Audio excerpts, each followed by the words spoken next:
Hello everyone, and welcome back to Mr. Matthew. I know a lot of you use these videos to fall asleep, so before you doze off, I thought it would be fun if everyone left a comment to let me know where in the world you're listening from.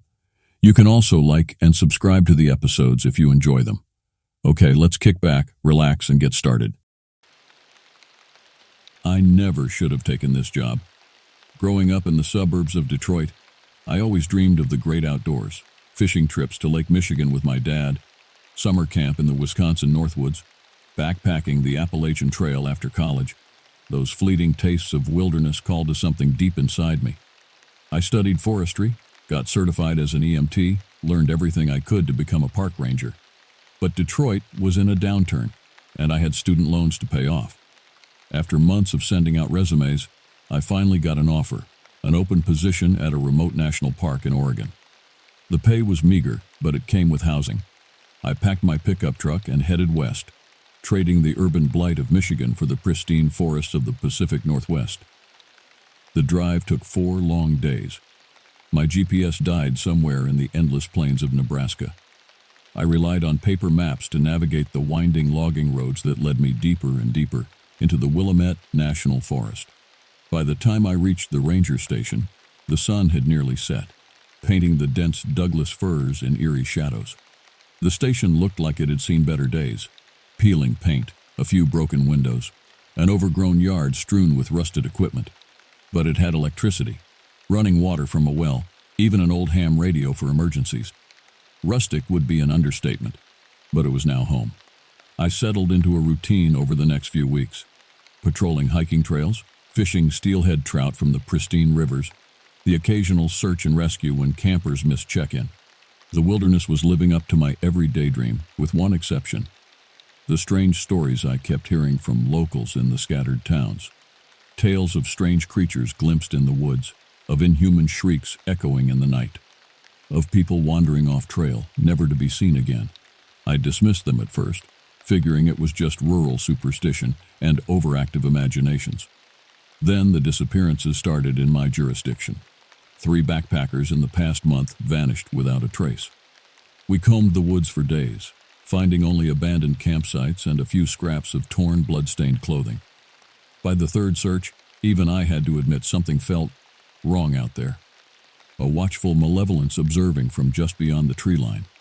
As I hunched over topographical maps in the ranger station, searching for any areas we hadn't covered, a crackle of static burst from the ham radio. A panicked male voice cut through the white noise. "Help! Anyone! Please, we need help! Something is stalking us." The radio call crackled and faded into static. My hands shook as I tried to tune into the signal again, my heart pounding in my ears. Nothing but white noise. I slammed my fist on the desk in frustration, scattering the maps to the floor. 3 people were already missing. Now this. I had to do something. I pulled on my heavy canvas jacket, checked the rounds in my pistol, stuffed some emergency supplies into my backpack. A glance at my watch. 8:37 p.m. Night had fully fallen outside the station windows, the moon just a sliver behind scudding clouds. Every instinct in my body screamed not to head into the forest alone in the dark. But what choice did I have? The night air hit me in a rush as I stepped onto the porch, chilled and tinged with the loamy sweetness of damp earth. I clicked on my heavy mag light, the powerful beam cutting a narrow path into the darkness between the trees. The forest that had seemed so inviting, so full of wonder and solitude before, now felt pregnant with dread. Shadows seemed to flicker and dart between the endless ranks of towering trunks, always just at the edges of my light. I walked for hours beneath the vault of conifers, straining my ears for any human sound. But all I heard was the whisper of the wind, the mournful hoot of an owl, the skitter of unseen creatures in the underbrush. No panicked shouts, no snapping twigs beneath running feet. It was as if whoever made that radio call had simply vanished between one word and the next. By midnight, I was hopelessly turned around, my sense of direction muddled by the pressing darkness. I leaned my back against the scaly bark of a massive cedar, trying to get my bearings. The maglite flickered, dims. I smacked it against my palm once, twice. On the 3rd try, it guttered out completely, leaving me in Stygian blackness. A wave of animal panic washed over me. I scrabbled for the backup in my pack, As I bent over the bag, I heard the sound. A slow, heavy rasp of breath right behind me, hot and moist against the back of my neck. I whirled around, wildly swinging the maglite. The beam carved jittery arcs through the air, revealing nothing but empty forest. The night seemed to pulse with malicious laughter. I sank to my knees in the dew-damp ferns, shaking uncontrollably. Just my imagination, I told myself. Nerves and adrenaline playing tricks. Then, through the hammering of my own heart, I caught a muted sound in the distance, a sound I recognized instantly, a human scream, raw with terror. I surged to my feet and ran into the darkness. I crashed through the underbrush, heedless of the branches that tore at my face and arms. The screams were my only lifeline, a fraying thread I had to follow before it snapped. But they never seemed to get closer. No matter how hard I pumped my burning legs, how ragged my breath came, the cries remained a fixed point ahead of me in the darkness, as if I were chasing a receding horizon. After an eternity, I burst into a small clearing and staggered to a halt, my clothes soaked in sweat despite the night chill. The screams had stopped. In their absence, the forest was a cauldron of night sounds, sighing wind, creaking branches, skittering feet, but nothing human. I probed the edges of the clearing with my flashlight. The beam picked out a lump in the center of the glade. My stomach turned as I approached it. It was a backpack, or what was left of one. The nylon was shredded, the metal frame twisted and mangled, as if crushed by enormous hands. The tattered remains were soaked with a dark, glistening liquid. I followed the trail of fluid with my light. It led to the base of a tree at the clearing's edge. There, caught on the rough bark, was a ragged scrap of crimson-soaked cloth. I bent closer. It was a shirt, torn right down the back, as if ripped away by someone or something, in desperate flight. A twig snapped behind me. I whirled, hand darting beneath my jacket for my pistol. But I never reached it. In the fractured second before the blow, before the light and consciousness fled, I glimpsed my attacker, a hulking shadow, man-like but not a man, eyes burning like green flames in the darkness. Then a great hand, rough as oak bark and strong as an iron vise, clamped over my face. The world tilted, winked out. I awoke in a pale dawn, cheek pressed to dew-damp earth. At first I remembered nothing. Then it crashed back in. The radio call, the chase through the darkened woods, the screams, the creature. I jerked upright, head spinning, gorge rising, the clearing, the wrecked pack. All of it was gone. Nothing but featureless forest surrounding me. I staggered to my feet, reeled like a drunk as I tried to orient myself. None of it seemed real in the thin gray light, more like a fast-fading nightmare. Only two things convinced me otherwise: the throbbing welt on the side of my head where I'd been struck, and the scrap of a blood-soaked shirt still clutched in my hand. The bright light of day did nothing to loosen the dread knotted in my gut as I stumbled back to the ranger station. My head throbbed mercilessly. My mouth tasted of old copper. I paused at the front door, steadying myself against the weathered frame. The shirt scrap crumpled in my white-knuckled grip, already browning with dried blood. Inside, I splashed frigid well water on my face, trying to shock my tangled thoughts into order. My reflection in the cracked mirror was ashen, eyes haunted. I couldn't go to the authorities. What would I even say? That I chased a voice in the night and got clobbered by Bigfoot? They'd write me off as another yokel who'd spent too long in the lonely woods. No, I realized with grim certainty, there was only one path forward. I had to find that creature again, had to understand what it was, why it was taking people, stop it if I could. Maybe then, the disappearances would finally make sense. The families would have answers, if not comfort, and the tight coil of guilt in my chest, the sense that I should have done more, would finally ease. I spent the day in feverish preparation, though for what I wasn't exactly sure. I pored over topographic maps, marking the locations of disappearances, sightings, the place I was attacked. A pattern began to emerge, a rough circle of activity, all centered on a high, lonely region I'd never explored, a place the locals called Devil's Knob. As the shadows lengthened, I loaded my pack. Extra flashlight batteries, emergency flares, my battered first aid kit. After a long hesitation, I unboxed my seldom-used rifle and slung it across my back. Better to have it and not need it. I set out at dusk, a time when the normal rules of nature seemed to bend and waver. My plan, if it could be called that, was simple. Hike in, find a concealed vantage, and watch. Try to glimpse the creature, divine its habits, learn its secrets. The trees closed in as I walked, trunks bleached bone pale in the dying light. An owl called, the sound too close and too knowing. Every rustle of leaves, every groan of wood became a footstep, a ragged breath.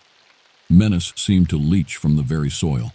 The last embers of sunset had faded when I found it, a towering, lightning-blasted oak atop a high, rocky overlook. A great gash in the trunk provided cover and a clear view of the slope below, cloaked in shadow and mist. I wedged myself into the blackened hollow, feeling the char rasp beneath my fingers. And I settled in to wait for the devil. Night fell like a hammer blow, sudden and absolute. The moon was a wraith behind tattered clouds, its feeble glow barely touching the forest floor. I huddled in my bark-rough niche, feeling the damp chill seep into my bones. An hour crept by, then another.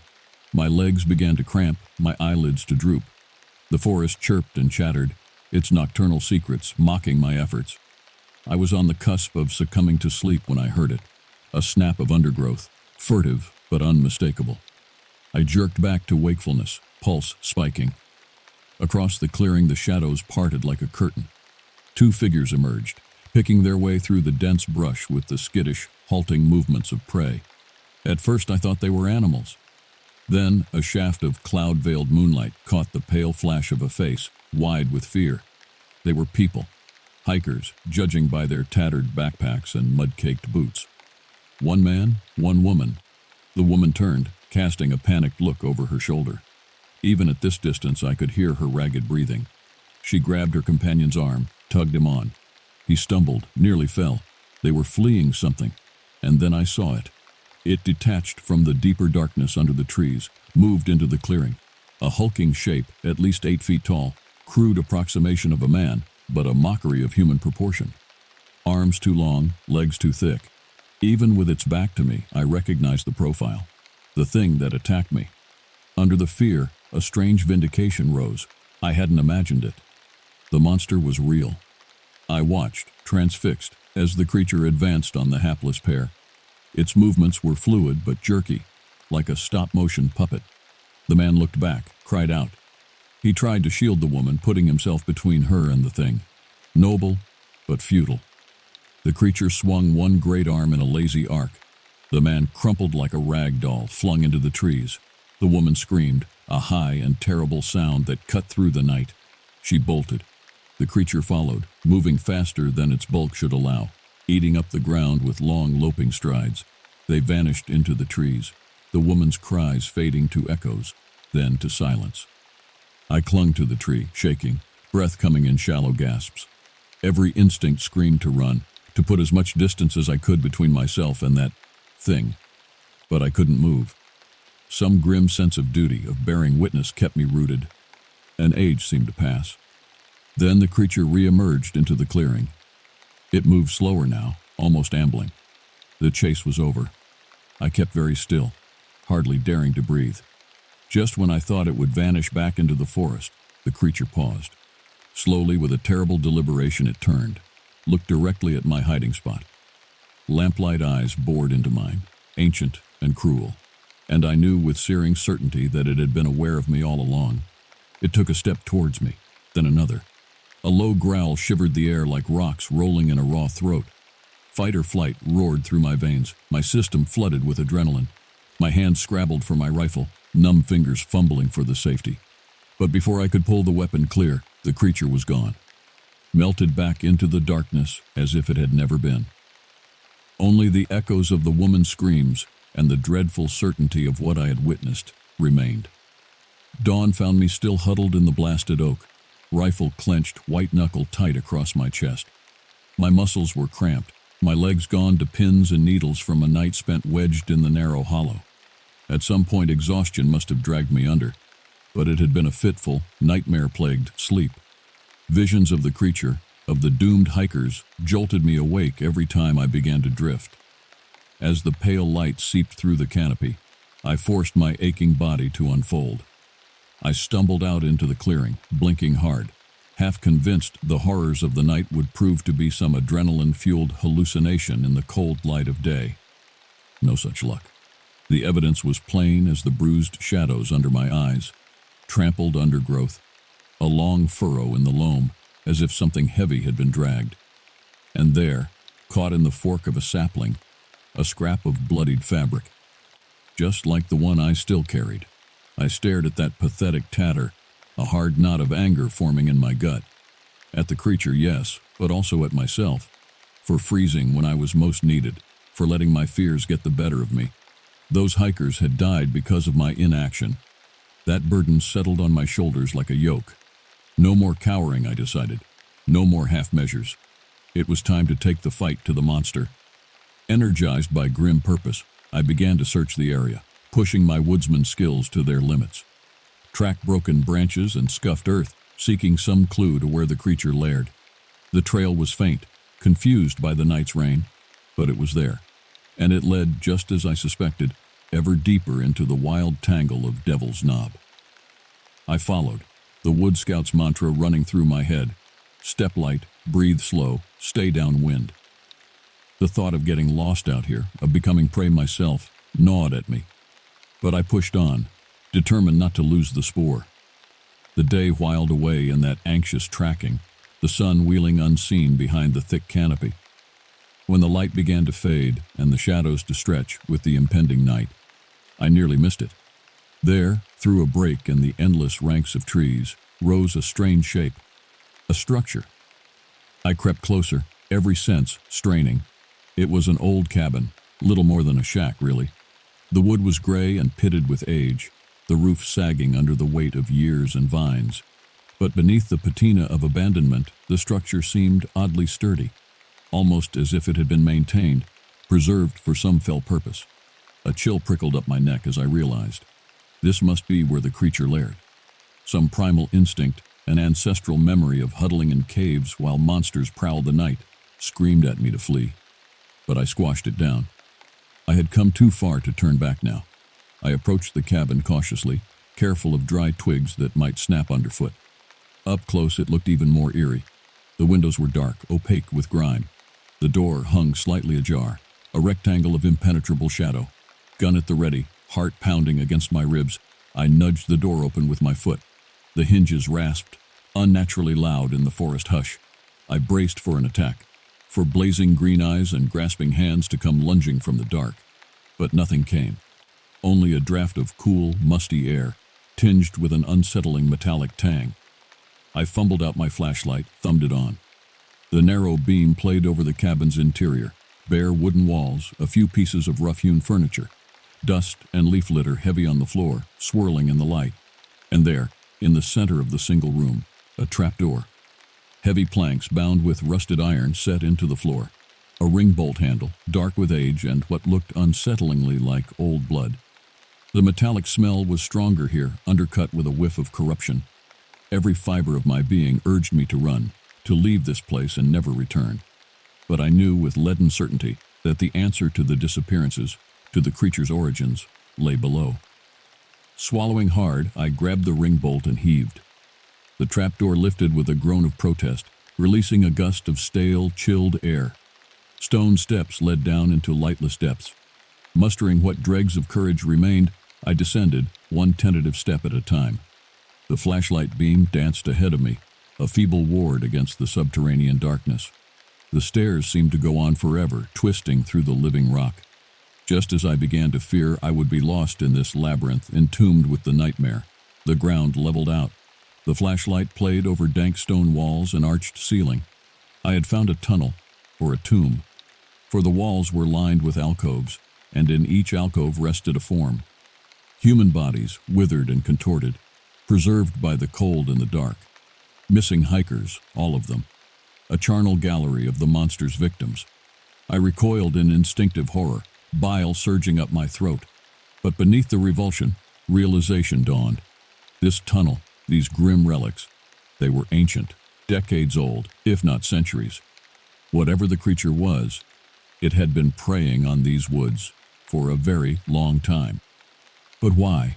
And what was it? As if in answer, the flashlight beam caught on something at the far end of the tunnel. A carving etched deep into the living stone. A figure, tall and spindly, looming over prostrate human forms. Clawed hands raised in menace or invocation.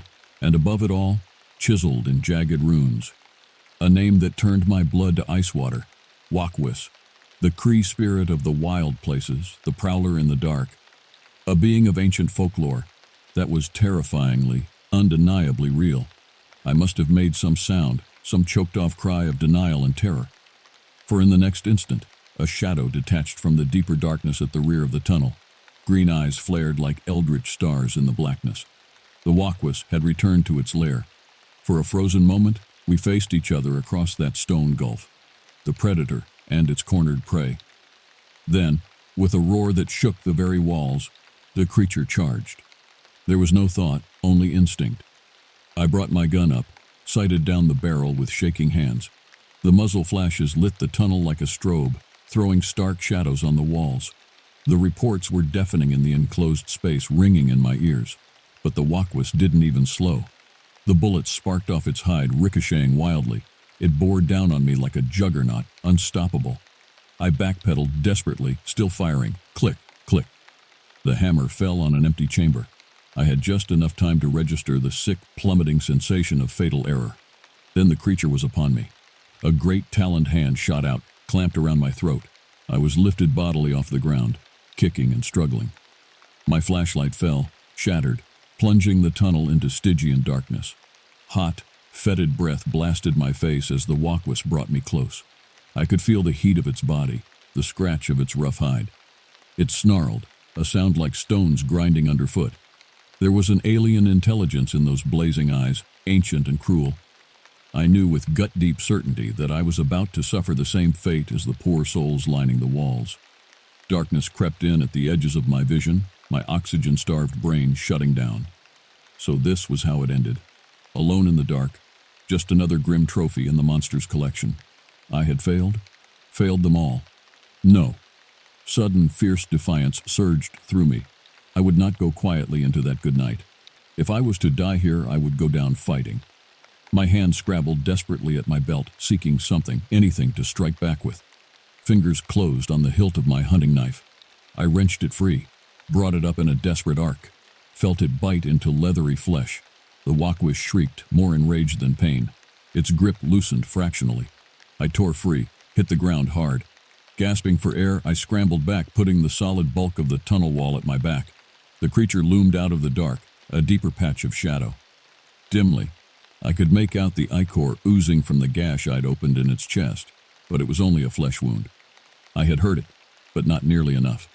We circled each other in that black pit, predator and prey trading roles. The Wakwis snarled, lunged. I slashed out blindly with my knife, felt it connect. Again and again, I struck at the dark, fending off the creature's attacks. But it was a losing battle. For every nick and gash I inflicted, the creature landed a punishing blow. I could feel my strength ebbing, my blood slicking the hilt of the knife. It was only a matter of time before I slipped up, made a fatal mistake. The Wakwis seemed to sense it too. It pressed its advantage, driving me back, until I fetched up against something hard and unyielding.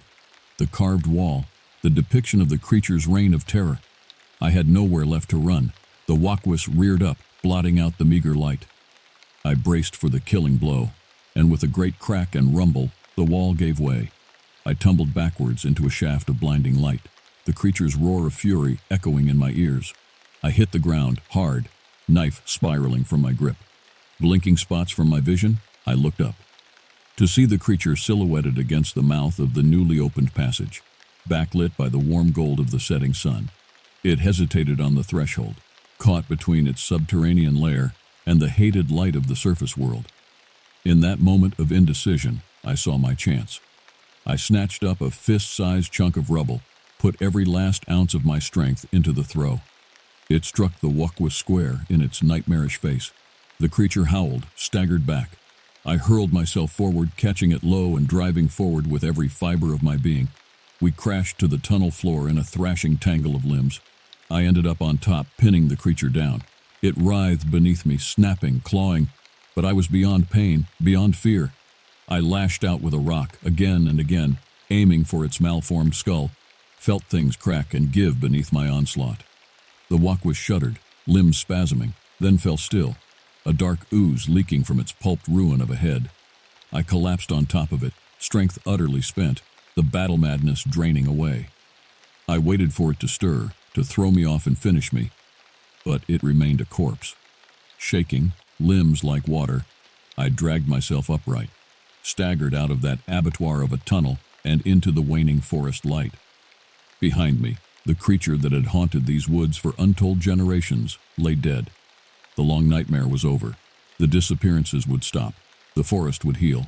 But as I stumbled through the twilight, one hand pressed to my seeping wounds. I couldn't shake one nagging thought. The Walkwis was ancient, woven into the very folklore of the land. It had to come from somewhere. And if one legend had proven terrifyingly real, what other horrors might lurk in the untamed places of the world, waiting to be awoken? It was a question I wasn't sure I wanted answered. For now, all I wanted was to put this grim business behind me, to get back to civilization, to the mundane problems of parking violations and littering. The monsters could keep the deep woods. I'd had my fill of their hunting grounds. I made my painful way back to the ranger station, leaving a trail of blood droplets on the leaves. Every step was agony, my wounds screaming protest. But I pushed on, knowing that to rest was to risk not getting up again. By the time I stumbled onto the overgrown yard, night had fallen in earnest. I nearly wept at the sight of those battered walls, the cheerful spill of warm light from the windows. Sanctuary, at last. I shouldered through the door, startling a pair of rangers hunched over a radio set. They took one look at my ravaged face, my torn and bloodied uniform, and surged to their feet. Questions tumbled over each other. Where had I been? What had happened? Was I all right? I waved them off, sank into a chair before my legs could give out entirely. In halting words, I told my story, of the strange disappearances, the legend of the Walkwis, my decision to hunt the creature, the horrific discovery in its lair. The rangers listened in grave silence, faces draining of color when I described my battle with the nightmare-made flesh. When I finished, there was a long, stunned hush. Then the senior ranger, a grizzled veteran of the woods, cleared his throat. "You say this thing is dead? You're sure?" I nodded wearily. "Seen the body myself. It's over." He exchanged a weighted look with his partner, some unspoken communication passing between them. Then he turned back to me. "All right, you're hurt bad. We need to get you to a hospital. But first, you're going to tell us exactly where you found this creature's hideout. We'll put together a recovery team, bring back the remains." I understood his reluctance to voice what we were all thinking. The bodies in the tunnel, the grim work of identifying them, and bringing peace to the families left wondering. It was a task I didn't envy them, but I had done my part, paid my pound of flesh. Let the gears of officialdom take over. As I waited for the airlift out, bandages holding together what was left of me, I watched the team assemble. Grim-faced men and women in tactical gear, sidearms prominently displayed. They looked more like soldiers than rangers, preparing for war instead of a search and recovery. I couldn't blame them. They knew now what slumbered in the shadowed places of the world. The scales had fallen from their eyes, as they had from mine. The chopper arrived in a thunder of rotors, wind whipping the trees. As I was strapped into the gurney, the senior ranger clasped my hand. There was something like respect in his weathered features, an acknowledgement of shared trials and traumas. "You did good, son, real good. We'll take it from here." I tried to smile, felt the gesture pull at my stitches. Then the drugs pulled me down into velvet darkness, and I knew no more. I awoke some days later in a bright, sterile hospital room, ribs taped and limbs swathed in bandages. The doctors told me I was lucky to be alive. I didn't feel particularly lucky. The memories of the Walkwis, of that charnel tunnel, lurked behind my eyelids. I knew they'd haunt my dreams for a long time to come. In bits and pieces, the outside world trickled in. The recovery team had found the bodies, just as I'd described. Cause of death was still pending, but first glances told a grim tale. There was talk of animal attacks, of some rogue predator stalking the woods. The official story was already being woven. The tattered edges of what I knew to be true trimmed away to fit a neater narrative. I couldn't begrudge them that. The truth was a heavy burden, one I wasn't sure the wider world was ready to shoulder. Let them have their comfortable lives, the illusion of safety. I knew better now. A week later, I checked myself out against medical advice, signed the stack of discharge papers, shrugged painfully into the clothes my coworkers had brought me. There would be an inquiry, mandated counseling, probably a psych eval. But that was all right. I would jump through the hoops, tell them what they needed to hear. Play the role of the survivor, the unsung hero. But deep down, I knew the truth. I had stared into the abyss, seen the darkness that lurked there, and it had changed me, down to my bones. The forest didn't seem quite so welcoming anymore, the shadows a little deeper and more ominous. As I stepped out into the sunlight, feeling the pull of stitches and the ache of mending bones, I came to a decision. I had become a ranger to help people, to protect them from the dangers of the wild. And I had, in my own way. But the cost had been too high. I couldn't unsee what I had seen, couldn't shake the dread that clung to me like a shroud. It was time to come in from the woods, to find a new path, one that kept me in the light, away from the untamed places and the horrors they concealed. The Walkwis was dead, but I had a feeling that the world's shadows held dangers and secrets that even a lifetime wouldn't be enough to map. I would leave them to braver souls than I, to those still burning with the desire to push the boundaries, to confront the unknown. As for me, I had done my time on the edges of the map, in the blank spaces where the monsters dwelled. It was time to come home.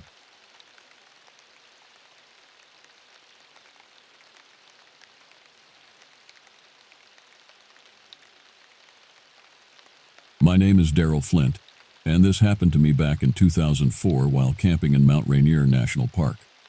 I'd borrowed my cousin's RV for the first time. He said I was due for some real scenery therapy, as he called it, away from the stress and noise of the city. I'd just wrapped up a divorce and my mind was cluttered. Nature felt like a good reset button. I'd set up at Cougar Rock Campground, a secluded part of the park with tall pines and a stream that burbled quietly just out of sight. Peaceful, almost too peaceful, until the silence starts creeping up on you.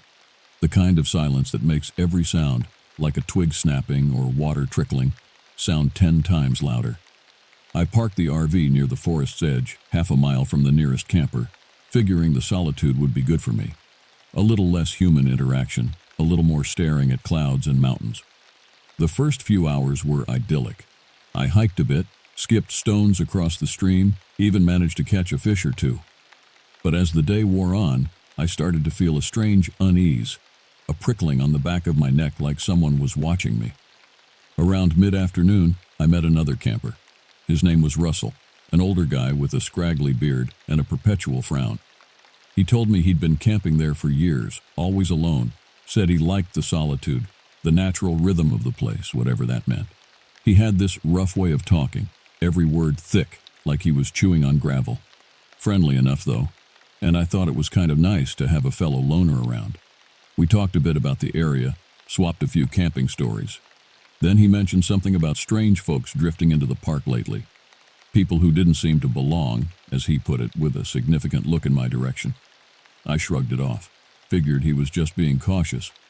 But I did notice that Russell's campsite was a mess, with empty cans and old camping gear scattered around like he'd set up for the long haul. I got this off feeling, like he wasn't there just for the peace and quiet, but I brushed it off. Guy was a stranger in the woods, no more, no less. As the sun started to set, I bid Russell farewell and headed back to my RV. The shadows were growing longer. The forest seemed to be closing in. I quickened my pace, suddenly eager to be back in the relative safety of the camper. By the time I reached it, the first stars were starting to peek out, and the temperature had dropped significantly. I cranked up the little camping stove, ate a quick dinner of instant noodles in silence, then decided to go for a short walk by the water before turning in, flashlight in hand. The stream was a faint line of silver under the moonlight, but everything else had fallen into darkness. I'd taken just a few steps when I saw someone else on the trail. Not Russell. This guy was tall, with wild hair, clothes that were patched and frayed, and a scar that ran from his left cheek down to his neck. I gave him a nod, the casual keep-your-distance nod people give in the wilderness. He didn't respond, just stared back, his eyes lingering a bit too long. I kept walking, but I could feel his gaze following me. It was like the guy was sizing me up, trying to decide if I was worth the trouble. Back at my RV, I locked the door and made sure the windows were secure. The encounter with the scarred man had left me unsettled. There was something about his eyes, the way they seemed to look right through me, that made my skin crawl. I tried to shake it off, told myself I was just being paranoid. But as I settled in for the night, I couldn't quite get rid of the nagging feeling that something wasn't right. I'd just managed to drift off into an uneasy sleep when I heard footsteps outside. Light ones at first, like someone trying not to be heard. I thought maybe it was Russell. Maybe he'd had a bit too much of whatever he was drinking by the fire earlier and had decided to pay me a visit. So I ignored it, rolled over and tried to go back to sleep. But then the footsteps grew louder, more deliberate. They stopped right by the side of the RV. A minute later, there was a light knock on the door. I froze, listening, my mind racing through who it could be. No one else was around, not this late. I ignored it, hoping whoever it was would take the hint and leave. But then came another knock, louder this time, more insistent. I crept up to the small window by the door and peered out, just enough to catch a glimpse of who was outside. It was the scarred man from earlier. He was standing there, his head tilted, a sick smile stretching his mouth like he'd found exactly what he was looking for. I forced myself to breathe slowly, to keep calm. I hadn't brought a gun, something I was seriously regretting at this point. But the guy hadn't seen me yet. Maybe he'd just leave if I stayed quiet. Then, in a voice just loud enough to cut through the walls, he said, "Hey, Daryl, I know you're in there." The blood drained from my face. How the hell did he know my name? I didn't remember mentioning it to anyone except Russell, and even then, it was in passing. My mind scrambled through every option. Stay silent, open the door, and try to talk him down, or grab something heavy and defend myself. I reached for a frying pan, the heaviest thing within arm's reach. Not exactly a weapon, but better than nothing. I crept toward the door, thinking maybe I could give him a hard enough swing to make him rethink his plans. But just as I was about to take a breath and steady myself, the guy pounded on the door with enough force to shake the whole RV. "Daryl, open up. I'm not leaving until we talk." His tone had a strange calmness, like he was asking for a cup of sugar instead of trying to break into my camper. And then I heard it, a scraping sound, like metal against metal.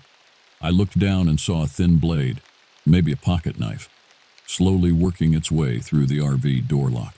A wave of panic surged through me, and I did the only thing I could think of. I pushed against the door as hard as I could, holding it in place with my weight.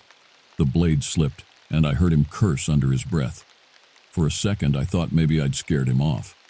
But then the guy's face appeared in the window, eyeing me with a mix of annoyance and amusement. "You don't make this easy, do you?" he muttered. I must have looked terrified because he laughed low and hollow. He tapped the window, pointing at me like I was a bug in a jar. That's when I caught the movement behind him. A dark figure moving out of the tree line, slowly, deliberately. Russell. Russell must have heard the noise and come over to check things out. He didn't say a word, just stood there watching. For a second I thought he was going to help me, that he'd scare this guy off, but he didn't. He just watched, his face expressionless as the guy kept trying to force his way in. I pounded on the window, yelling for Russell to help, to do something, but he stood there, unmoved. And then I realized it. Russell was in on it. They were working together. Suddenly, I was a trapped animal, outnumbered and outmatched. The frying pan felt absurd in my hands, 2 against 1, and I was stuck inside a fiberglass cage. There was no way I'd make it if they got in. My mind raced, adrenaline pumping through my veins. I could hear my heartbeat, loud and fast in my ears. The scarred man was still working on the lock, his blade scraping against the metal. Russell had moved closer, his eyes fixed on me through the window. I knew I had to do something, and fast. I scanned the RV, looking for anything that could help me. My eyes landed on the emergency hatch in the roof. It was a long shot, but it was my only chance. I dropped the pan, shoved the hatch open, and scrambled up, the cold air biting against my face. I heard them both cursing below as I climbed, stumbling over myself in the darkness. I was barefoot, the sharp gravel digging into my feet as I ran for the tree line, heart hammering like a drum. The RV was small, but in that moment, it felt like an ocean between me and those two maniacs. I didn't stop to look back. I just kept running, the branches whipping against my face, the ground cold and hard beneath my feet. I had no idea where I was going, no plan beyond getting as far away from that RV as possible. The forest was a maze in the dark, every tree looking the same, every shadow a potential threat. I ran until my lungs burned and my legs ached, until I couldn't hear anything but my own ragged breath and the pounding of my heart. Eventually, I couldn't run anymore. I collapsed against a tree, gasping for air, my body shaking from exhaustion and fear. I strained my ears, listening for any sign that they were still after me. But there was nothing, just the quiet of the forest and the distant sound of the stream. I stayed there for a long time, huddled against the tree, trying to catch my breath and calm my racing thoughts. I had no idea what to do next. I was miles from the nearest ranger station with no phone, no shoes, and no idea if those guys were still out there, looking for me. But I knew I couldn't stay put. I had to keep moving, had to find help. So I pushed myself up, ignoring the pain in my feet and the protest of my exhausted muscles, and started walking. I followed the sound of the stream, figuring it had to lead somewhere, to a trail or a road or maybe even another campsite. I walked for what felt like hours, my feet bleeding, my body shaking from the cold. The adrenaline had worn off, leaving me exhausted and sore. But I didn't stop. I couldn't. Every snap of a twig, every rustle of leaves, sent a fresh jolt of fear through me. I kept imagining Russell and the scarred man bursting out of the darkness, their hands reaching for me. Eventually, I reached the ranger station, stumbling into the light like a moth to a flame. The ranger on duty took one look at me and immediately called for backup. I must have been a sight, barefoot and bleeding, my clothes torn and my face scratched from the branches. I told them everything, about Russell and the scarred man, about the RV and the chase through the woods. They sent out a search party immediately, armed rangers combing the forest for any sign of the two men. They found Russell and his friend later that night, hiding out near the campsite with a whole stash of stolen camping gear and weapons. Turns out they'd been robbing campers for months, using the park's seclusion to get away with it. In the end, Russell claimed he'd just been there by coincidence, that he had nothing to do with the scarred guy's attack on me. But the scarred man wasn't so lucky. After a short scuffle with the cops, he was down, arrested with enough evidence of his outdoor exploits to keep him locked up for life. He had a habit, it turned out, of finding interesting campers to mess with, using the solitude of the park as his own twisted playground. He'd watch them, learn their routines, and then strike when they were at their most vulnerable. I was just the latest in a long line of victims. As for me, I spent the night at the ranger station getting patched up and giving my statement over and over again. They brought in my cousin to get the RV, which was now a crime scene.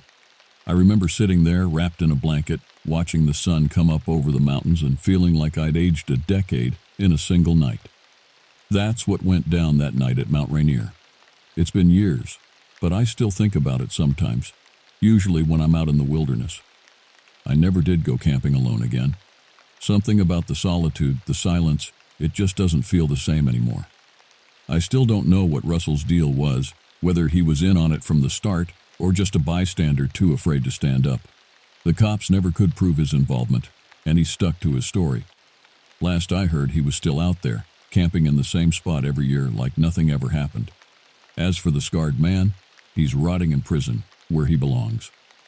But sometimes, when I'm lying awake at night, I can still see his face in that RV window, that sick smile and those dead eyes.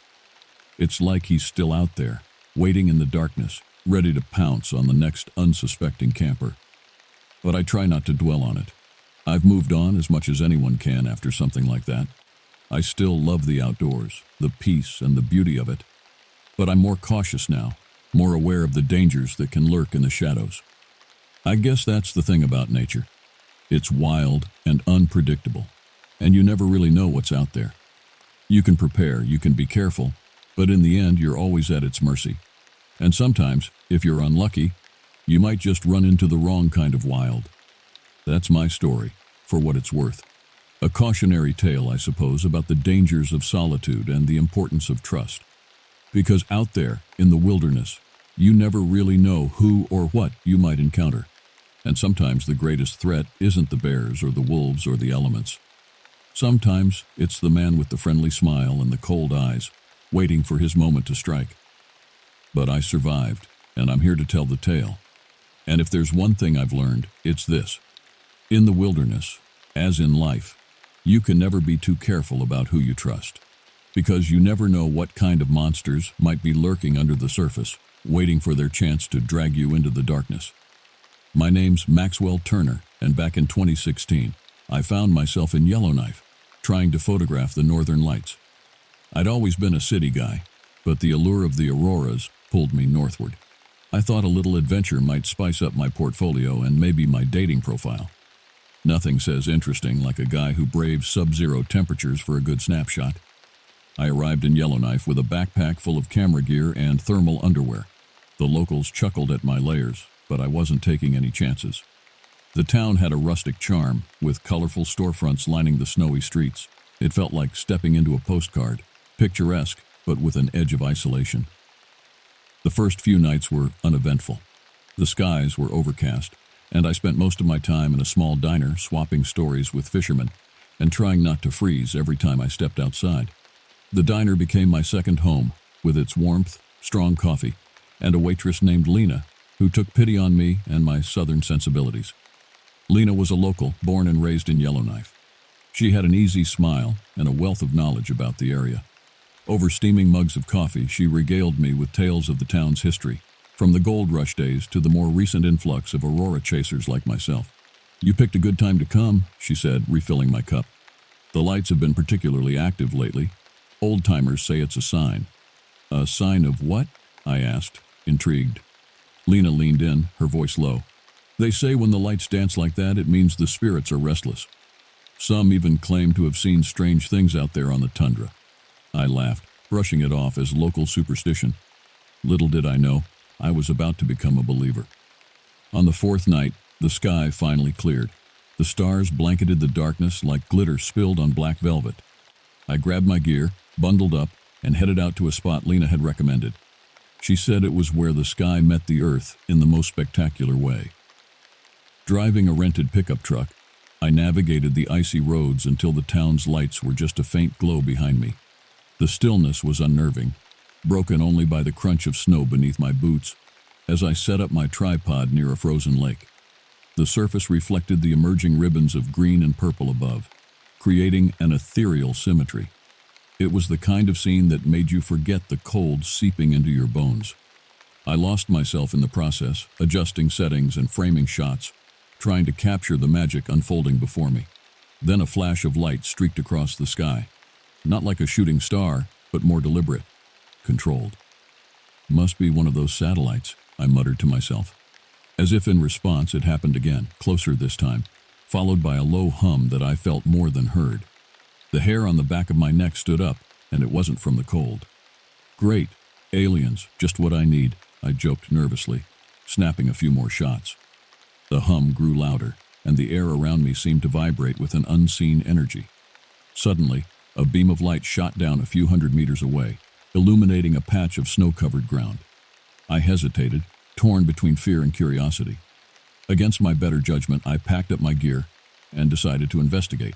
After all, I came here for an adventure, and maybe, just maybe, I'd get a shot that would make National Geographic jealous. As I approached the illuminated area, I noticed the trees around it were scorched, steam rising from the melting snow. In the center stood a figure, tall and slender, with skin that shimmered like mercury under the moonlight. My heart raced as I realized this was no prank or hypothermia-induced hallucination. I was face to face with something extraordinary, and my life would never be the same. The figure turned to face me, its movements fluid and otherworldly. I froze, half expecting Ashton Kutcher to jump out and tell me I was being punked. But this was no celebrity prank show. This was real. The being tilted its head, studying me with eyes that seemed to hold the depths of the universe. A small device on its wrist emitted a series of clicks and whirs, like a language I couldn't begin to understand. Then, to my surprise, it spoke in perfect English. Your humor is noted. I blinked, stunned. Wait, you understand me? Yes, universal translator, it replied, pointing to the device on its wrist. Neat gadget. Gets you out of learning Rosetta Stone, I guess, I said, trying to mask my fear with sarcasm. The being remained impassive.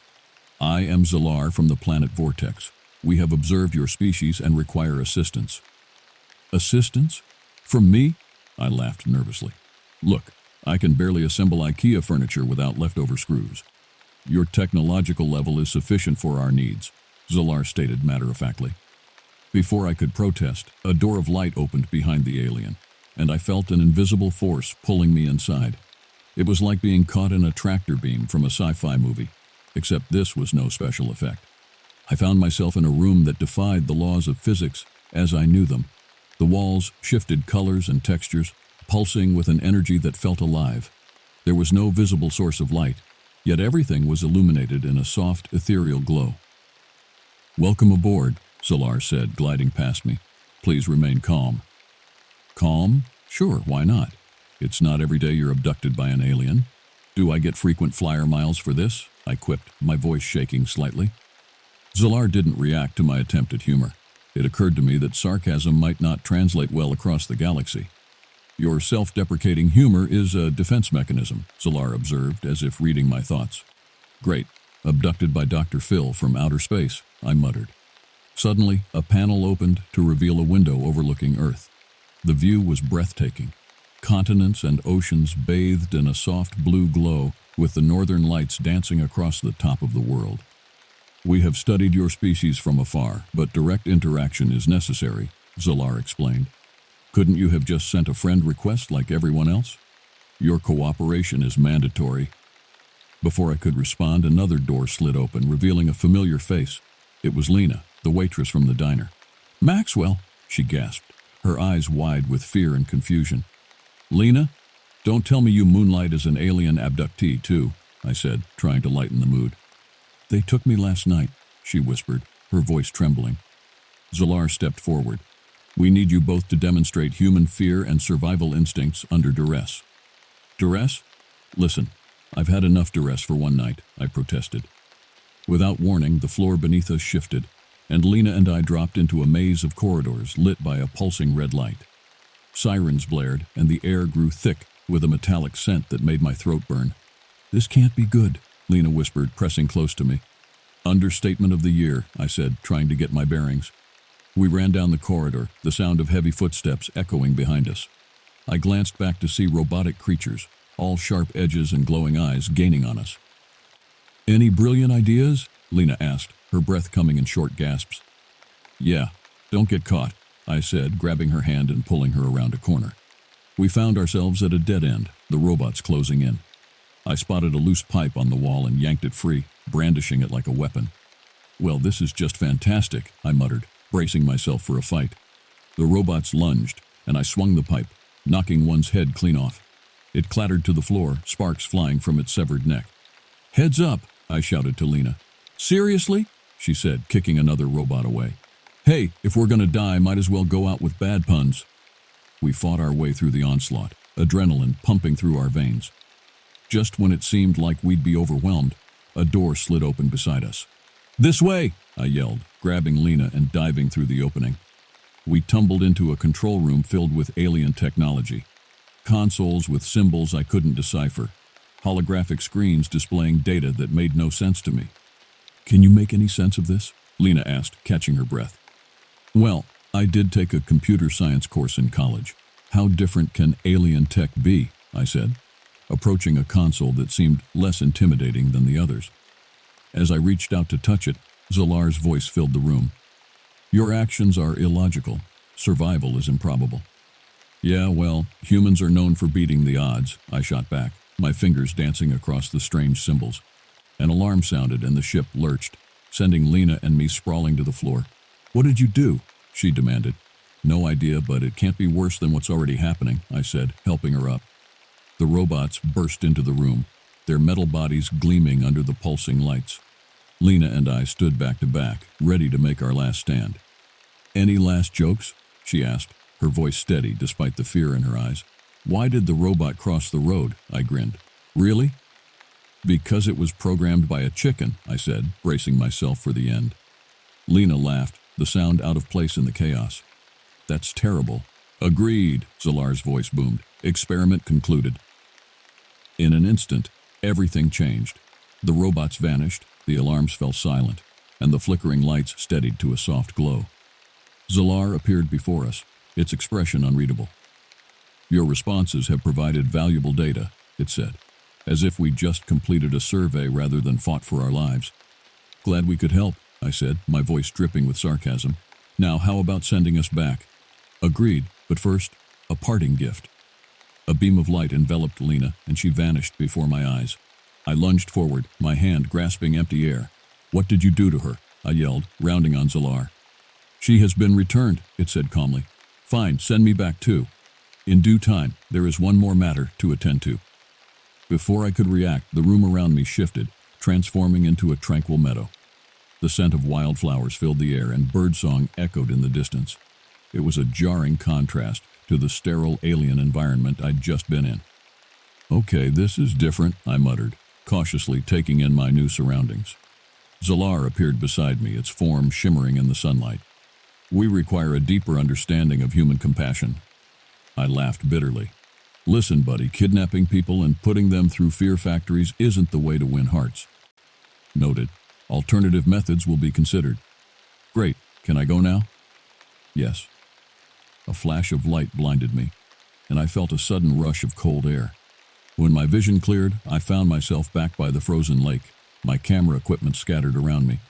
The northern lights danced overhead, oblivious to the ordeal I'd just endured. I gathered my gear with shaking hands and trudged back to the truck, my mind reeling. As I drove towards town, lights flickered in the sky behind me, and I couldn't shake the feeling that I was being watched. Over the next few days, I tried to piece together what had happened. I scoured the internet for any mentions of alien abductions or strange sightings in the area, but the information was scarce and mostly dismissed as conspiracy theories. I visited Lena at the diner, hoping to find some answers, but she seemed reluctant to talk about it. It's better if we just forget it ever happened, she said, her eyes haunted. But I couldn't forget. The experience had changed me, and I needed to understand why. I met an old man named Arthur who claimed he'd been taken years ago. Over a cup of bitter coffee in his cluttered trailer, he told me his story. They don't understand us, he said, his hands trembling slightly. To them, we're just subjects, lab rats in some cosmic experiment. Why not tell the authorities? I asked. Arthur chuckled darkly. And say what? That little green men are running psychological evaluations on us? They'd lock me up and throw away the key. He had a point. I left Arthur's place with more questions than answers, but a newfound determination to uncover the truth. A week later, Lena approached me at the diner, her face pale and drawn. I thought you'd left town, she said. Still here trying to make sense of things, I replied. Good luck with that, she sighed. They'll be back, you know. Maybe next time we should charge them for the session, I smirked, trying to lighten the mood. Therapy isn't cheap. Lena laughed, a brief moment of levity in the midst of the uncertainty. You're impossible. That's what my ex said. As I walked out into the cold night, I glanced up at the sky. A shooting star streaked across the darkness, or maybe it wasn't a star at all. I couldn't be sure anymore. Back in my motel room, I scribbled notes about everything that had happened, trying to connect the dots. Dates, times, names, anything that might help me understand. The journalist in me couldn't let it go. A knock at the door startled me. I opened it to find Zolar standing there, this time dressed in a trench coat and fedora, like some alien noir detective. Attempting to blend in, I asked, raising an eyebrow. Your assistance is required once more, Zolar said, ignoring my quip. I sighed. You know, most people just send a text. This matter is urgent. Fine. What's the crisis? Our superiors were unimpressed with the initial findings. They demand more comprehensive data. I shook my head. Look, I'm not your lab rat. Find someone else. Compensation will be provided. Unless you're paying off my student loans, I'm not interested. Zolar paused as if considering my words. Agreed, I blinked. Wait, seriously? Yes. In exchange, you will accompany us for a standard research cycle. I weighed my options. Mountains of debt erased in exchange for who knows what. It was a tempting offer, but I knew there had to be a catch. All right, but no more survival mazes or robot attacks, I said. Terms acceptable. And one more thing, I added. You explain your mission in full. Zalar hesitated, and for a moment I thought it might refuse. But then it spoke. We seek to understand humanity to determine if your species poses a future threat. A threat? We're too busy arguing over pineapple on pizza to be a threat to anyone. Your history suggests otherwise. I couldn't argue with that. Fair point. So, do we have a deal? I extended my hand, and Zalar looked at it, puzzled. After a moment, it mimicked the gesture, grasping my hand awkwardly. Agreement confirmed. As I prepared to leave with Zalar, I couldn't help but think about the absurdity of the situation. Just a few weeks ago, I was a struggling photographer chasing the northern lights. Now, I was about to embark on an interstellar research mission with an alien who had a penchant for fedoras. Your humor remains a noteworthy trait, Zalar observed as we stepped outside. Glad to be of service, I said, watching as a beam of light descended from the sky, engulfing us. As we ascended, I caught a final glimpse of Yellowknife fading into the distance. The town that had been my temporary home, the place where my life had taken a turn for the extraordinary. I wondered if I'd ever see it again. The journey through space was unlike anything I could have imagined. Stars streaked past us like rain on a windshield, galaxies swirled in a cosmic dance, and nebulae painted the void in hues I never knew existed. It was beautiful and terrifying all at once. Zalar remained stoic, guiding the ship with a calm efficiency that made me wonder how many times it had done this before. How many other humans had been brought aboard, studied, and returned to their lives with a newfound understanding of their place in the universe. When we finally arrived at our destination, a massive ship looming in the darkness, I felt a mix of apprehension and excitement. This was it, the moment of truth.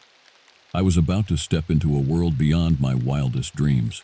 The interior of the ship was a marvel of technology, with sleek corridors and vast chambers filled with equipment I couldn't begin to understand. Zalar led me through a maze of rooms, each one more fascinating than the last. We entered a large, circular room with a domed ceiling that displayed a holographic map of the galaxy. Zalar gestured to a chair that seemed to mold itself to my body as I sat down. The research cycle will begin now, it said, placing a small device on my temple. This will allow us to monitor your cognitive functions and emotional responses. I nodded, trying to calm my racing heart. Let's do this. Over the next few days, or what I assumed were days, given the lack of any real sense of time, I was subjected to a battery of tests and simulations. Some were physical, testing my endurance and reflexes. Others were mental, challenging my problem-solving skills and creativity. Throughout it all, Zalar observed, taking notes and adjusting the parameters of each test based on my performance.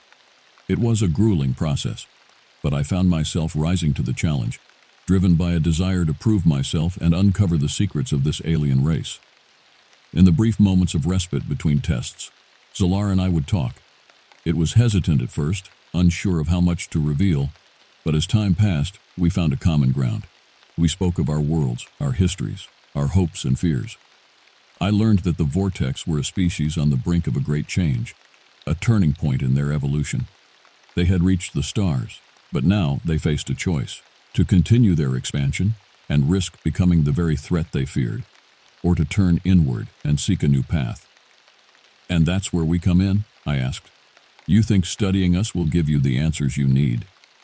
We believe that understanding the diversity of life, the many ways in which sentience manifests, will help us choose wisely, Zalar replied.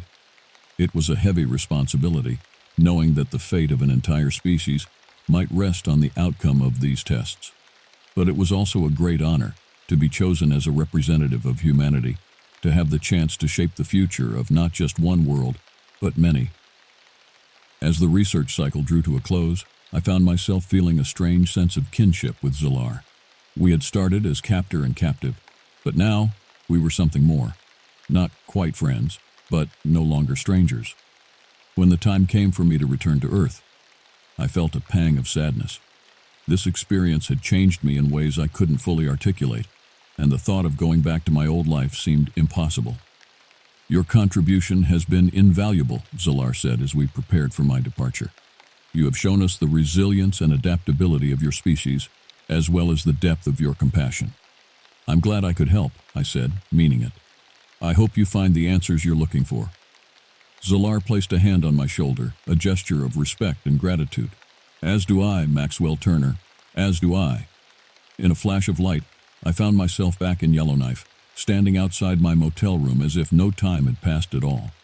The only proof of my incredible journey was a small, crystalline device Zalar had given me as a parting gift. Should you ever need to contact us, it had said, simply focus your thoughts on this. I turned the crystal over in my hand, watching as it caught the light of the northern lights above. I had no idea what the future held, but I knew one thing for certain. I would never look at the stars the same way again. In the years that followed, I continued my work as a photographer, but my true passion lay in the search for truth. I sought out others who had experienced the extraordinary, people like Arthur and Lena, and together we worked to unravel the mysteries of the universe. I never saw Zalar again, but I knew that somewhere out there, among the infinite expanse of space, the vortex were watching, learning, and evolving. And I took comfort in the knowledge that in some small way I had played a part in their journey. As for me, I had found my purpose, my calling. I was no longer just a photographer, but an explorer, a seeker of knowledge and understanding. And as I looked up at the night sky, the northern lights dancing above, I knew that my adventure was only just beginning. Years passed, and my experience with the vortex faded into memory, like a vivid dream that lingers upon waking. I continued my work, both as a photographer and as a seeker of truth, but the demands of daily life had a way of pushing the extraordinary to the back of my mind. That is, until the day the crystal Zalar had given me began to glow.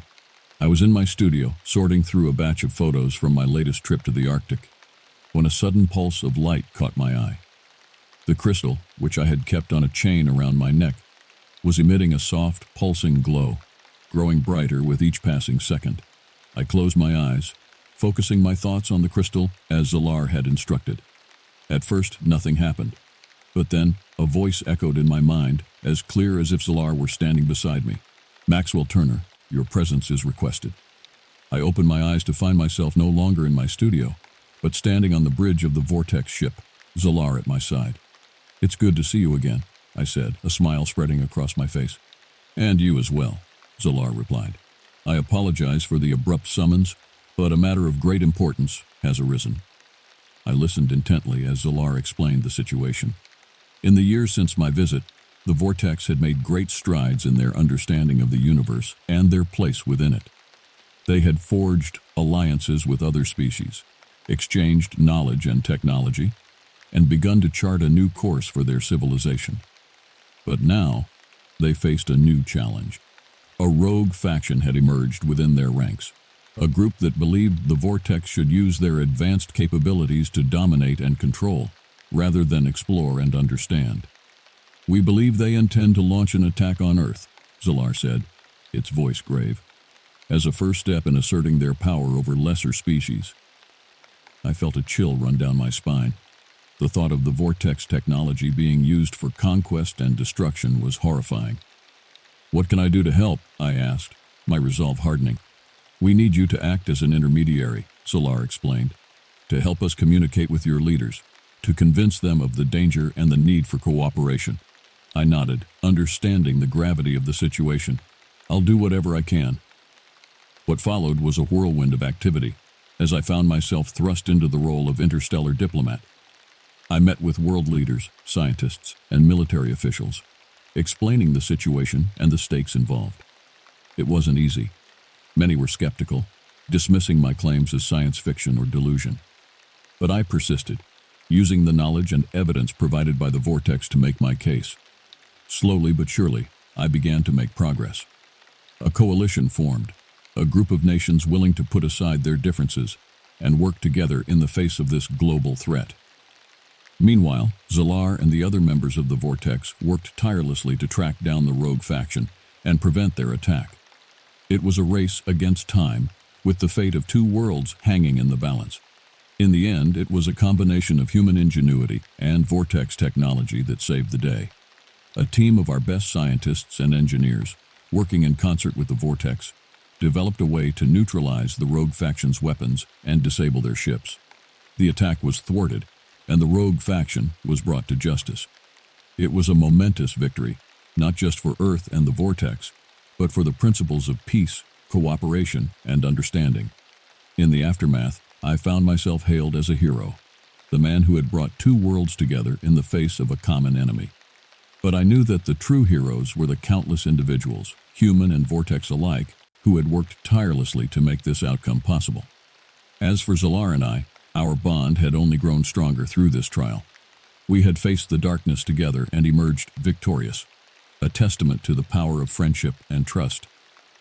"I can't thank you enough," I said as we stood on the bridge of the vortex ship once more, "for everything you've done, for everything you've taught me."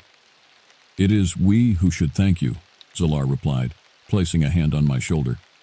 "You have shown us the true strength of your species, the courage and compassion that define you." I smiled, feeling a sense of pride and humility all at once. "I suppose we've both learned a lot from each other." "Indeed," Zalar agreed, "and I have a feeling our journey together is far from over." As I returned to Earth, I knew that Zalar was right. My adventure with the vortex had opened my eyes to a universe far greater and more complex than I had ever imagined.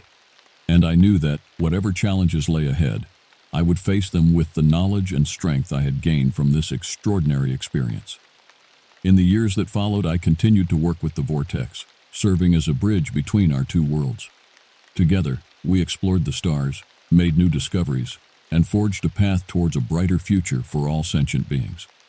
And every time I looked up at the night sky, I remembered that fateful night in Yellowknife, when the northern lights had danced above and the universe had revealed its secrets to me. It was a moment that had changed my life forever, a moment that had set me on a course towards a destiny greater than I could have ever imagined. As I stood on the bridge of the vortex ship, watching the stars streak past, I knew that I was exactly where I was meant to be, and I knew that, whatever lay ahead, I would face it with courage, compassion, and an unending sense of wonder at the marvels of the universe.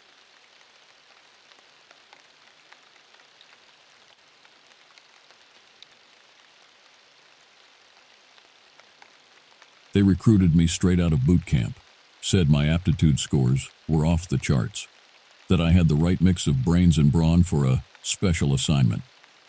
But what they didn't tell me was that I'd be shipped off to the middle of nowhere to babysit a bunch of eggheads in lab coats. I grew up in the backwoods of Pennsylvania, so I thought I knew remote.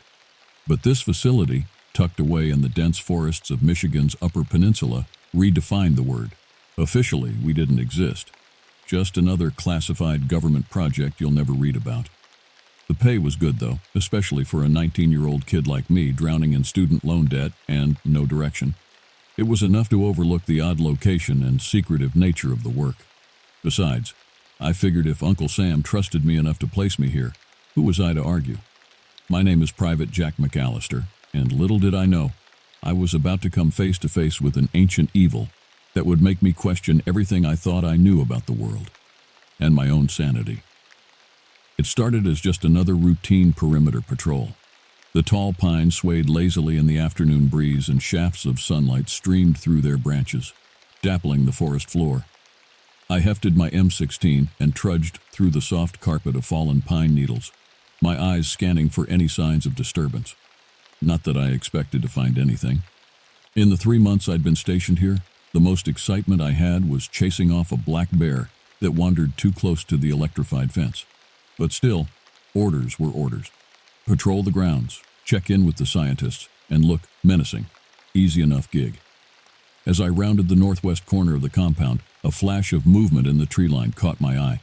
I froze, rifle snapping up to a ready position. At first I thought it might be another bear, but then I saw it, a glimpse of pale flesh between the green boughs. Definitely not a bear. My heart hammered against my ribs as I keyed my radio. Possible intruder sighted in northwest quadrant, investigating now. I approached slowly, weaving between the broad trunks. The figure darted further into the undergrowth, and I quickened my pace to follow. Branches whipped at my face and gear snagged on protruding limbs, but I barely felt it. My attention focused solely on my quarry. Ahead, the trees opened into a small glade, and in the center stood a woman in a tattered white dress. Her dark hair billowed around her in wild tangles, and even from a distance, I could see her body was marred with dirt and scratches. She seemed to glow in the slanted rays of the sinking sun. I lowered my weapon slightly and called out, "Miss, are you lost? This is government property. I'm going to need you to come with me." She turned to face me, and I felt my blood run cold. Her eyes, they were just dark, empty voids, black pits that seemed to pull at my very soul. She opened her mouth as if to speak, but the only sound that emerged was a keening wail, eerie and inhuman. It rose in volume until it drowned out all other noise, filling my head with terrible, gibbering whispers. I think I screamed. I must have. The world spun, and I felt myself falling, tumbling into a yawning abyss of shadows. The last thing I remember before the darkness took me was the smell of rotting leaves and frozen earth. And then, nothing. I woke to blinding lights and the sharp smell of antiseptic. My head throbbed, and when I tried to sit up, a wave of nausea crashed over me. I groaned, and a figure moved into my field of vision. Dr. Harmon, the lead researcher, peered down at me with a mixture of concern and curiosity. "Private McAllister, you gave us quite a scare. Do you remember what happened?" I blinked, trying to piece together my fragmented memories. The forest, the woman in white, those eyes. I saw something in the woods. A woman, I think, but she wasn't normal. Dr. Harmon nodded, his expression grim. "We were afraid of this. McAllister, what I'm about to tell you is classified at the highest levels." He glanced around as if to make sure we were alone before continuing in a low voice.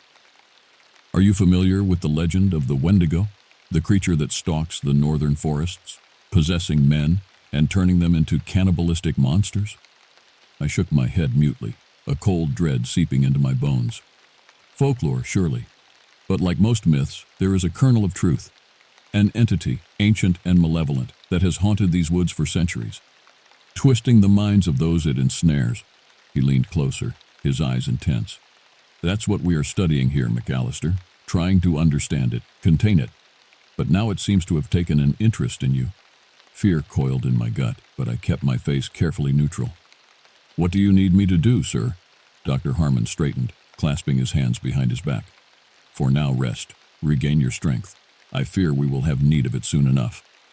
As he turned to leave, a thought occurred to me. "Sir, the woman I saw, is she one of them? A Wendigo?" He paused at the door, his face lined with shadows.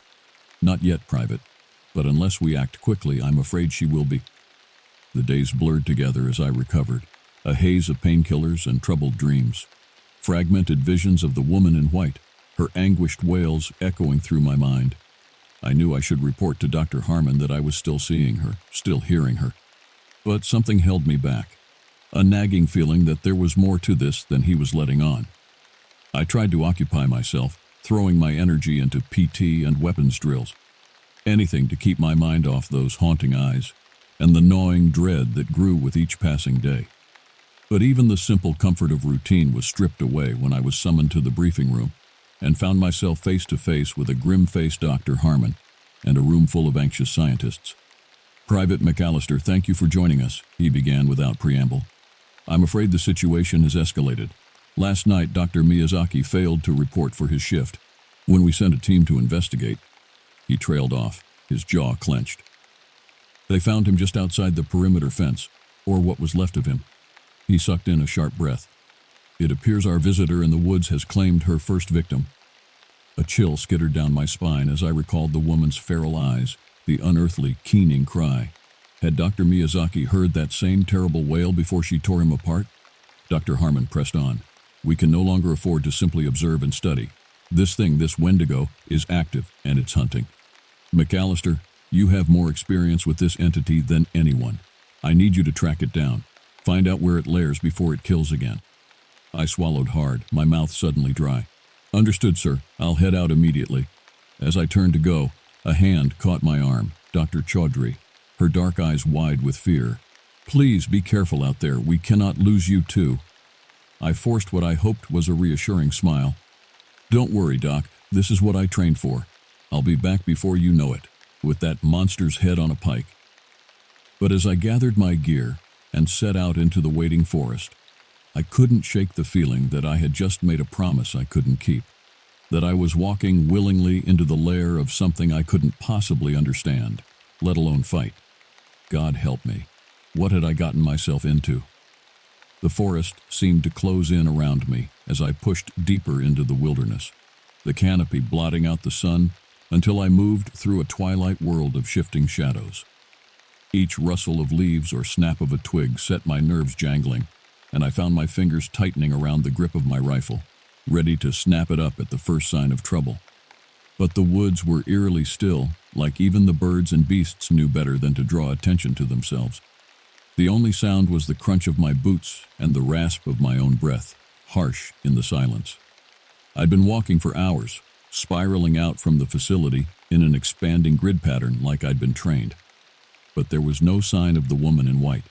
No tracks, no trace, nothing. It was as if she had simply melted into the forest, become one with the mist and the trees. I was starting to wonder if maybe she was just a figment of my imagination, a stress-induced hallucination born of too many long shifts and not enough sleep. But then I saw it, a flash of pale cloth fluttering through the undergrowth. My heart leapt into my throat, and I surged forward, crashing through the brush with no thought for stealth or caution. She was here. She was real. And I was going to catch her and drag her back to base if it was the last thing I did. I burst into a small clearing, and there she was, standing motionless in the center, like she was waiting for me. Her dress was more tattered than I remembered, stained with rust-colored streaks that looked horribly like old blood. Her dark hair writhed around her head as if it had a life of its own, and those terrible black eyes seemed to bore straight through me. I raised my rifle, trying to ignore the way my hands shook. "Don't move. You're coming with me now." She cocked her head to the side, almost curiously. Then her lips peeled back in a macabre grin, revealing broken, needle-sharp teeth. A sound emerged from her throat, building from a whimper to a shriek that made my head feel like it was splitting open. I screamed, squeezing my eyes shut against the sudden stabbing pain. And then the sound cut off, plunging the clearing into ringing silence. I opened my eyes, blinking away tears, and she was gone, vanished. But in the loam at my feet, a symbol had been gouged into the earth, a roughly drawn spiral, the whorls tightening to a central point. Dread settled over me like a shroud as I realized I had seen that symbol before, etched into the doorframes and windowsills of the facility.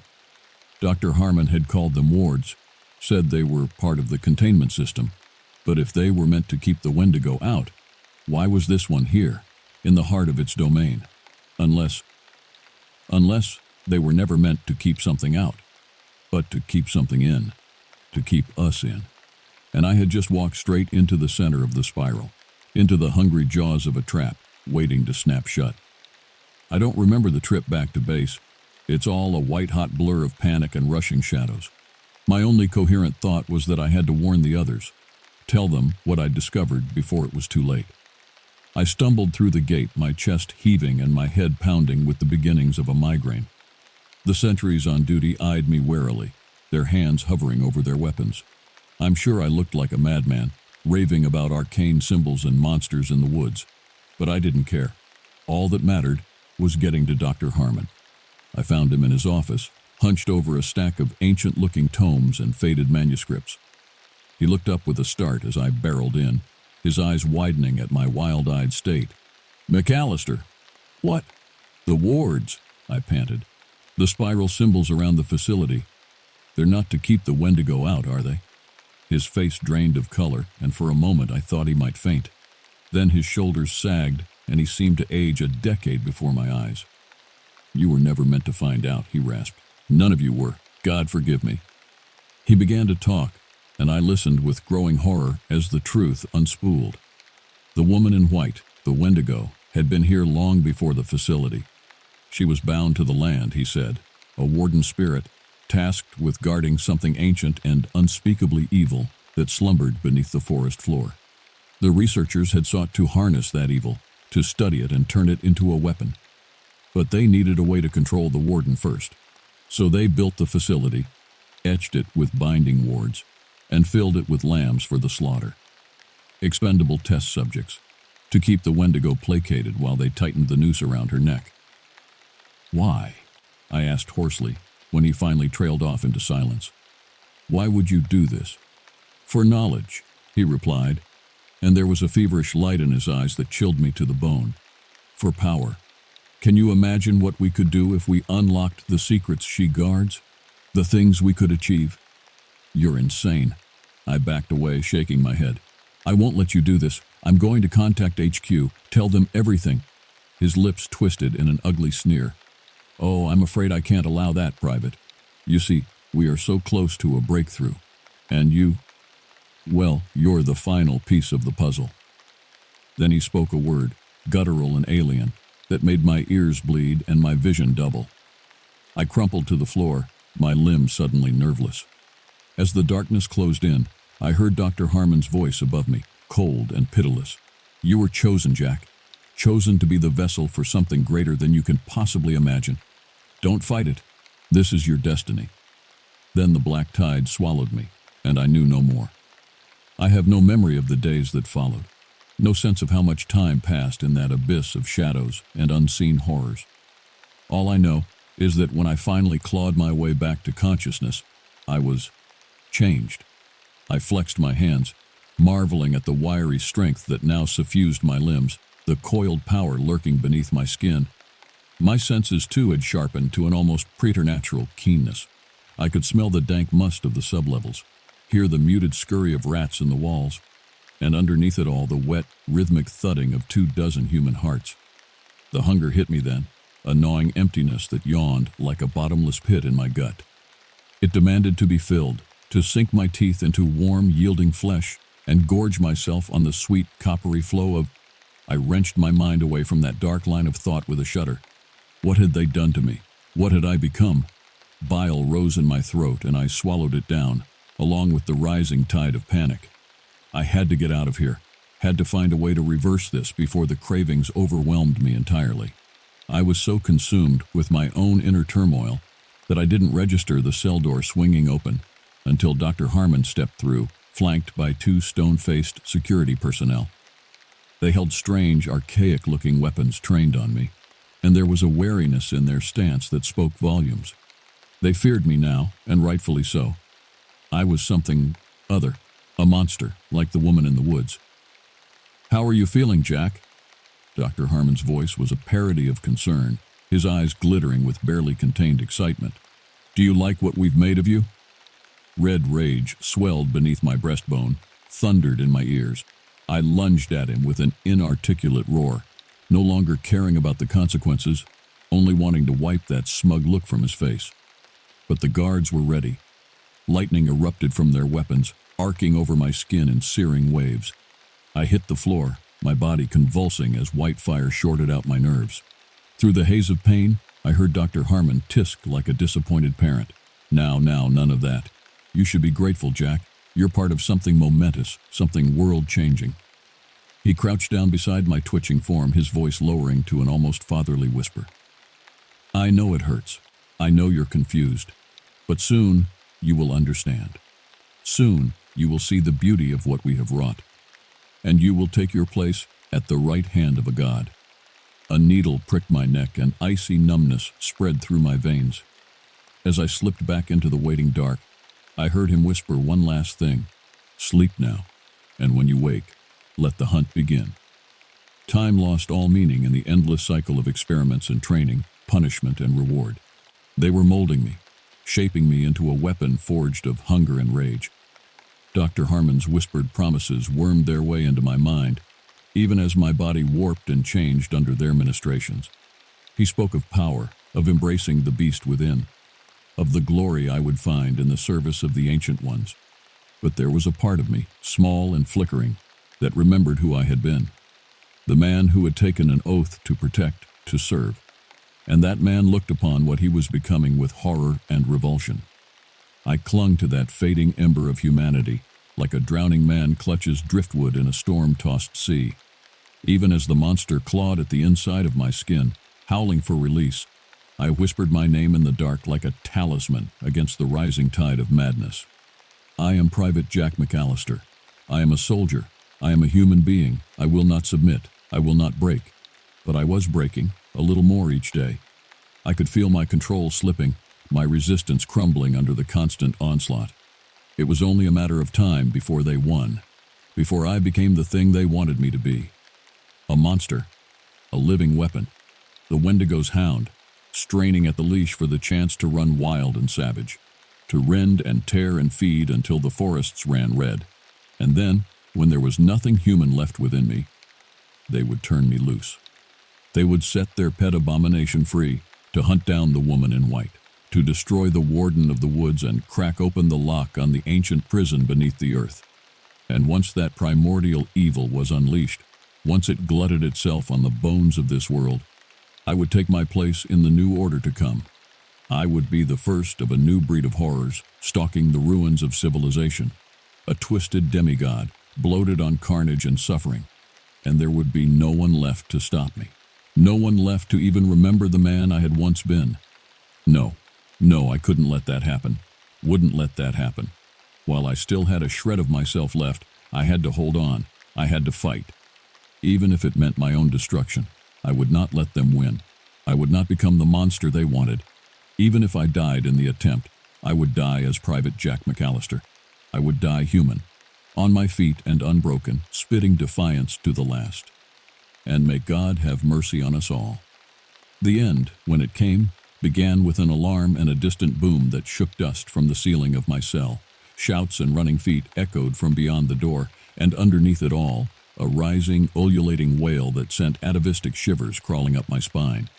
I knew that sound, as intimately as I knew the beat of my own heart. The woman in white, the Wendigo. She had come at last. My mind raced as I paced the narrow confines of my prison. The ritual to bind her, to break the seal on her ancient charge, wasn't complete. I could feel it in my bones, in the jackhammer pound of my altered blood.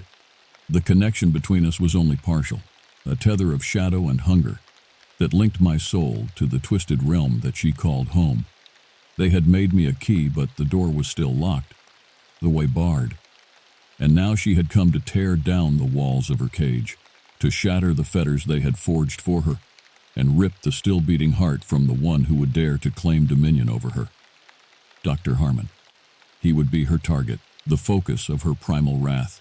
And if she reached him before the rite was complete, if she killed him, then all of this would have been for nothing. The door to my cell crumpled like tin foil, ripped off its hinges by hands that had long shed any pretense of humanity.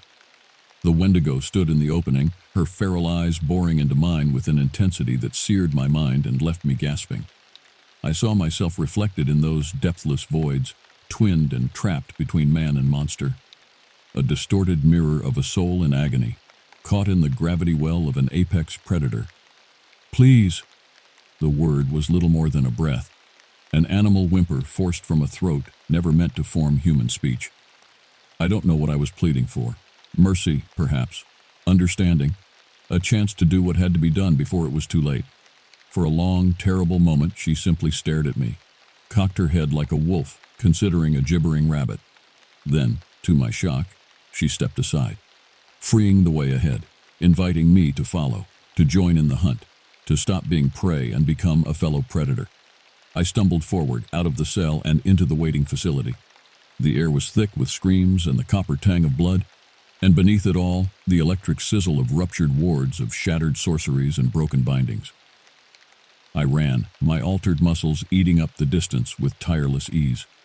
I didn't question how I knew where to go, just as I didn't question the strange dual awareness unfurling in my mind. The soldier, the human, following the ingrained layout of a facility I had patrolled for months.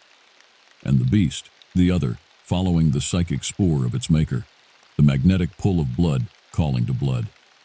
I heard Dr. Harmon before I saw him, chanting in a language never meant for mortal tongues, ancient syllables that made reality ripple and bulge obscenely at the edges of my vision. I rounded the final corner and found him in the heart of his sanctum, his laboratory. The air reeked of blood and worse things, dark magics that coiled and hissed in the shadows. The good doctor stood within a circle of skulls, their eye sockets weeping black ichor.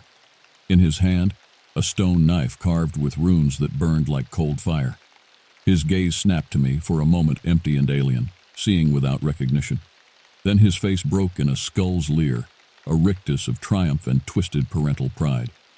"Jack," he breathed, "you're just in time. It's almost complete. Quickly, take your place at my side, and embrace your destiny as heralder of the new evolution." My lips peeled back from teeth too sharp to be human in what might have been a smile, or a snarl. I stepped forward, slowly, inexorably.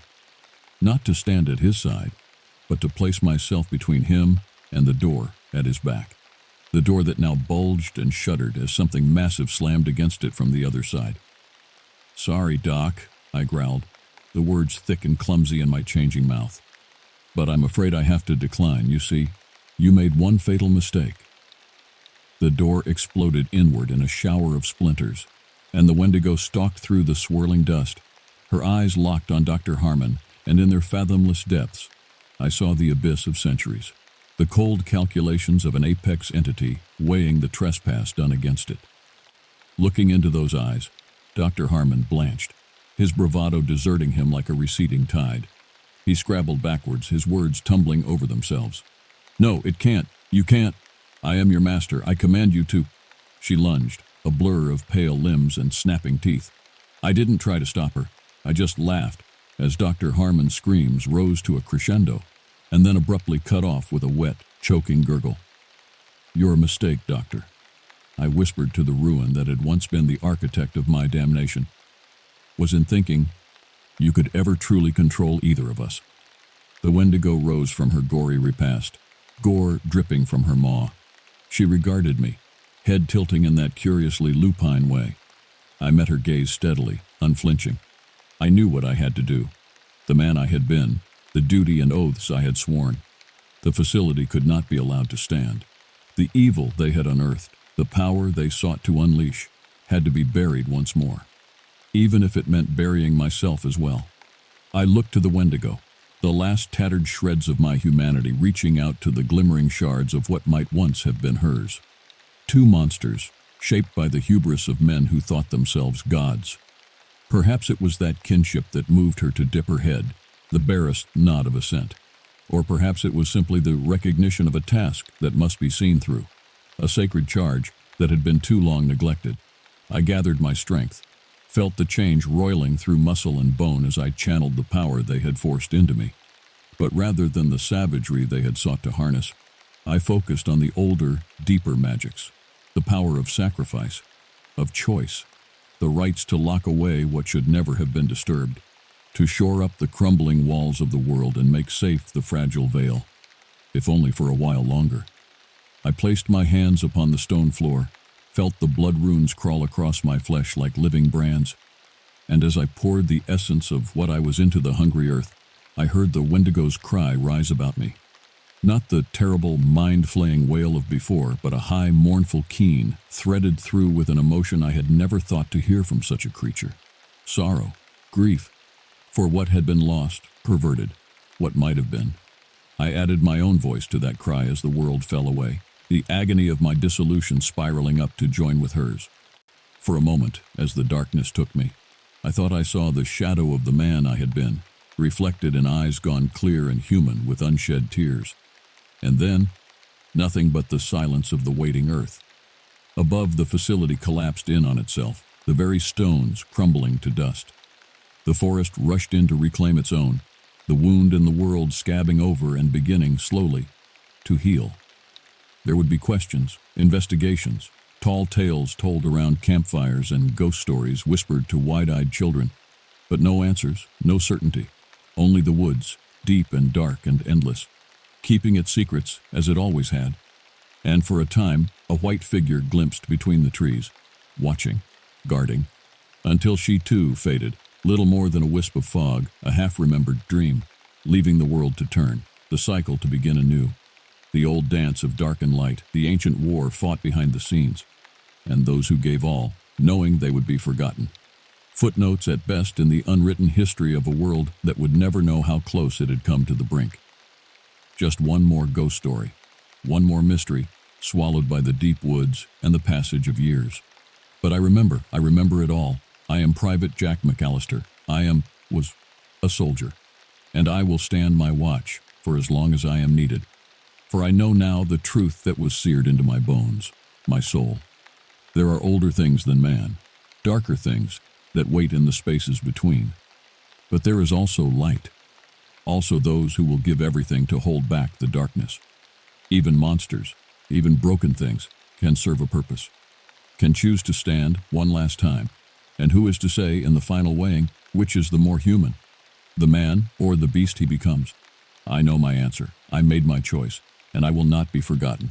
I will be remembered, even if only by the trees and the whisper of the wind. My name's August Flynn, and I've been working in Crater Lake National Park for about 6 years now. Before that, I bounced around a few other places, but Crater Lake's got something different. Maybe it's the stillness of the water, or the way the air sits heavy on your shoulders, like a bad hangover. Either way, I've always been more comfortable in the woods than anywhere else. Grew up in a small town where the only thing you could do was either go fishing or, well, join the fishing industry. I chose the former. My dad had his own little operation, a couple of boats that he'd take out on the weekends. He always said the sea was in our blood, that Flynn's had been fishermen for generations. I never had the heart to tell him I hated it. The smell, the seasickness, the endless hours of boredom punctuated by moments of sheer terror when a storm hit. No, give me solid ground beneath my feet any day. So as soon as I turned 18, I packed my bags and left. Didn't even say goodbye, just left a note on the kitchen table and hopped on the first bus out of town. I bounced around for a while, taking odd jobs where I could find them, construction mostly. It was hard work, but it paid the bills and kept me moving. Eventually, I ended up in Oregon. I'd heard about the national parks there, how they were always looking for seasonal workers. Figured it was as good a place as any to lay low for a while. That's how I ended up at Crater Lake. The first time I saw it, I was stunned.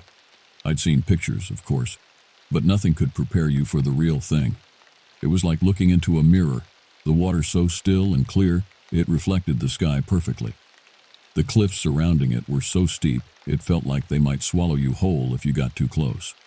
I started out as a basic grunt, doing maintenance and cleaning up after the tourists. It wasn't glamorous, but it was a foot in the door. Over time, I worked my way up to park ranger. It was a good fit for me. I liked the solitude, the quiet, and I was good at it too. Had a knack for spotting things that were out of place, whether it was a lost hiker or a bear that had wandered too close to the campgrounds. But there was something else about Crater Lake, something I couldn't quite put my finger on, a feeling like there was something watching me from the trees. I chalked it up to nerves at first, the unease of being in a new place. But as the years went by, the feeling only grew stronger. It all came to a head in the summer of 2003. I'd been at the park for about 3 years at that point, and I thought I'd seen just about everything there was to see. Boy, was I wrong. It started out like any other shift. I clocked in at dusk, ready for another long night of patrolling the park. My partner Chet was supposed to be with me, but he'd called in sick at the last minute. Probably had too much to drink the night before, as usual. I didn't mind working alone, though. Preferred it, even. Chet was a nice enough guy, but he had a habit of running his mouth, filling the silence with endless chatter about his latest conquests or the newest conspiracy theory he'd read about online. Me, I liked the quiet. Gave me time to think, to listen to the sounds of the forest. I started my patrol at the Rim Village, making sure all the tourists had cleared out for the night. It was a clear evening, the stars just starting to peek out from behind the clouds. The air was cool and crisp, with a hint of smoke from the campfires that dotted the park. As I made my way along the rim, I couldn't shake the feeling that something was off. A prickling at the back of my neck, like someone was watching me. I scanned the trees, but saw nothing. Just shadows and the occasional flicker of a firefly. I was about halfway through my patrol when I heard it, a sound coming from the woods to my left. It was faint at first, barely audible over the rustle of the wind in the trees. But as I listened closer, it grew louder, a kind of low, guttural growl, like nothing I'd ever heard before. Now I've been in these woods a long time.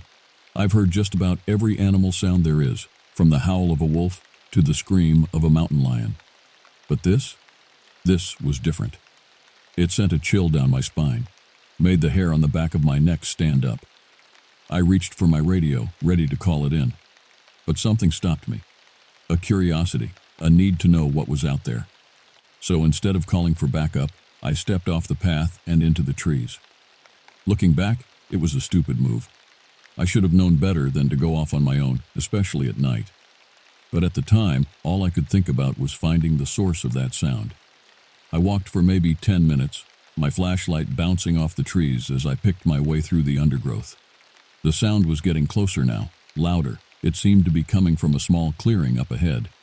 As I stepped into the clearing, I saw it. At first, I thought it was a bear. It was certainly big enough, its shoulders hunched as it crouched over something on the ground.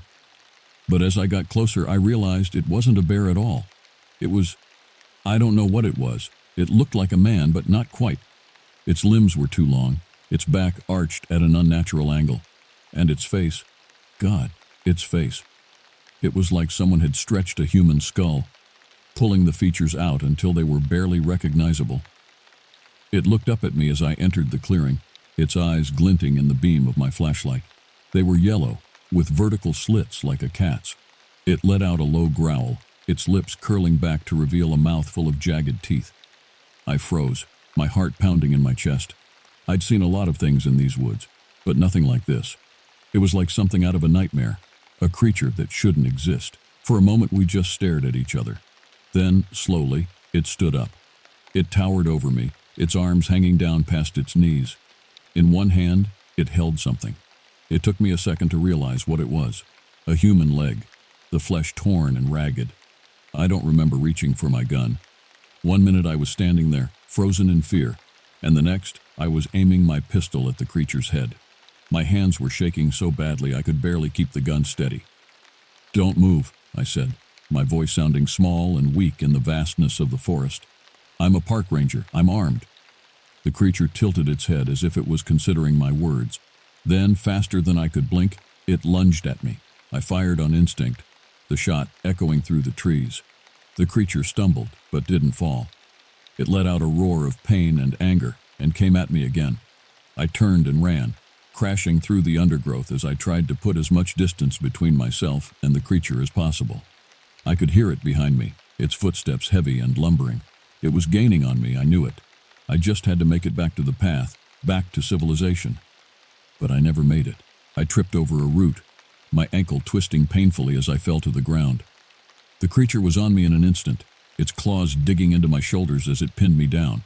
I struggled, but it was useless. The creature was too strong, its grip like iron. It leaned down, its face inches from mine. I could feel its hot breath on my skin, smell the stench of rotting flesh. "Please," I whispered, tears streaming down my face. "Please don't." But the creature didn't listen. It opened its mouth, its teeth gleaming in the moonlight. I closed my eyes, waiting for the end. And then, nothing. The weight on my chest lifted, the claws retracted. I opened my eyes to see the creature standing over me, its head cocked to one side. It made a sound, a kind of low, rumbling purr. Then, slowly, it backed away, melting into the shadows of the trees. I lay there for a long time, my heart racing and my body aching. I knew I should get up, call for help, but I couldn't seem to make my limbs work. All I could do was stare up at the sky, watching as the stars slowly faded into the dawn. When I finally made it back to the ranger station, I told them I'd been attacked by a bear. It was the only thing I could think of, the only explanation that made sense. They sent out a search party, but they never found anything. No tracks, no sign of the creature. I took a leave of absence after that, spent a few months trying to forget what I'd seen. But I couldn't stay away forever. The forest called to me like it always had. So I came back, and I've been here ever since. I still patrol the woods at night, still listen for the sound of that creature in the darkness. But I've never seen it again. Sometimes I think I must have imagined it. A trick of the light, a nightmare brought to life by my own fear. But then I remember the feeling of its claws on my skin, the stench of its breath, and I know it was real. I don't know what it was or where it came from, but I do know one thing. It's still out there, somewhere in the depths of the forest. waiting. And I'll be here, watching, waiting for the day it comes back. I don't talk about that night much. Not because I don't want to, but because I know how it sounds. Crazy, right? A park ranger claiming he saw some kind of monster in the woods. It's the kind of story that gets you a one-way ticket to the nut house. But I know what I saw, and I know I'm not the only one. There have been stories about the creature for as long as anyone can remember. The locals have a name for it, the Crater Lake Monster. They say it's been here since the beginning, since the lake was formed by the collapse of a volcano thousands of years ago. Of course, most people don't believe the stories. They think it's just a legend, a campfire tale told to scare kids into behaving. But I know better. I've done my research, you see. Spent hours in the library poring over old newspapers and journals. And I found things, snippets of stories that hint at the truth. There was a report from the 1920s about a group of hikers who went missing near the lake. They were never found, but one of the search party members claimed to have seen something in the woods, something big and fast with glowing eyes. And then there was the incident in the 60s when a couple of teenagers were found dead on the shore of the lake. The official report said they'd drowned, but there were rumors, whispers of something else, something that had dragged them into the water. I even found an old Native American legend about a creature that lived in the depths of the lake. They called it the Lau's Pet, after the god of the underworld. According to the legend, the creature was a guardian of the lake, a protector of its secrets. But the stories didn't prepare me for the reality. Nothing could have. After that first encounter, I became obsessed. I spent every waking moment thinking about the creature, trying to understand what it was and where it came from. I even started camping out in the woods, hoping to catch another glimpse of it. But it was like the creature knew I was looking for it. Every time I got close, it would vanish, leaving nothing but a trail of broken branches and the lingering stench of decay. It wasn't until a few months later that I saw it again, and this time, I wasn't alone. It was a busy weekend at the park, with families and tourists flocking to the lake to enjoy the last of the summer sun. I was on patrol, keeping an eye out for any troublemakers or lost hikers. I was just about to head back to the ranger station when I heard a scream. It was coming from one of the more remote trails, a winding path that led deep into the heart of the forest. I took off running, my heart pounding in my chest. As I got closer, I could hear more screams, mixed with a sound I'd never forget. The same low, guttural growl I'd heard that first night. I burst into a clearing to find a group of hikers huddled together, their faces pale with fear. And there, standing at the edge of the clearing, was the creature. It was just as I remembered it, tall and lean, with long, spindly arms and a face that was almost human, but not quite. It was crouched over something on the ground, its back to me. I reached for my gun, but before I could draw it, one of the hikers, a young man with a backpack, stepped forward. He was shaking, but there was a determined set to his jaw. "Hey!" he shouted, his voice cracking with fear. "Get away from her!" The creature turned, its yellow eyes fixing on the hiker. It let out a low growl, its lips curling back to reveal those jagged teeth. But the hiker didn't back down. He reached into his backpack and pulled out a flare gun, aiming it at the creature. "I said get back!" he yelled, his finger tightening on the trigger. The creature hesitated, its eyes darting between the hiker and the flare gun. Then, with a final snarl, it turned and bounded off into the trees, disappearing from view. I rushed over to the hikers, my heart hammering in my chest. One of them, a young woman, was lying on the ground, her leg bent at an unnatural angle. "What happened?" I asked, kneeling down beside her. "It came out of nowhere," the hiker with the flare gun said, his voice shaking. "Grabbed her, started dragging her into the woods. I thought it was going to kill her." I nodded, my mind racing.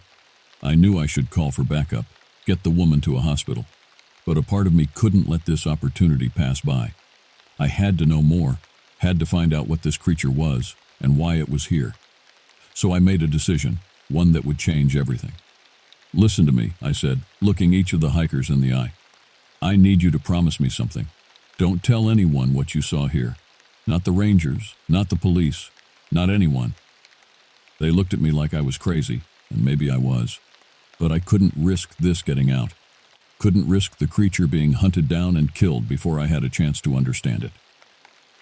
"Please," I said, my voice urgent. I know it sounds insane, but I need you to trust me.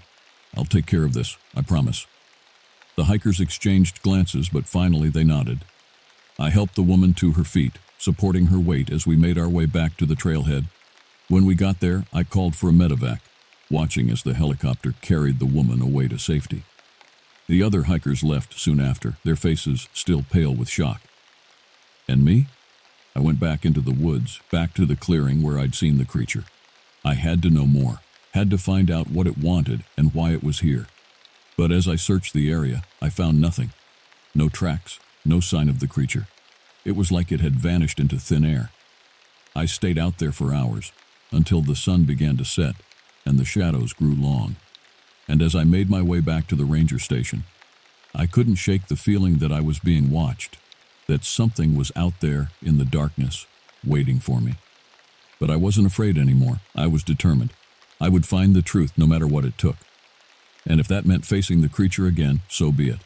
I was ready for whatever came next. After the incident with the hikers, things started to change at the park. There were whispers, rumors of something strange lurking in the woods. People started to talk, to ask questions. I did my best to keep a lid on it, to reassure the other rangers and the tourists that everything was fine. But it wasn't easy. Every time I closed my eyes, I saw the creature's face, those yellow eyes staring back at me. I knew I had to do something, had to find a way to understand what was happening. So I started to dig deeper, to look for answers in places I'd never thought to look before. I talked to the locals, the ones who'd lived in the area for generations. They were hesitant at first, unwilling to share their secrets with an outsider. But eventually, they started to open up. They told me stories, legends that had been passed down from father to son, mother to daughter. Stories of a creature that had lived in the woods for as long as anyone could remember. A creature that was neither human nor animal, but something in between. Some called it a spirit, a guardian of the forest. Others said it was a demon, a creature of pure evil that preyed on the innocent and the unwary. But all agreed on one thing: the creature was not to be trifled with. The more I heard, the more I became convinced that the creature was real, that it was something more than just a legend. And the more I became determined to find it, to uncover the truth behind its existence. But the locals warned me against it. They said that those who went looking for the creature rarely came back, that the forest had a way of swallowing people whole, of erasing them from existence as if they'd never been. I didn't listen. I couldn't. The creature had gotten under my skin, had become an obsession that I couldn't shake. I had to know more, had to see it again with my own eyes. So I started spending more and more time in the woods, camping out for days at a time in the hopes of catching a glimpse of the creature. I told the other rangers I was doing research, studying the local wildlife. But the truth was, I was hunting. I set up cameras, laid traps, did everything I could think of to try and lure the creature out into the open. But it was like it knew what I was doing, like it could sense my presence and was staying just out of reach. Weeks turned into months, and still I had nothing to show for my efforts. The other rangers started to whisper about me, to wonder if I was losing my mind. And maybe I was. Maybe the creature had driven me to the brink of madness, had consumed me in a way that I couldn't understand. But I couldn't give up. I wouldn't. I had to see this through, had to find the answers I was looking for. And then, one night, everything changed. I was camped out in a remote part of the forest, far from the tourist trails and the ranger station. I'd been there for days, living off of trail mix and bottled water, sleeping in a small tent that barely kept out the cold. I was just about to turn in for the night when I heard it, a sound, coming from somewhere deep in the woods. It was faint at first, barely audible over the rustle of the wind in the trees. But as I listened closer, it grew louder, more distinct. It was a voice, a human voice, crying out in the darkness. And it was coming from the direction of the creature's lair. I grabbed my flashlight and my gun, my heart pounding in my chest. I knew I should call for backup, should wait for the other rangers to arrive. But there was no time. Whoever was out there, they were in trouble. And I was the only one who could help them. I plunged into the woods, following the sound of the voice. It was hard going, the undergrowth thick and tangled, the ground uneven beneath my feet. But I pushed on, driven by a sense of urgency that I couldn't explain. As I got closer, I could hear the voice more clearly. It was a woman's voice, high and thin, edged with panic. She was screaming, pleading for help. And then I saw it. The creature, crouched over something on the ground, and beneath it, a woman, her clothes torn and bloody, her face contorted in fear. I didn't hesitate. I raised my gun, my finger tightening on the trigger. But before I could fire, the creature turned, its yellow eyes fixing on me. It let out a roar, a sound that seemed to shake the very earth beneath my feet. And then it charged, its long arms outstretched, its jaws open wide. I fired, the shot going wide in the darkness. The creature kept coming, its eyes glowing with a feral intensity. I fired again, and this time I heard it yelp in pain, saw it stumble. But it didn't stop. It kept coming, its claws tearing at the ground, its teeth bared in a snarl. And then it was on me, its weight bearing me to the ground, its hot breath on my face. I struggled, but it was useless. The creature was too strong, its grip like iron. I felt its claws dig into my flesh, felt the white-hot pain of its teeth sinking into my shoulder. And then, suddenly, it was gone. The weight lifted, the pain receded. I opened my eyes to see the woman standing over me, a bloody rock clutched in her hand. She helped me to my feet, her eyes wide with fear and shock. "Thank you," she whispered, her voice trembling. "You saved my life." I nodded, too stunned to speak. I looked around, searching for the creature, but it was nowhere to be seen, vanished into the darkness as if it had never been. I turned back to the woman, taking in her torn clothes and the blood that stained her skin. "What happened?" I asked, my voice hoarse. "What were you doing out here?" She shook her head, her eyes filling with tears. "I was hiking," she said, her voice breaking. "I got lost, couldn't find my way back, and then it found me." I nodded, understanding dawning. The creature had been hunting her, stalking her through the woods, and if I hadn't arrived when I did, I pushed the thought away, focusing on the task at hand. I had to get her out of here, had to get her to safety. We made our way back to my campsite, the woman leaning heavily on my arm. When we got there, I helped her into my tent, wrapping a blanket around her shoulders. And then I called it in, my voice shaking as I relayed what had happened to the other rangers. They arrived within minutes, their faces grim as they took in the scene. They tried to question the woman, tried to get her to tell them what she'd seen. But she was too traumatized, too shaken to make much sense. All she could say was that it was a monster, a creature out of a nightmare. I knew how she felt. I'd seen it too, had felt the terror of being in its grasp. And I knew that I couldn't rest until I'd found it, until I'd put an end to its reign of terror. The other rangers warned me against it, told me that it was too dangerous, that I was putting myself at risk. But I didn't listen. I couldn't. The creature had become a part of me, a mystery that I had to solve. And so I went back out into the woods, back to the place where I'd seen it last. I searched for days, for weeks, but I found nothing. No sign of the creature, no trace of its existence. But I knew it was still out there, somewhere in the darkness, waiting, watching. And I knew that I would never stop searching, never stop hunting until I found it. Because the truth was, the creature had changed me. It had awakened something inside of me, a darkness that I'd never known existed. And now that I'd seen it, now that I knew what was out there, I could never go back to the way things were before. I was a different person now, a man with a purpose. And that purpose was to find the creature, to uncover the truth behind its existence, no matter the cost. Days turned into weeks, and still I searched. I barely slept, barely ate. All I could think about was the creature, the mystery that had consumed my every waking moment. The other rangers started to avoid me, started to whisper behind my back. They thought I was crazy, thought I'd lost my mind. And maybe they were right. Maybe the creature had driven me to the brink of insanity, had taken hold of my soul in a way that I couldn't understand. But I couldn't stop. I wouldn't. The creature had become my obsession, my reason for living, and I would find it, no matter what it took. I started to venture deeper into the woods, into places where even the most experienced hikers feared to tread. I camped out for days at a time, living off the land, surviving on nothing but my wits and my determination. And then, one day, I found something. A clue. a hint of the creature's existence. It was a footprint, larger than any I'd ever seen, pressed into the soft earth of a riverbank. I followed the trail, my heart pounding in my chest. I knew I was close, knew that the creature was somewhere nearby. And then I saw it, a cave, hidden deep in the heart of the forest. Its entrance was dark and foreboding, a gaping maw that seemed to swallow the very light itself. I hesitated for a moment, my hand hovering over my gun. I knew I should turn back, should call for backup, but I couldn't.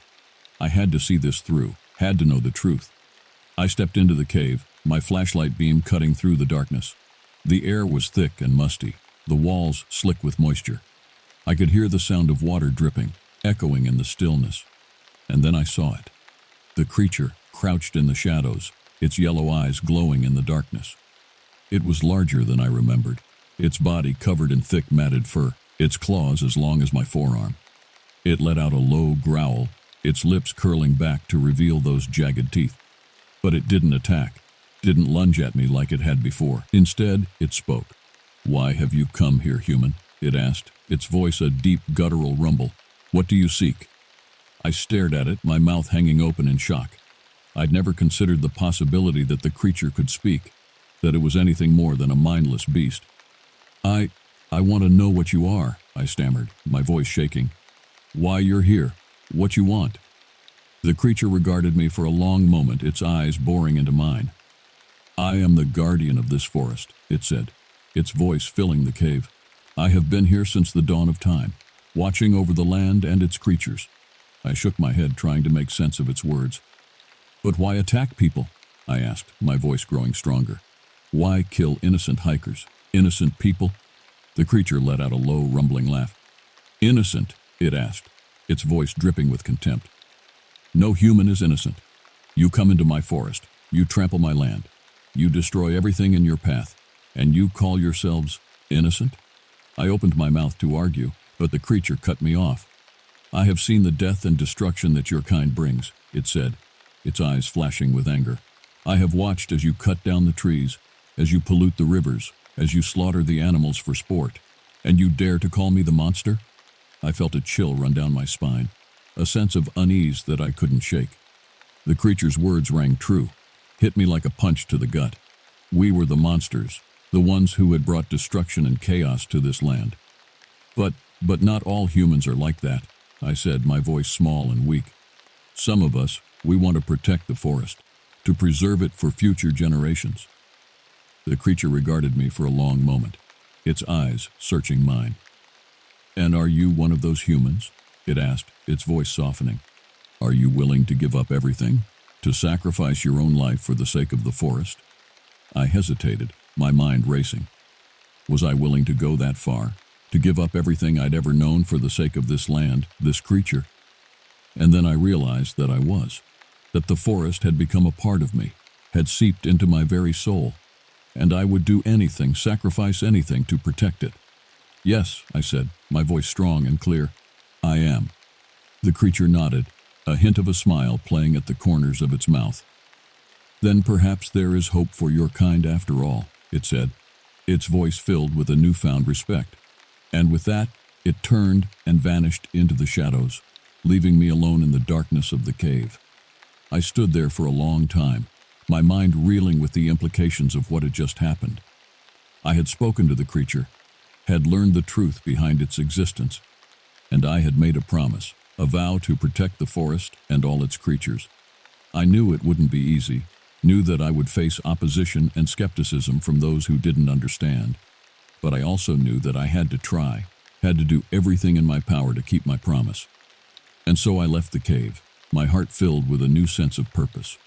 I would be the guardian of the forest, the protector of the land, and I would do whatever it took to keep it safe, to preserve it for generations to come. Because in the end, that was all that mattered. The forest, the creatures that called it home, the beauty and the mystery that lay hidden within its depths. And I would be its champion, its defender, no matter the cost. I returned to the ranger station, my mind still reeling from my encounter with the creature. I knew I had to tell someone, had to share what I had learned. But who would believe me? Who would understand? I decided to start with the other rangers, the ones who had been there the longest, who knew the forest better than anyone. I called them together, my voice shaking with excitement and trepidation. "I found it," I said, my eyes shining with a newfound intensity. "The creature, the one that's been attacking hikers. I spoke to it." They stared at me, their faces a mix of disbelief and concern. "August, what are you talking about?" one of them asked, his voice gentle. "There's no creature, no monster in the woods. It's just a legend, a myth." I shook my head, my frustration mounting. "No, it's real," I insisted, my voice growing louder. "I saw it, spoke to it. It's not a monster, it's a guardian. It's been protecting the forest, keeping it safe from those who would destroy it."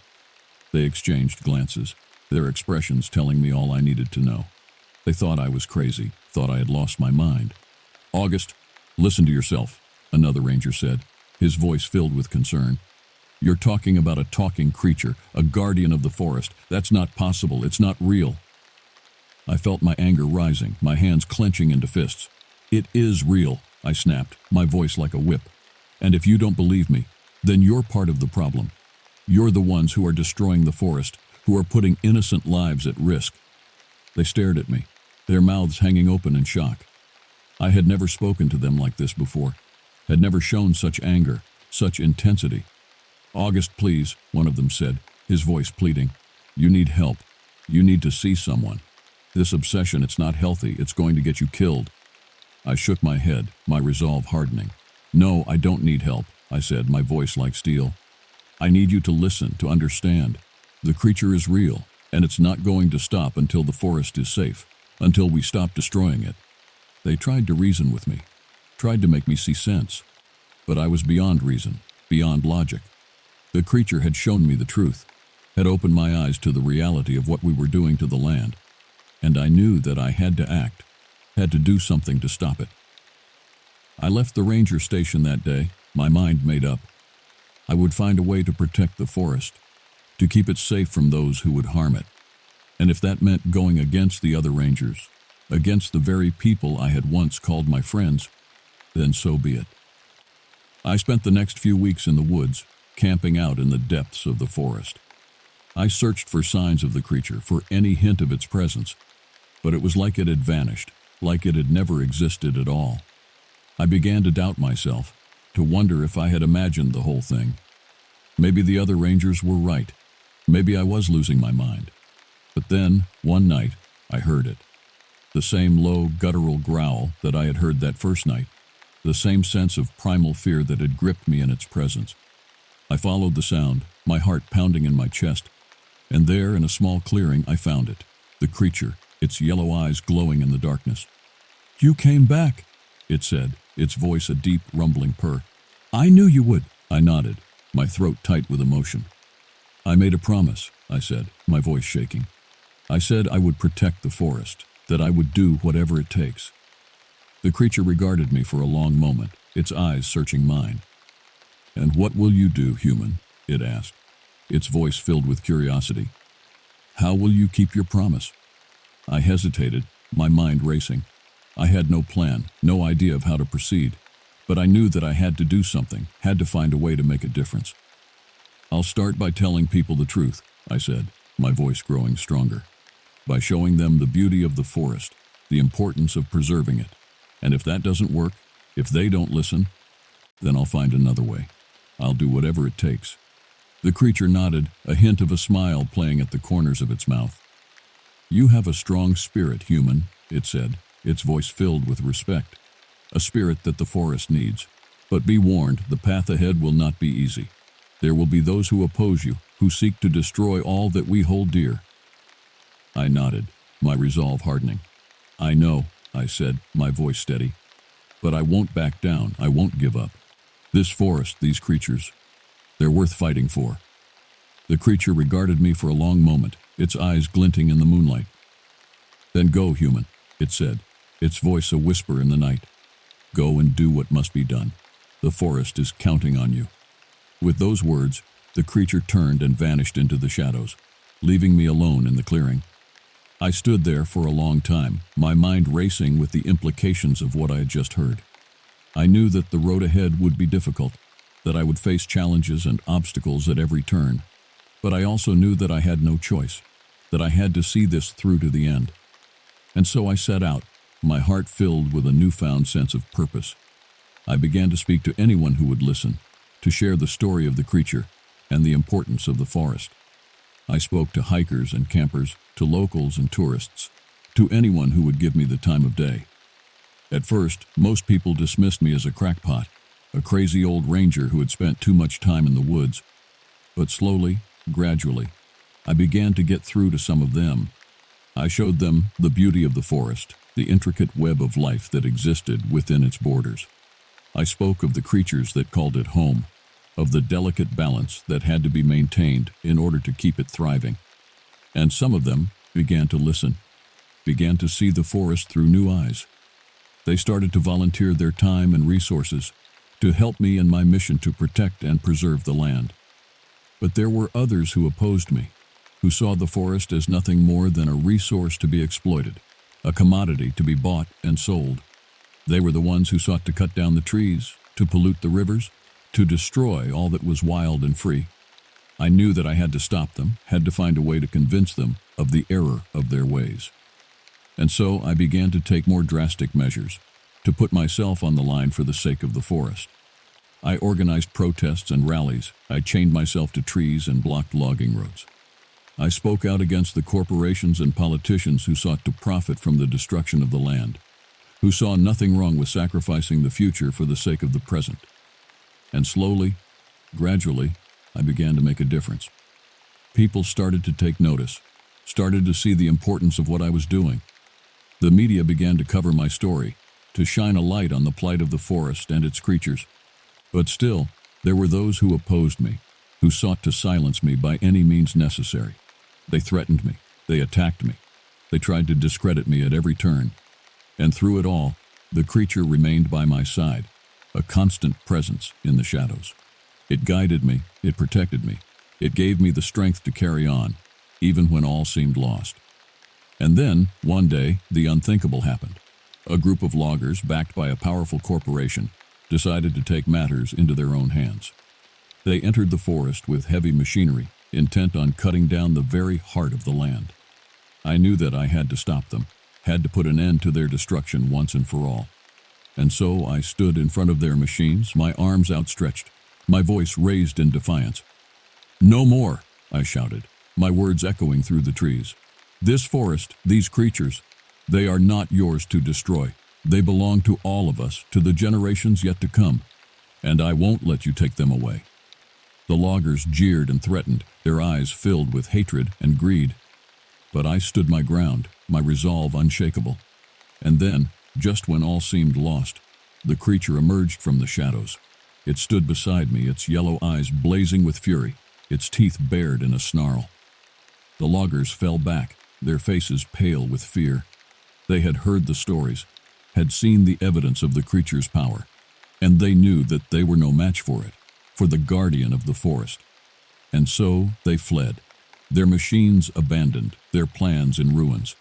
And as they disappeared into the distance, the creature turned to me, its voice a whisper in my ear.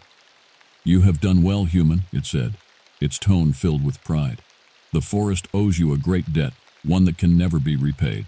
But know this, you will always have a place here, a home among the trees and the creatures of the wild." I felt tears spring to my eyes, my heart swelling with emotion.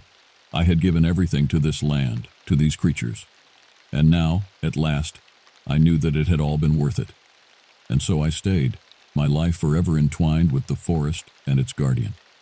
I became a legend among the locals, a strange old man who lived among the trees and spoke to the spirits of the land. But I knew the truth, knew the real story behind the myth.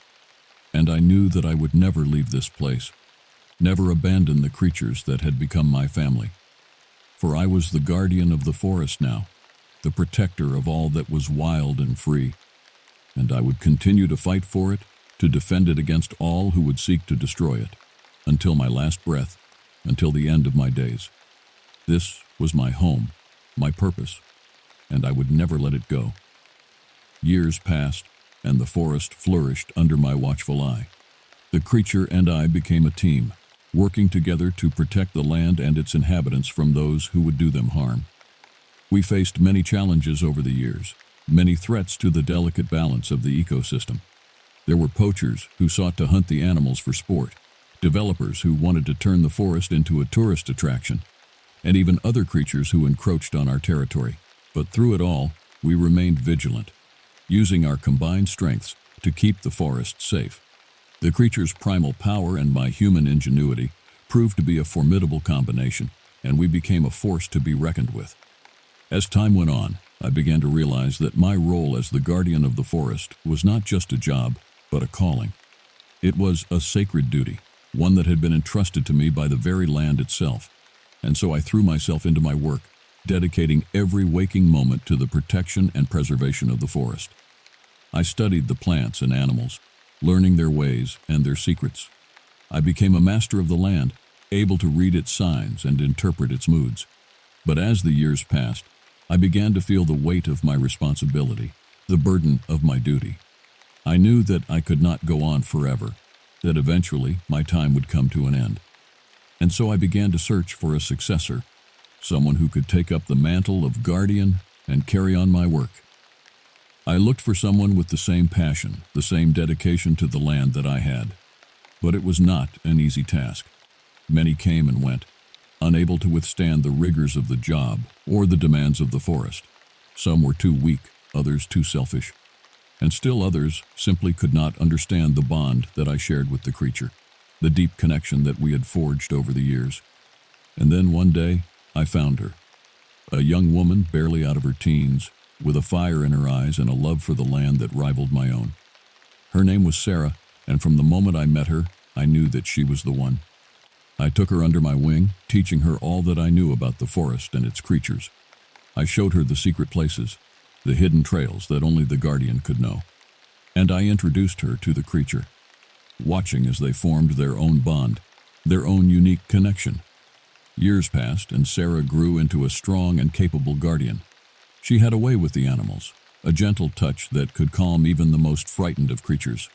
And she had a fierce determination, a willingness to do whatever it took to protect the land. And so, when the time came for me to step down, I did so with a heavy heart but a clear conscience. I knew that the forest was in good hands, that Sarah would carry on my work with the same dedication and passion that I had.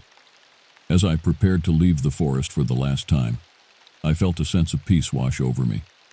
I had fulfilled my duty, had given everything that I had to the land and its creatures, and now, at last, I could rest. But as I turned to go, I heard a sound that made me pause. It was the creature, emerging from the shadows to stand before me. Its yellow eyes were filled with an emotion that I had never seen before, a deep sadness that seemed to emanate from its very soul. "You are leaving," it said, its voice a whisper in the night. "After all these years, all that we have been through together." I nodded, my throat tight with emotion. "Yes," I said, my voice cracking.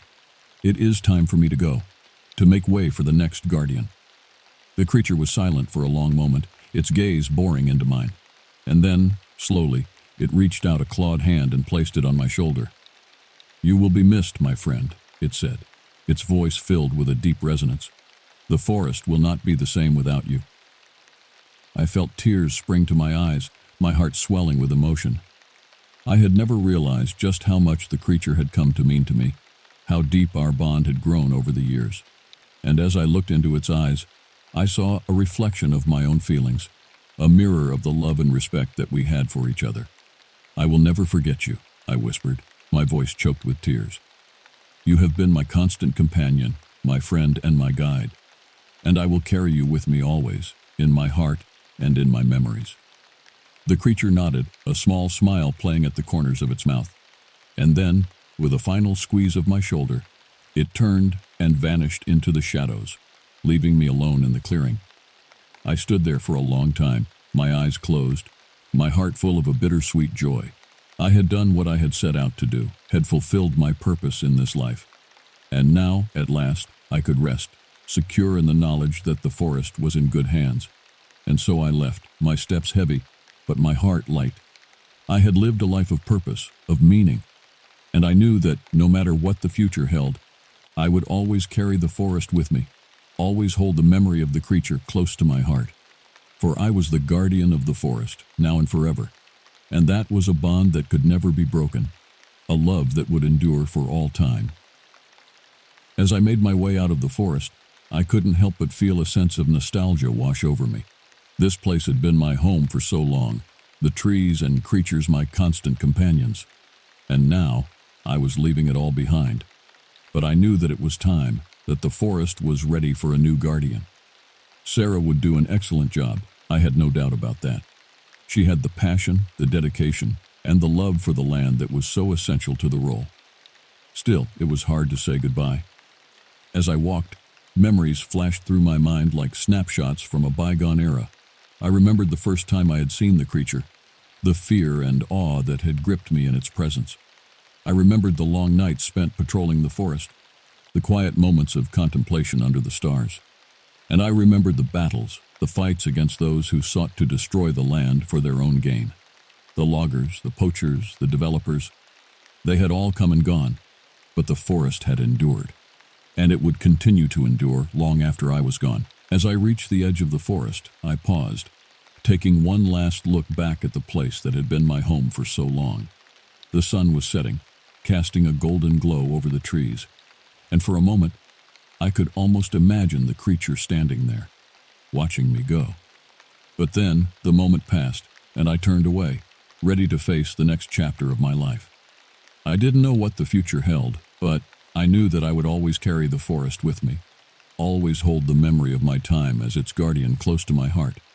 And so I walked on, my steps light and my heart full of hope. The world was a big place, full of wonders and mysteries, and I was ready to explore them all, to see what lay beyond the borders of the forest. As I made my way down the road, I couldn't help but feel a sense of excitement building within me. I had spent so long in one place, so long focused on a single goal, and now I was free to go wherever I wanted, to do whatever I chose. But even as I reveled in my newfound freedom, I knew that I would never forget my time in the forest. It had shaped me, molded me into the person I was today, and it had given me a purpose, a reason for being. I thought back to my final conversation with the creature, to the words that it had spoken to me. "You will be missed, my friend," it had said, its voice filled with emotion. "The forest will not be the same without you." And I knew that it was true. The forest would go on, would thrive under Sarah's care, but it would never be quite the same, not without me there to watch over it. But that was the way of things, the natural order of the world. Everything changed, everything evolved, and I had played my part, had done what I was meant to do. And so I walked on, my head held high and my heart full of gratitude. I had been given a great gift, a chance to make a difference in the world, and I knew that, no matter what the future held, I would always be grateful for that. As the sun dipped below the horizon and the stars began to appear in the sky, I couldn't help but feel a sense of peace wash over me. I had lived a good life, had made a difference in the world, and that was all anyone could ask for in the end. And so I walked on, ready to face whatever lay ahead. The forest was behind me now, but it would always be a part of me, and I would always be its guardian, now and forever. Years passed, and I settled into a new life far from the forest.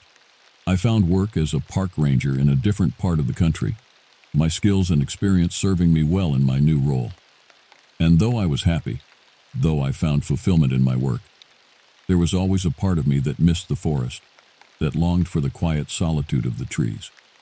I kept in touch with Sarah, receiving regular updates on the state of the forest and its creatures.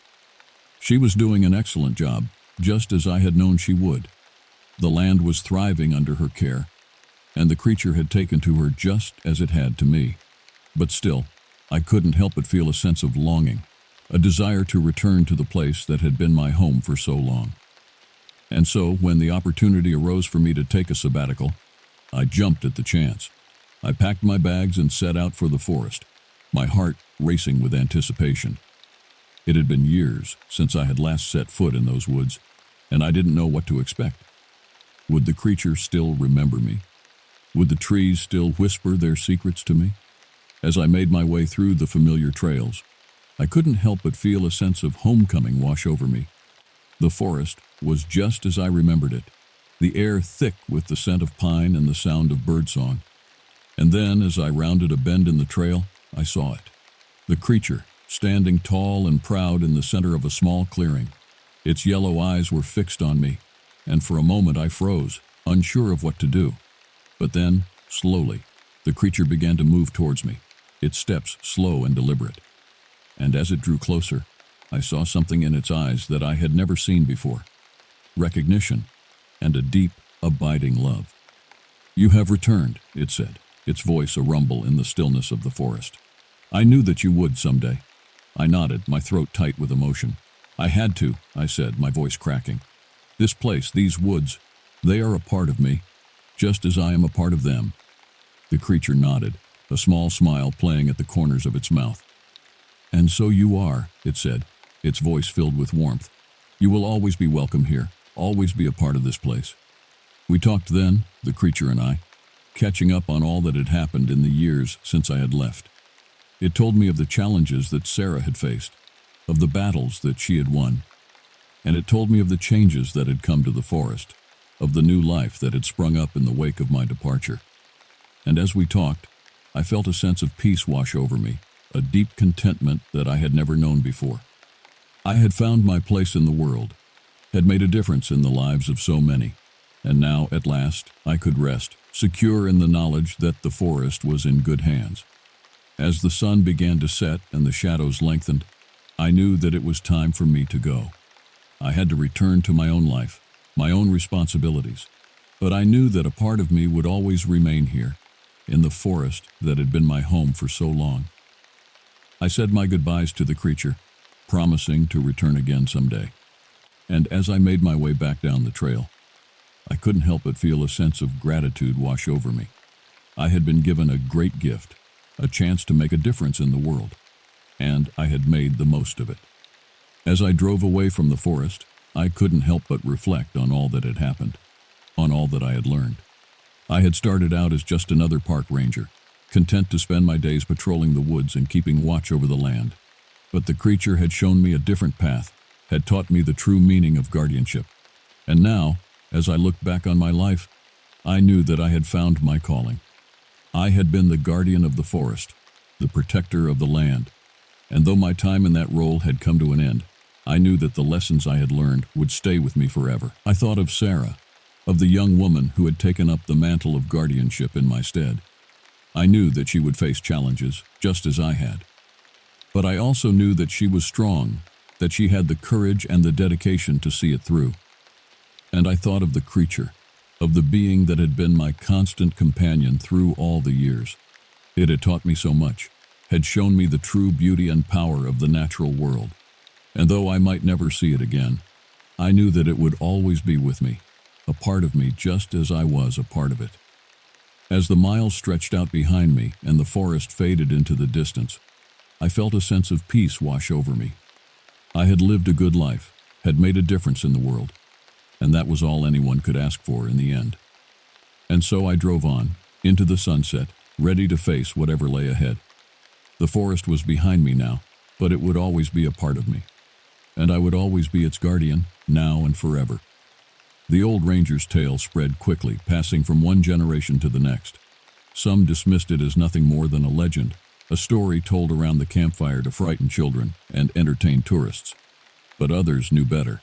They had seen the signs, had felt the presence of something ancient and powerful in those woods. And so the legend grew, taking on a life of its own. People came from far and wide to see the forest, to walk the same trails that the guardian had once patrolled. And though they might not have seen the creature themselves, they could feel its presence, could sense the magic that lingered in the air. Years turned into decades, and the world changed around the forest. Cities grew and expanded, technology advanced at a rapid pace, but the forest remained, a bastion of wilderness in a rapidly developing world. And always, there were the guardians, men and women who had heard the call, who had felt the pull of the forest in their hearts. They came from all walks of life, all corners of the globe, but they all shared one thing in common, a deep love for the land and a fierce desire to protect it. And so the legacy of the guardian lived on, passed down from one generation to the next. And though the names and faces might change, the spirit of the forest remained the same, wild, untamed, and forever free. As for me, I lived out the rest of my days in peace, content in the knowledge that I had made a difference. I watched from afar as the world changed and evolved, as new challenges arose and were met head-on by the guardians of the forest. And when my time finally came, I knew that I was ready. I had lived a long and full life, had seen and done things that most people could only dream of, and though I might be gone, I knew that my legacy would live on, carried forward by the guardians who came after me. And so I closed my eyes for the last time, a smile on my face and a sense of peace in my heart. I had been the guardian of the forest, the protector of the land. And that was a title that I would carry with me, into whatever lay beyond, for I knew that the forest would endure long after I was gone. It would continue to thrive, to grow and change and evolve. And always, there would be the guardians, the men and women who had heard the call and answered it with all their hearts. And so I passed from this world, secure in the knowledge that I had made a difference. The forest had been my home, my life's work, and though I might be gone, it would always be a part of me, just as I was a part of it. Forever and always, I had been the guardian of the forest, and that was a legacy that would never die.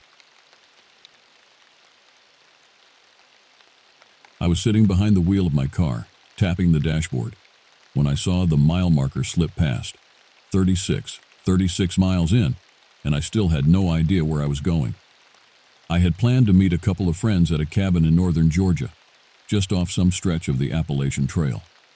I hadn't been paying attention, missed the exit an hour ago, and here I was, off course in the middle of some back road that wasn't even showing up on my GPS.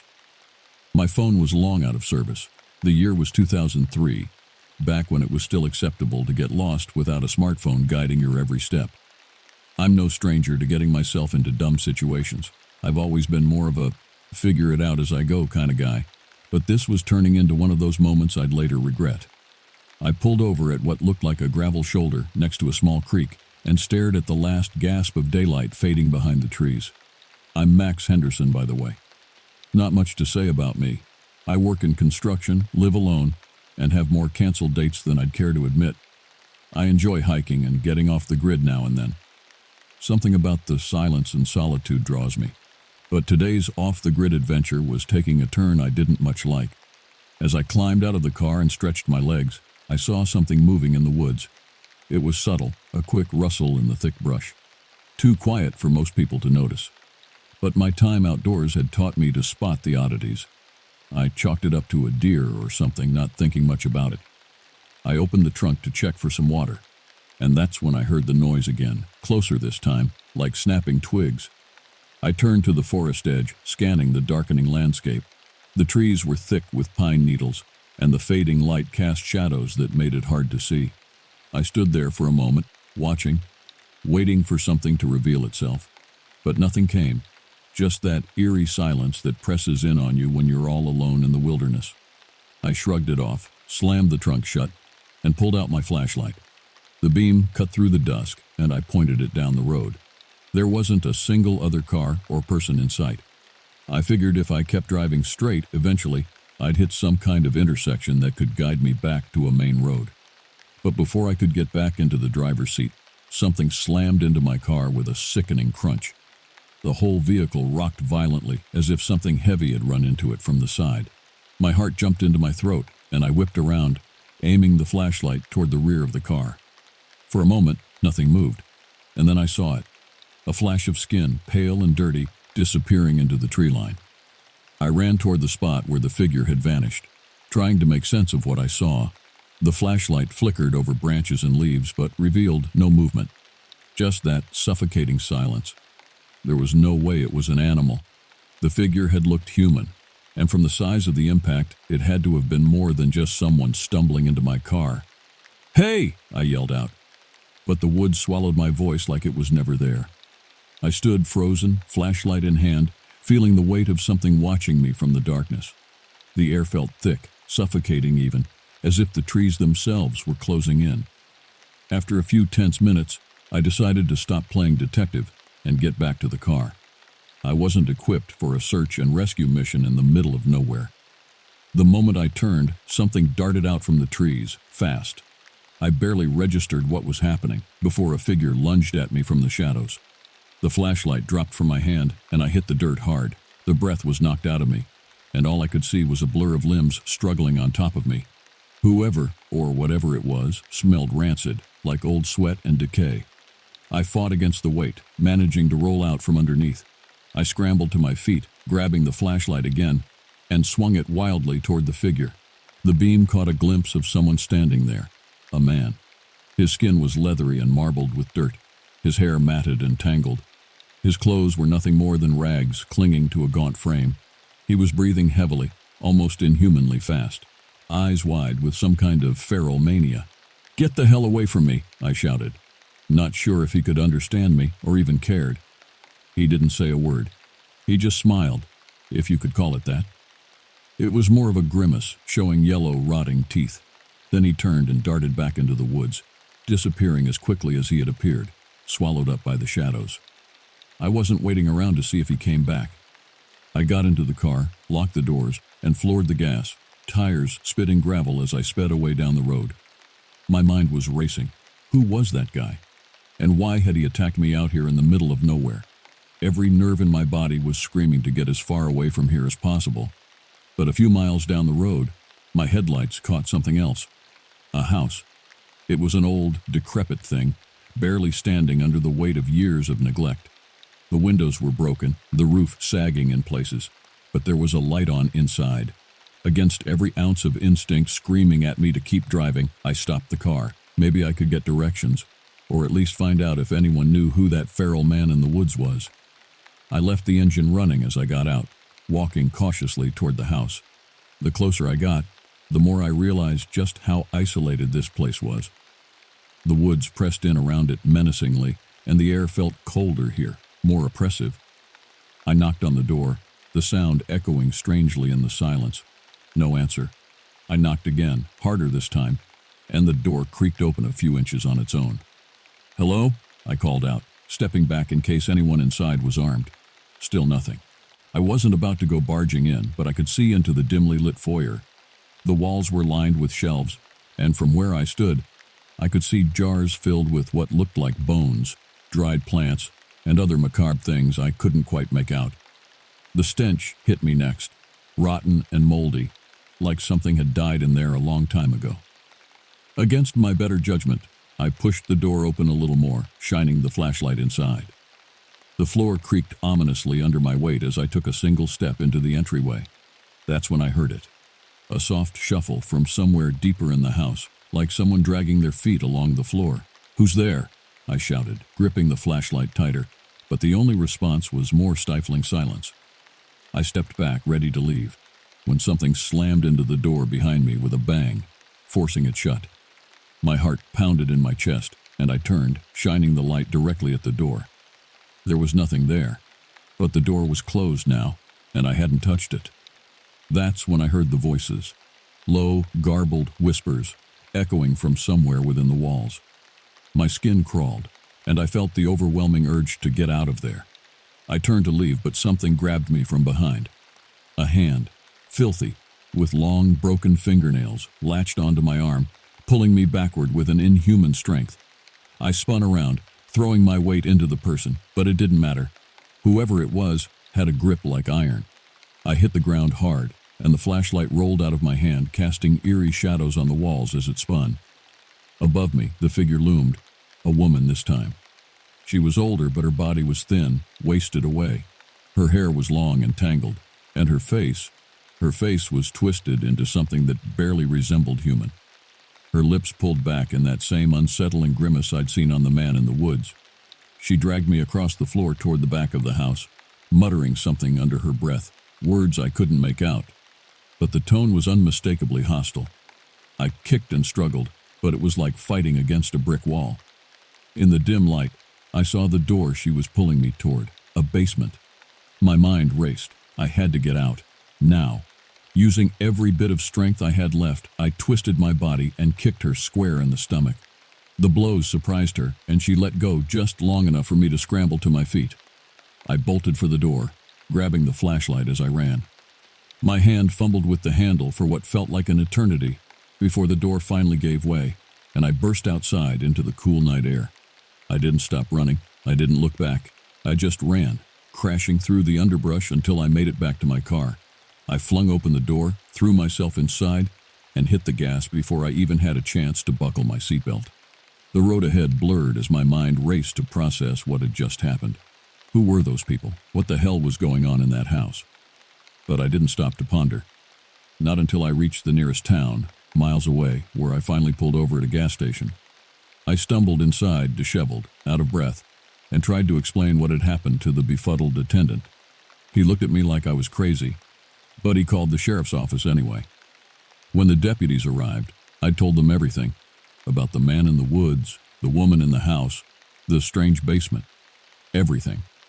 They listened, took notes, but their expressions didn't shift from that skeptical look I've seen 100 times. You know the one.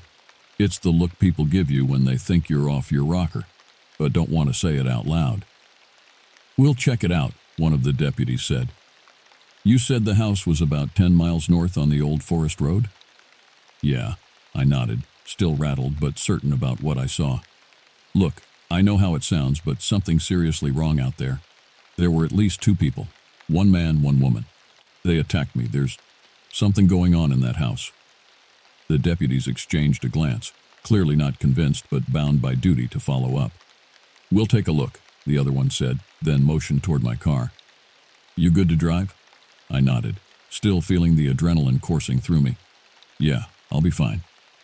"Head on home. We'll be in touch if we find anything," the first deputy said with a dismissive wave as they got into their cruiser. I got back into my car, but I didn't drive off immediately.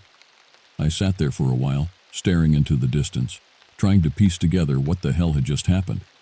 The more I thought about it, the less it made sense. But that didn't change the fact that it had happened. Those people were out there, and whatever they were doing, it wasn't good. The drive home was a blur. By the time I pulled into my driveway, it was past midnight. I locked the doors behind me, double-checked the windows, and sat on the couch, staring blankly at the TV, which I hadn't even turned on. I couldn't shake the images from my head. The man's wild eyes, the woman's cold grip, the basement door looming in the dim light. The next morning, my phone rang. It was the sheriff's office. "Mr. Henderson?"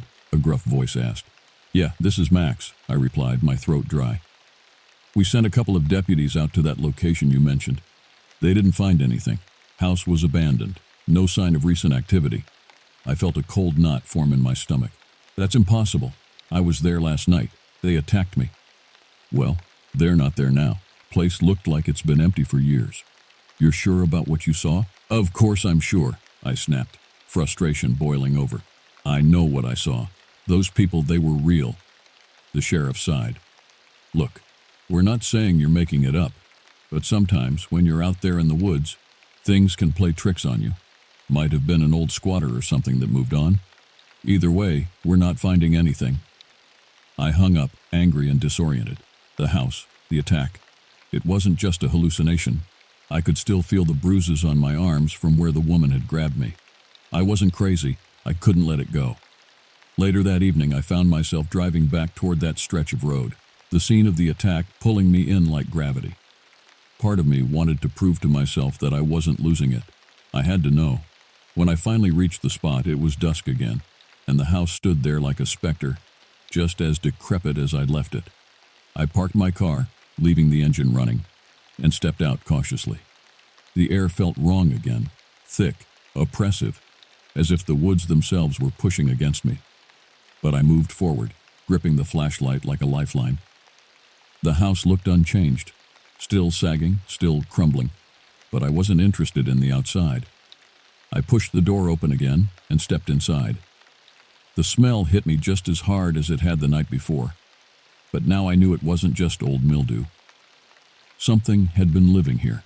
I scanned the room with the flashlight, and that's when I saw it. A pile of old, rotting blankets in the corner, barely visible beneath a mountain of debris. Something shifted underneath them. My heart stopped, ready to bolt, But before I could move, the pile stirred again, and something emerged. It wasn't the woman. It was a child. She was small, maybe 8 or 9 years old, covered in dirt and wearing clothes that looked like they'd been ripped apart by wild animals. Her face was gaunt, her eyes hollow, but she didn't make a sound. She just stared at me, clutching something in her hands. A small makeshift doll made of sticks and cloth.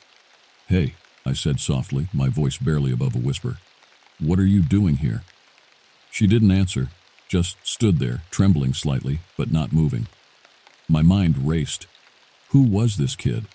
Was she part of that family? Had they left her behind? Before I could say anything else, the door to the basement creaked open. I froze. The sound echoed through the silent house like a gunshot, and my instincts screamed at me to run. I turned my flashlight toward the door, but I couldn't see anything beyond the dark stairwell leading down. I took a step toward the girl, thinking I could grab her and get out of there. But before I could move, the woman from the night before appeared at the top of the stairs. She was different now, more composed, as if she'd been waiting for me. Her smile was gone, replaced by a look of cold, calculated malice. Without thinking, I grabbed the girl's hand and bolted for the door. The woman lunged after us, but I slammed the door shut behind me and ran toward the car, dragging the girl along with me. The door banged violently as I fumbled with the keys, but we made it to the car before she could catch us. I threw the girl into the passenger seat and floored it, tires spinning in the gravel as we sped away. I didn't stop driving until we were miles down the road, the house nothing but a distant nightmare. The girl sat silently beside me, staring straight ahead, clutching her doll like it was the only thing tethering her to reality. I didn't know what to say. I didn't even know where I was going, but I knew I couldn't take her back there. After what felt like hours, I finally found a gas station. I pulled in, parked, and turned to the girl. "You okay?" I asked, but she didn't respond. She just looked at me with those hollow eyes, not understanding or maybe not able to speak. I went inside and called the sheriff's office again. This time, they took me a bit more seriously. When the deputies arrived, I told them everything, about the woman, the girl, the house. But the girl still wouldn't say a word. She just sat in the back of the patrol car, clutching her doll, staring into space. Chapter 4. The deputies drove me back out to the house, this time with more backup. They searched the place top to bottom. But by the time they got there, the house was empty again. No sign of the woman, no sign of anyone else. The basement was filled with old furniture, broken tools, and piles of garbage, but no people. "What about the girl?" I asked, trying to make sense of it all. "She was there with them. They left her behind." One of the deputies shrugged. "She's not saying much of anything right now. We'll take her into custody, try to figure out where she came from." But something told me I'd never get answers, not from the girl, not from the deputies, and not from that house. As we drove away, I felt a chill settle over me, not just fear, but something worse, a grim realization that I was peering into a darkness I couldn't fully comprehend. I didn't know what I had stumbled into, but I knew one thing for sure. I wasn't going back. Whatever was living in that house, it wasn't just a family of squatters or vagrants. It was something much more sinister, something I didn't want to understand. When the deputies dropped me back at my car, they told me they'd be in touch if they found anything more. But I never heard from them again. The girl? I don't know what happened to her. I like to think they found her a safe place, far away from those woods and whatever horrors lurked there. But the truth is, I'll probably never know. Some questions are better left unanswered. As for me, I stick to the main roads now. I'm done with back roads and shortcuts, done with getting lost. Because getting lost, as I've learned, can lead you to places you never wanted to go, places that change you in ways you can't undo. That house in the woods, those people, they haunt me. Not in my dreams, but in the quiet moments when I'm alone with my thoughts. I find myself wondering about them, about what made them the way they were. But I always stop myself, because some doors, once opened, can never be closed again. It's been years since that night, but the memory hasn't faded. If anything, it's gotten clearer, like a photograph developing in reverse. I've tried to move on, to chalk it up to a bad experience, a wrong turn taken. But it's not that simple. I've done some research since then, looking into the history of that area. I found out that the house had been there for decades, standing long before the current roads were built. It had passed through many hands over the years, but the records were spotty at best. There were gaps, years where it seemed to simply disappear from the books. The most recent owner was a man named Jacob Holter. He bought the place in the late 80s and lived there for a while with his family.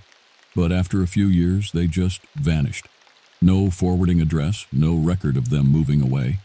They were just gone. There were rumors, of course. There always are in small towns. People said Jacob was into some dark things, that he practiced rituals in those woods. They said his wife, Mara, was never quite right after their son died, that she'd gone mad with grief. But rumors are just that, rumors. No one really knew what happened to the Holters. Just like no one really knows what happened to me that night. I've thought about going back, about trying to find answers, but every time I get close, every time I find myself heading down that old forest road, I turn back. Because the truth is, I'm afraid. Not of the house or the woods or even the people who live there, but of the darkness they represent. We all have our shadows, the parts of ourselves we keep hidden. Most of us keep them locked away, safe in the depths of our minds. But sometimes, in some people, those shadows take over. They become the reality, and the person we once knew is lost forever. I think that's what happened to the Holters. And maybe in some way, it's what happened to me too. Because ever since that night, I've felt a darkness in myself, a void that I can't quite fill. It's like a part of me got lost in those woods and never came back. So I keep moving, keep pushing forward. I surround myself with light and laughter and try to forget the shadows. But they're always there, waiting in the quiet moments, whispering of the darkness that lies just beyond the edge of the road. That's the thing about getting lost. Sometimes, even when you find your way back, a part of you stays lost forever. And all you can do is learn to live with the void it leaves behind. The old house is still there, nestled in the woods off that old forest road. I know because I checked. Not in person, I couldn't bring myself to do that, but on maps and satellite images. It stands there, a dark blot in the green, waiting. I wonder sometimes if the girl made it out okay, if she was able to find a new life somewhere. I hope so. I hope she found the light that I'm still searching for. But mostly, I wonder about the shadows, the ones in that house, the ones in those woods, and the ones in myself. I wonder if they'll ever truly go away, or if they'll always be there, waiting for me to take another wrong turn. That's the legacy of that night, the burden I carry with me. Not just the memory, but the knowledge. The knowledge that the darkness is real, and it's waiting, always waiting, for the lost, the lonely, the ones who stray from the path. So if you're out there driving down some back road, and you see a house in the woods, a light in the window, keep driving. Don't stop, don't look back. Because in this world, there are places we're not meant to go. Places that change us, that mark us. Places like that house in the woods, where the shadows live and the darkness never ends. It started in a manner that I'd later realize was routine for this line of work. Quiet, unassuming, and a little too easy. My name is Gregor Falco, and I'm part of a unit that doesn't exist on paper. I'm not here to impress anyone with heroics or brag about medals because there aren't any. We're called the Department of Unnatural Phenomena Control, cryptid hunters, if you prefer a simpler term. Sounds like a joke, doesn't it? But when you've spent over a decade chasing things that defy the laws of nature, you start to realize the joke's on you. I'm the kind of guy who doesn't like to make things complicated. I got into this job after a stint in the military where my aptitude for not asking too many questions caught the eye of some very serious people. They handed me a contract, didn't bother with the fine print, and just like that, I was tracking things that most people only encounter in nightmares. This time they sent me to a small town in northern Minnesota. It wasn't the first time I'd been to one of these places, where the population dwindles and those who remain don't ask much about the things that go bump in the night. This town was called Varning, and I was called in after the locals reported several missing persons. The last guy to vanish was a park ranger named Dale Hollis. They found what was left of him scattered in the underbrush near a state park. And if that's not a clear sign of trouble, I don't know what is. I've got a habit of making conversation with locals when I arrive somewhere new. It's not in the job description, but it gives me a feel for what's going on. Varning was no different. The sheriff, a tired-looking man with a thick graying mustache, briefed me on the situation. It was the usual story. People heard strange noises in the woods, animals acting out of character, and then folks started disappearing. What made this different was the manner in which they found Ranger Hollis. Like something had mauled him, but no animal known in these parts could have done that. After getting the rundown, I drove out to the state park where Hollis had been stationed. It was late afternoon by the time I arrived, the sky a dull, overcast gray that promised rain. I parked near the ranger's cabin and stepped out, breathing in the cold, damp air. The place had that eerie stillness I've come to associate with these cases. Like the forest itself was holding its breath. The cabin was basic. Wooden walls, tin roof, and not much in the way of decoration. Inside I found Hollis's logbook on the desk. He'd made a note of strange occurrences in the days leading up to his death. The last entry stood out. Something's been following me. I see it just out of the corner of my eye. I know it's there, but every time I turn around, it's gone. I think it wants me to know it's coming. Now I've dealt with a lot of creatures in my time. Some are purely animalistic, acting on instinct, while others are smarter, far too smart. The way Hollis described being stalked made me think we were dealing with something from the latter category. I spent the next few hours combing through the woods near the cabin. The rain had started to fall by then, turning the ground into a slick mess. I wasn't alone, of course. There were 2 other members of my unit, both stationed at different points around the park. We kept in constant radio contact, but as night fell, we agreed to regroup and reevaluate our approach in the morning. That was when I saw it, just for a split second. But it was enough. A silhouette in the distance, standing on 2 legs, but hunched, as though it carried the weight of the world on its back. It was large, probably around 8 feet tall, and moved with a slow, deliberate pace. I couldn't make out many details, but it reminded me of a cross between a bear and a gorilla. If either of those things had skin like bark and a body that seemed to blend into the surroundings, I didn't approach it. One thing you learn quickly in this job is that curiosity kills more than cats. Instead, I quietly radioed my team and gave them my position. We set up a loose perimeter and waited, the cold seeping into our bones as the hours dragged by. But the creature never reappeared. It was like it knew we were there, and it was toying with us. When the first light of dawn broke, we retreated to our vehicles. The tension was thick, each of us keenly aware that we were being hunted. This was no ordinary animal, and it certainly wasn't something we could just track down and eliminate with bullets alone. We needed a strategy. The next day, we spent our time setting up traps and motion sensors around the park. By evening, the rain had turned to sleet, and the temperature had dropped even further. I'd been monitoring the sensors from a portable terminal in the cabin when an alarm went off. Something had triggered one of the traps near the northern edge of the park. Without wasting a moment, we headed out, weapons ready. The trap we'd set was a simple but effective one, a snare that would pin down whatever tried to cross it. As we approached, I saw the creature struggling against the thick wire, its bark-like skin scraping against the metal. It was even larger up close, its limbs longer and more twisted than I'd imagined. Its face was hidden behind a mass of matted fur, but the rest of it was covered in what looked like hardened scales, cracked and flaking like old wood. We moved quickly, surrounding the creature, guns trained on it. But before we could take the shot, the creature did something that stopped us cold. It began to speak. Not in words, but in a series of low, rumbling sounds that seemed to vibrate through the ground. It wasn't a language I recognized, but there was a clear intent behind it. A warning, maybe, or a plea. One of the team members, a man named Burks, fired his weapon. The creature howled and thrashed, the bullet tearing through its side, but it wasn't enough to kill it. Instead, it snapped the wire with a surge of strength and lunged at Burks. I barely had time to react before the creature was on him, its massive jaws clamping down on his shoulder. The sound of bones snapping echoed through the trees as I raised my gun and fired again, aiming for the head this time.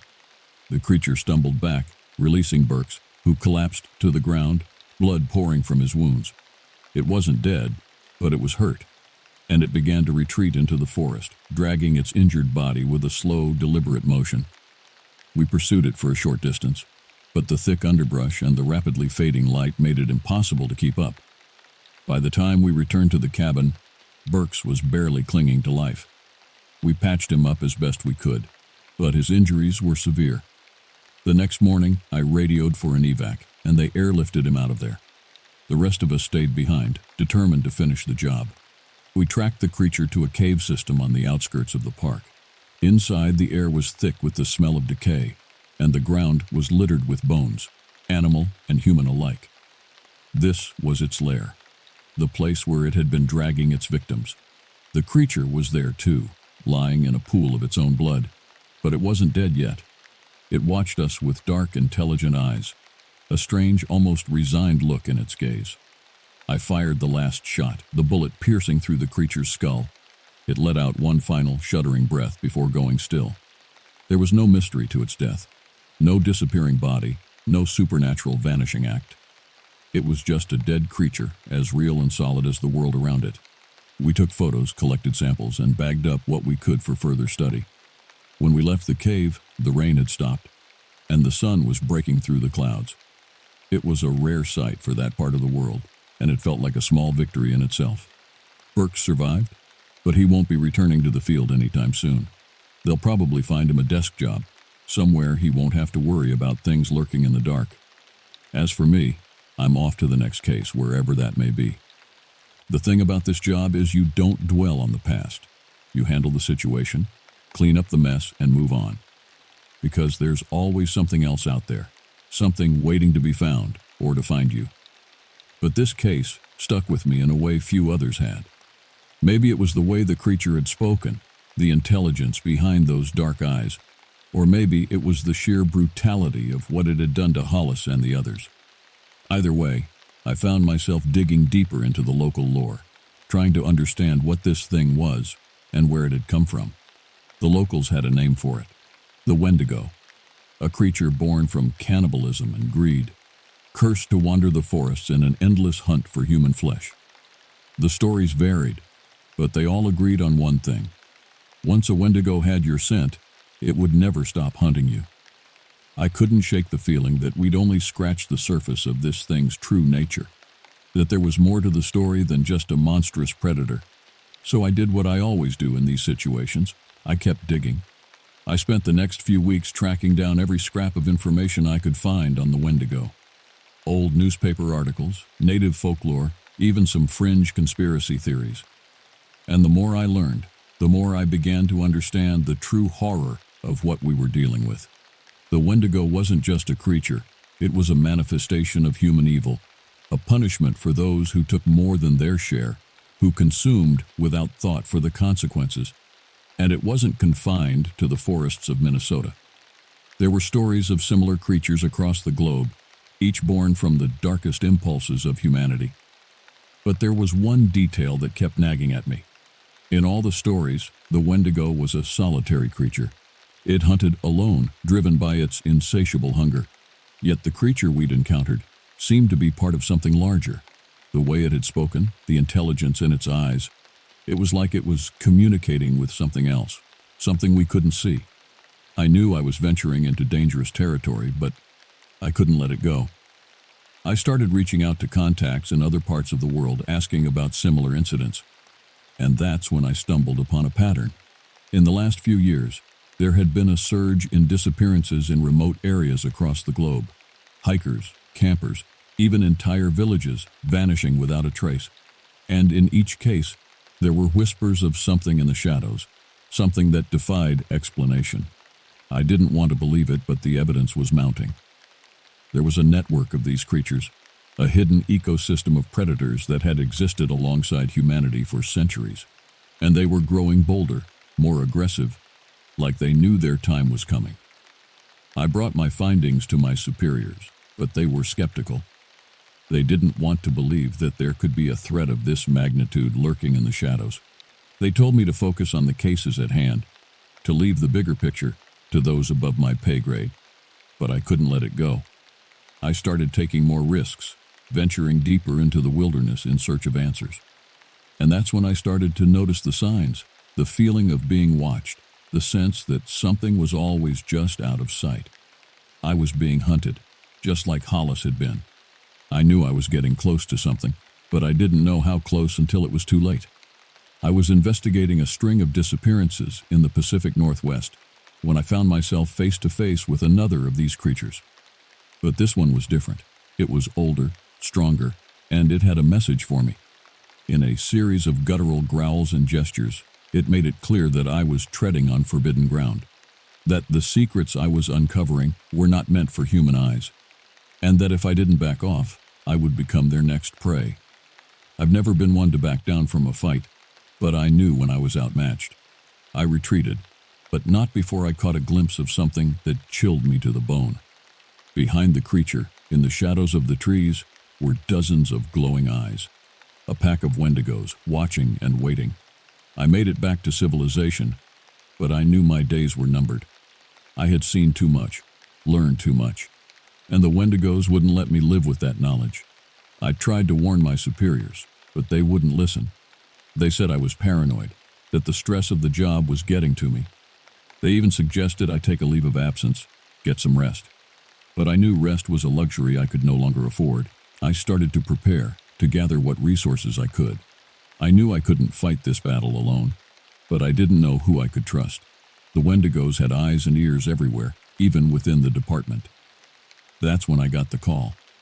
It was from an old friend, someone I had served with in the military. He had heard rumors of my investigations and wanted to offer his help. He said he had resources, connections, that he could help me take the fight to the wendigos. I was hesitant at first, but I knew I was running out of options. I agreed to meet with him, to hear him out. But when I arrived at the rendezvous point, he wasn't alone. There were others with him, men and women from all walks of life. Some I recognized from my own investigations, others were strangers. But they all had one thing in common. They had all been touched by the wendigos in some way.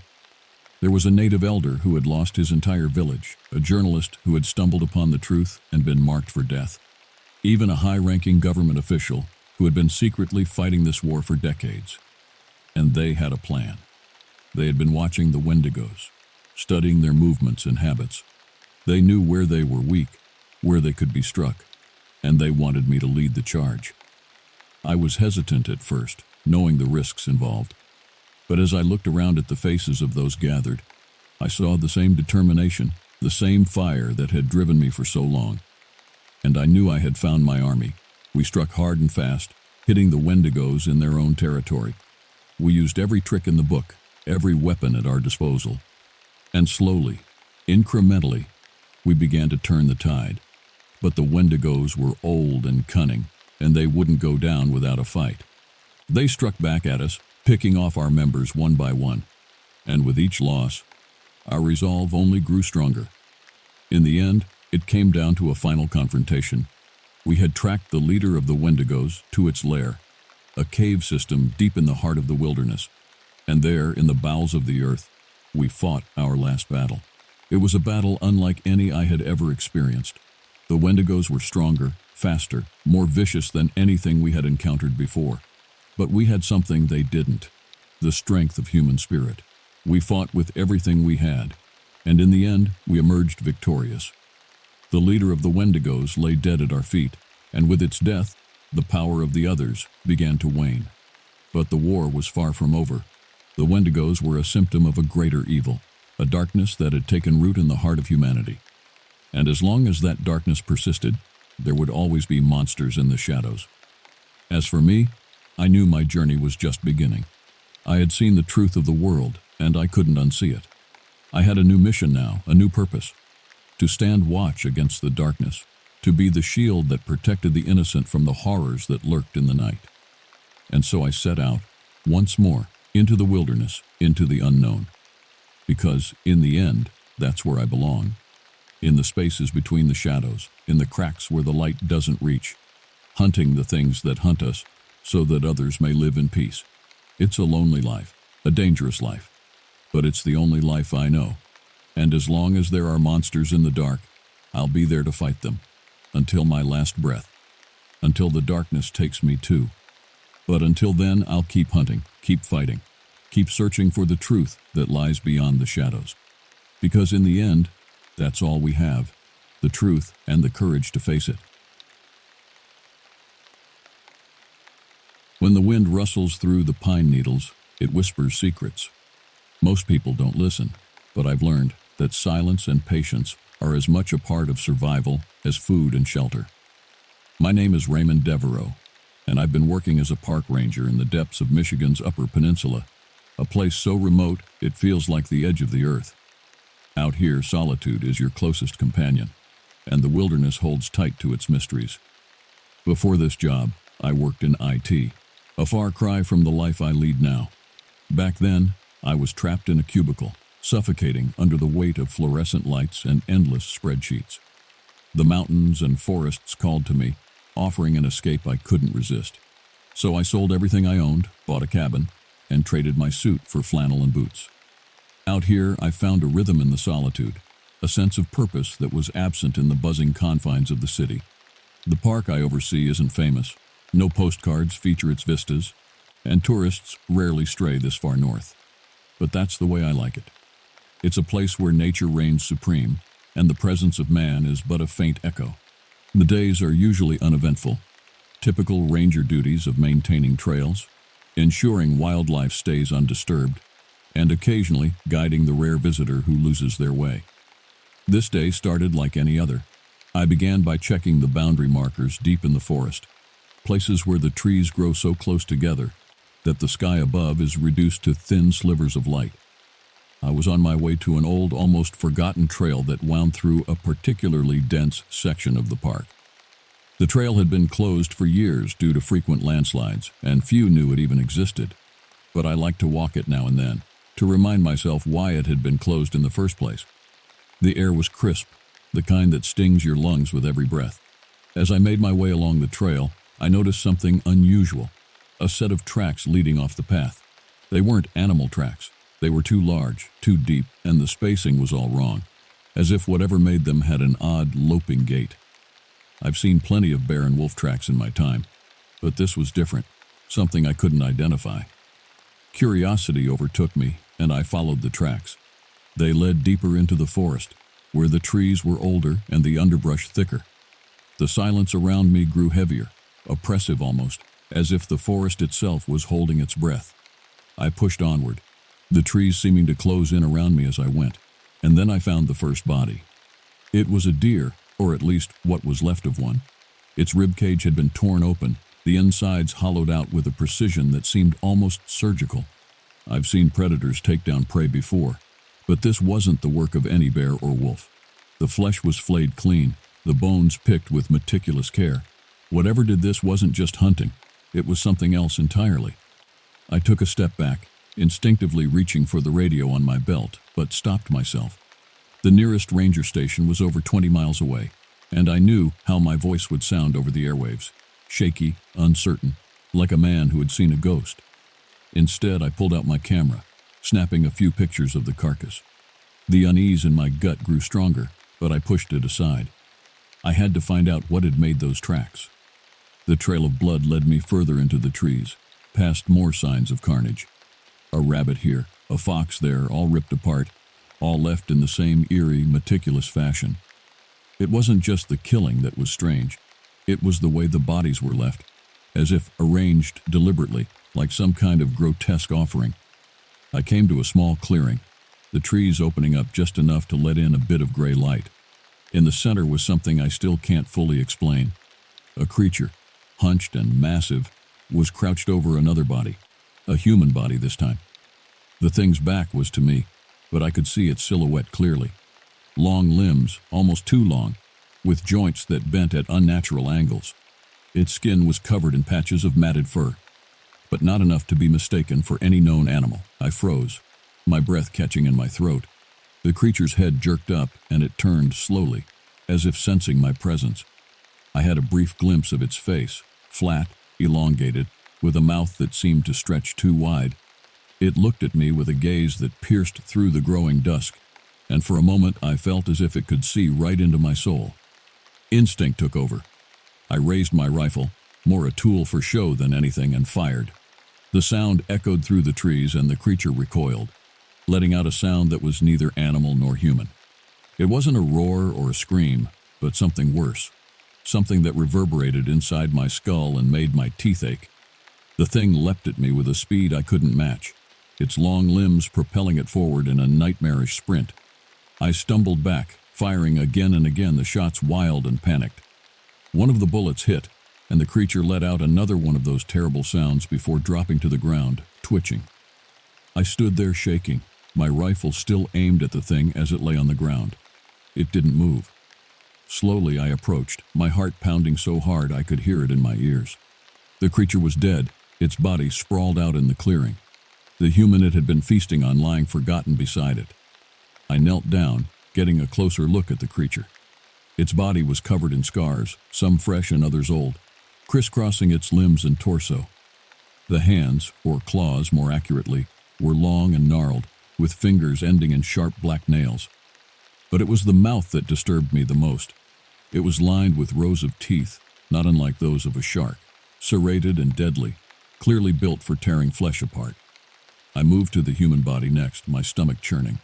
It was a man, his face unrecognizable, mutilated beyond identification. His clothes were torn to shreds, but from the remnants I could see he had been wearing a jacket similar to the ones park rangers wore. An ID badge was pinned to what was left of his shirt. I pulled it free, wiping away the blood to read the name. Joseph Langley. I knew Joseph. He had been a ranger here long before I arrived, but went missing a few months after I started. No one knew what happened to him. Search parties had combed through these woods for days, but found nothing. Until now. As I stood there, the reality of what I had discovered began to sink in. Joseph hadn't just gone missing. He had been hunted, stalked by this creature just like the animals I had seen along the way. And now, I had killed the thing that did it. I couldn't stay there any longer. I needed to get back to the station to report what I had found. I took one last look at the creature's body, making sure it was truly dead, before turning and starting back through the forest. The walk back was a blur, my mind racing as I tried to process what had happened. When I finally reached the station, I collapsed into a chair, pulling out my phone to call for backup. As I waited, I scrolled through the pictures I had taken, my hands shaking. The carcass of the deer, the dismembered foxes, the creature, Joseph Langley's body. Everything was there. Undeniable proof of what I had seen. When the other rangers arrived, I led them back to the clearing. They didn't question me or doubt my story because there it all was, just as I had left it. The creature's body lying twisted in the dirt, the remains of Joseph Langley beside it. I don't know what that creature was or where it came from, some ancient, malevolent entity that had been stalking these woods for who knows how long. But I know this, it's dead now. And as we loaded its body onto the truck, I felt a strange sense of finality, as if a chapter had closed on something dark and primal. The others will take care of the cleanup, and there will be questions, of course. Investigations into what exactly this thing was, and how it had remained hidden for so long. But as for me, I'm just relieved it's over. The forest is quiet again, and I hope it stays that way. In the days that followed, I couldn't shake the memory of that encounter. The image of the creature, the sound it made, the way it looked at me. It all replayed in my mind on an endless loop. I tried to lose myself in the routine of my work, but every snap of a twig, every rustle of leaves, had me whipping around, expecting to see those long, gnarled limbs reaching out from the shadows. I started looking into the history of the park, digging through old records and newspaper clippings. I found stories of hikers who had gone missing over the years, their disappearances unsolved and largely forgotten. There were also tales whispered among the locals of something in the woods, something ancient and not quite human. They called it different names: the Wendigo, the Skinwalker, the Goatman. But the descriptions were always the same: a creature that walked on two legs but wasn't a man, with a hunger for human flesh. I don't know if what I encountered was one of these legendary beasts or something else entirely. All I know is that it was real and it was deadly. And if there are more of them out there, hidden in the depths of the wilderness, then God help anyone who crosses their path. It's been a month since that fateful day in the woods. The official story is that Joseph Langley was killed by a bear, a rogue male that had been causing problems in the area. The creature's body was sent off to some government facility for analysis, and I haven't heard a word about it since. Life has returned to a semblance of normalcy, but I know I'll never look at the forest the same way again.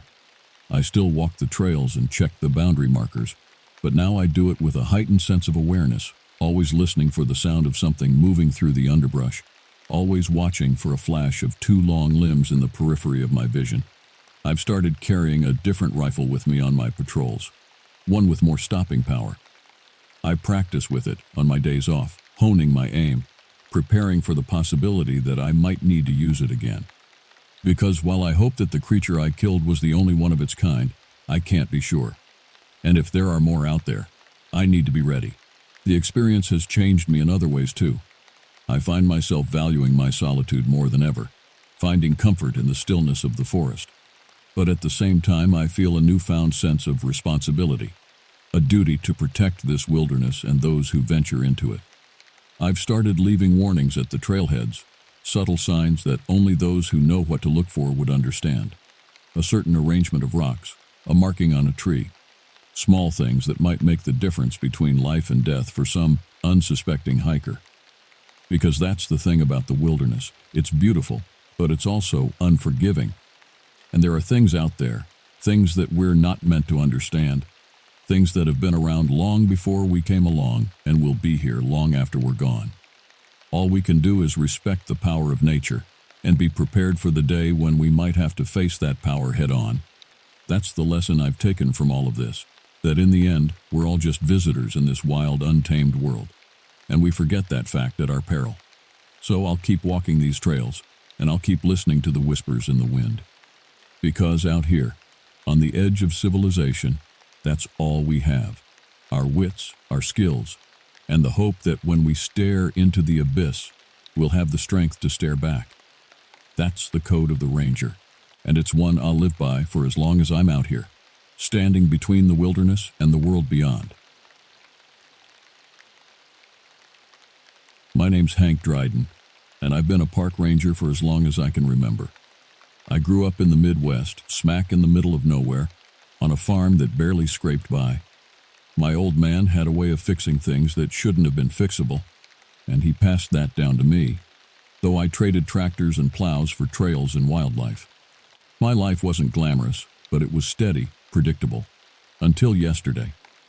The Darby Creek Preserve, where I've worked for the last decade, is one of those places you probably wouldn't know existed unless you were lost, or had a fondness for the kinds of dense, untamed woods that make you question your choices. It's a sprawling area full of gnarled trees, ancient oaks, and a creek that snakes through like it's forgotten its way out. Not many people visit, which is fine by me. Fewer people means fewer problems. Or at least, that's what I used to think. Yesterday started like any other day. I was doing my rounds, checking on the usual spots where teenagers sneak off to smoke weed, and making sure no one had decided to go camping without a permit. It was quiet, eerily so. The only sounds were the rustling leaves and the distant cawing of crows. But that wasn't out of the ordinary. The place has always had a sort of uneasy calm to it. A heaviness hangs in the air here, like the weight of centuries pressing down on you. The trees seem to watch your every move, their branches reaching out like gnarled fingers, ready to snatch you up if you stray too far from the path. I've always felt it, that sense of something ancient and unknowable lurking just beyond the periphery of my vision. But I chalked it up to an overactive imagination, the result of too many late nights spent reading the old folk tales and legends that seemed to cling to these woods like Spanish moss. I remember my grandfather telling me stories about the creatures that were said to roam these parts back in the early days of settlers. Things that walked upright like men, but had the faces of beasts, with razor-sharp claws and an insatiable hunger for human flesh. He'd lean in close, the fire casting shadows across his weathered face, and whisper about the disappearances, the mauled bodies found at the edge of town, the livestock eviscerated in their pens. "There's things in them woods, Hank," he'd say, his voice low and grave. "Things that don't rightly belong in this world." I'd always laughed it off, dismissing it as the ramblings of a superstitious old man. But as I walked through the preserve yesterday, those stories didn't seem quite so far-fetched anymore. The air felt different, charged with a kind of electric menace that made the hairs on the back of my neck stand up. Even the wildlife seemed on edge, the usual chirping of birds replaced by an eerie silence that was almost deafening. It wasn't until I reached the northern edge of the preserve, where the creek bends and disappears into a dense thicket, that I noticed something was truly amiss. There was an odor in the air, something rancid and foul, like rotting meat left out in the sun too long. I'd smelled dead animals before.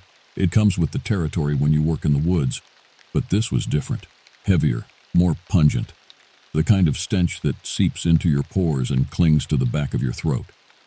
I made my way through the brush, pushing past branches that seemed to claw at my arms and face, as if trying to hold me back to warn me off. But I pressed on, driven by a morbid curiosity that overrode my better judgment. And that's when I found it, the source of that ungodly smell. A deer lay on the ground, its body mangled and torn, entrails strewn across the forest floor like some macabre work of art. I've seen my fair share of animal kills, the handiwork of bears, mountain lions, and coyotes. But this was different. The deer wasn't just killed, it was eviscerated, ripped apart with a savage ferocity that seemed to go beyond mere predation. It was as if the creature, whatever it was, had taken pleasure in the act, reveling in the sheer brutality of it all. I should have turned back then, reported my grim findings, and let someone else handle the investigation. But something compelled me to press on, to follow the trail of blood and viscera that led deeper into the woods. And so, with a growing sense of unease, I ventured into the heart of darkness, unaware of the horrors that awaited me. Every step I took, that putrid smell grew stronger, more oppressive, until it was almost a physical presence, wrapping around me like a noxious shroud. The forest seemed to close in around me, the trees pressing closer, their branches intertwining overhead to block out the sun. The only light came from the dappled shadows that played across the forest floor, casting strange, shifting patterns that seemed to dance and writhe with a life of their own. After what felt like an eternity, the trail led me to a small clearing that I'd never seen before, which was strange in itself, given that I thought I knew every inch of this preserve like the back of my hand. The ground here was different, softer, as if it had been recently disturbed. Leaves and twigs had been scraped away, revealing the dark, rich soil beneath. I knelt down to take a closer look, brushing aside the detritus with a growing sense of trepidation. And that's when I saw it, a flash of white amidst the earth, the unmistakable curve of bone. With shaking hands, I dug deeper, unearthing more fragments, shards of what could only be human remains. A femur, a piece of a shattered skull, ribs snapped like dry kindling. And there, snagged on a jagged edge of bone, was a scrap of fabric, a torn piece of a denim jacket, stained rust brown with old blood. The realization hit me like a punch to the gut, left me reeling with a sickening mixture of horror and disbelief. This wasn't just an animal kill. It was a murder, a brutal slaughter that had been concealed in the depths of the woods. Questions raced through my mind, each more disturbing than the last. Who was this poor soul? How long had they been here, their remains left to molder in this forgotten corner of the preserve? And most chilling of all, what had done this to them? I staggered to my feet, my mind spinning with the implications of what I'd discovered. I needed to report this, to get help, to bring in the authorities. But as I turned to leave, a sound stopped me dead in my tracks, a low, guttural growl that seemed to emanate from the very earth itself. It was a sound I'd never heard before, not in all my years in the woods. A sound that spoke of hunger, of malice, of an ancient, primal fury that had no place in the natural world. And then I saw it.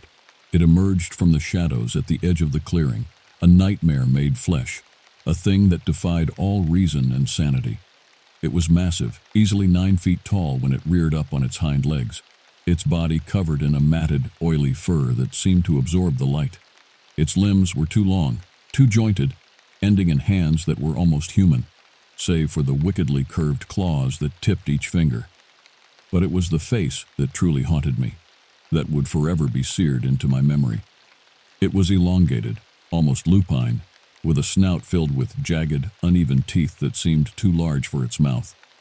And where there should have been eyes, there were only empty sockets, twin voids that seemed to pull at my very soul. It let out another growl, a sound that reverberated through my bones, and I knew with a certainty that bordered on madness that this thing, this abomination, was responsible for the grisly scene before me. It had killed that poor soul, had torn them apart with a savagery that defied comprehension. And now, it had set its sights on me. Every instinct screamed at me to run, to flee from this monstrosity that had no place in the natural order of things. But my body remained frozen, paralyzed by a fear that went beyond mere terror. It was a primal, visceral dread, the kind that reaches into the deepest, most primitive parts of the human psyche and takes hold with an iron grip. The creature took a step forward, its movements unnaturally fluid, almost graceful in their grotesquerie. I could see the muscles rippling beneath its hide, the coiled power in every sinew and tendon. It was a predator, a thing born to hunt, to kill, to rend and tear until nothing remained. And then, with a speed that belied its size, it lunged. One moment it was at the edge of the clearing, the next it was bearing down on me, a mass of teeth and claws and fury. I threw myself to the side, more out of blind instinct than any conscious thought, feeling the rush of air as its talons sliced through the space where I'd been standing a heartbeat before. I hit the ground hard, the impact driving the breath from my lungs, but I didn't have time to feel the pain. The creature was on me again in an instant, its jaws snapping inches from my face, the fetid stench of its breath washing over me in a wave of nausea. I lashed out with my fists, my boots, anything I could use as a weapon, but it was like hitting a brick wall. The thing didn't even seem to feel it. Somehow, through a haze of terror and adrenaline, I managed to get my feet under me, to wrench myself away from the creature's grasp, and then I ran like I'd never run before, crashing through the underbrush with a wild abandon that bordered on madness. Branches whipped at my face, thorns tore at my clothes, but I didn't feel it. All I could feel was the thudding of my heart, the burning in my lungs, and the overwhelming, all-consuming need to get away. Behind me, I could hear the creature giving chase, its heavy tread shaking the earth, the snap and crack of trees and bushes being trampled underfoot. It was gaining on me, I knew that with a bone-deep certainty. It was only a matter of time before it caught me, before those claws found my flesh and those teeth sank into my throat. But then, a miracle. The sound of running water, the burble and rush of the creek that wound its way through the heart of the preserve. Without thinking, I veered towards it, crashing through the last of the underbrush and throwing myself into its cold embrace. The shock of the water was like a slap in the face, a jolt that brought me back to some semblance of sanity. I gasped, spluttered, fought against the current that sought to drag me under. Behind me on the bank, I heard the creature skid to a halt, heard its frustrated growl as it paced back and forth, as if the water presented some impassable barrier. I didn't question it, didn't look that particular gift horse in the mouth. I just swam, letting the current carry me downstream away from the horror that lurked in the woods. It was only when I was sure I was out of its reach that I dragged myself onto the opposite bank, collapsing in a sodden, shivering heap. And there I lay, for minutes or hours. I couldn't tell. The sun dipped below the horizon, painting the sky in shades of blood and fire. And still, I didn't move. I was exhausted, drained in body and mind, the events of the day playing over and over in my head like some nightmarish film reel. But I knew I couldn't stay there forever.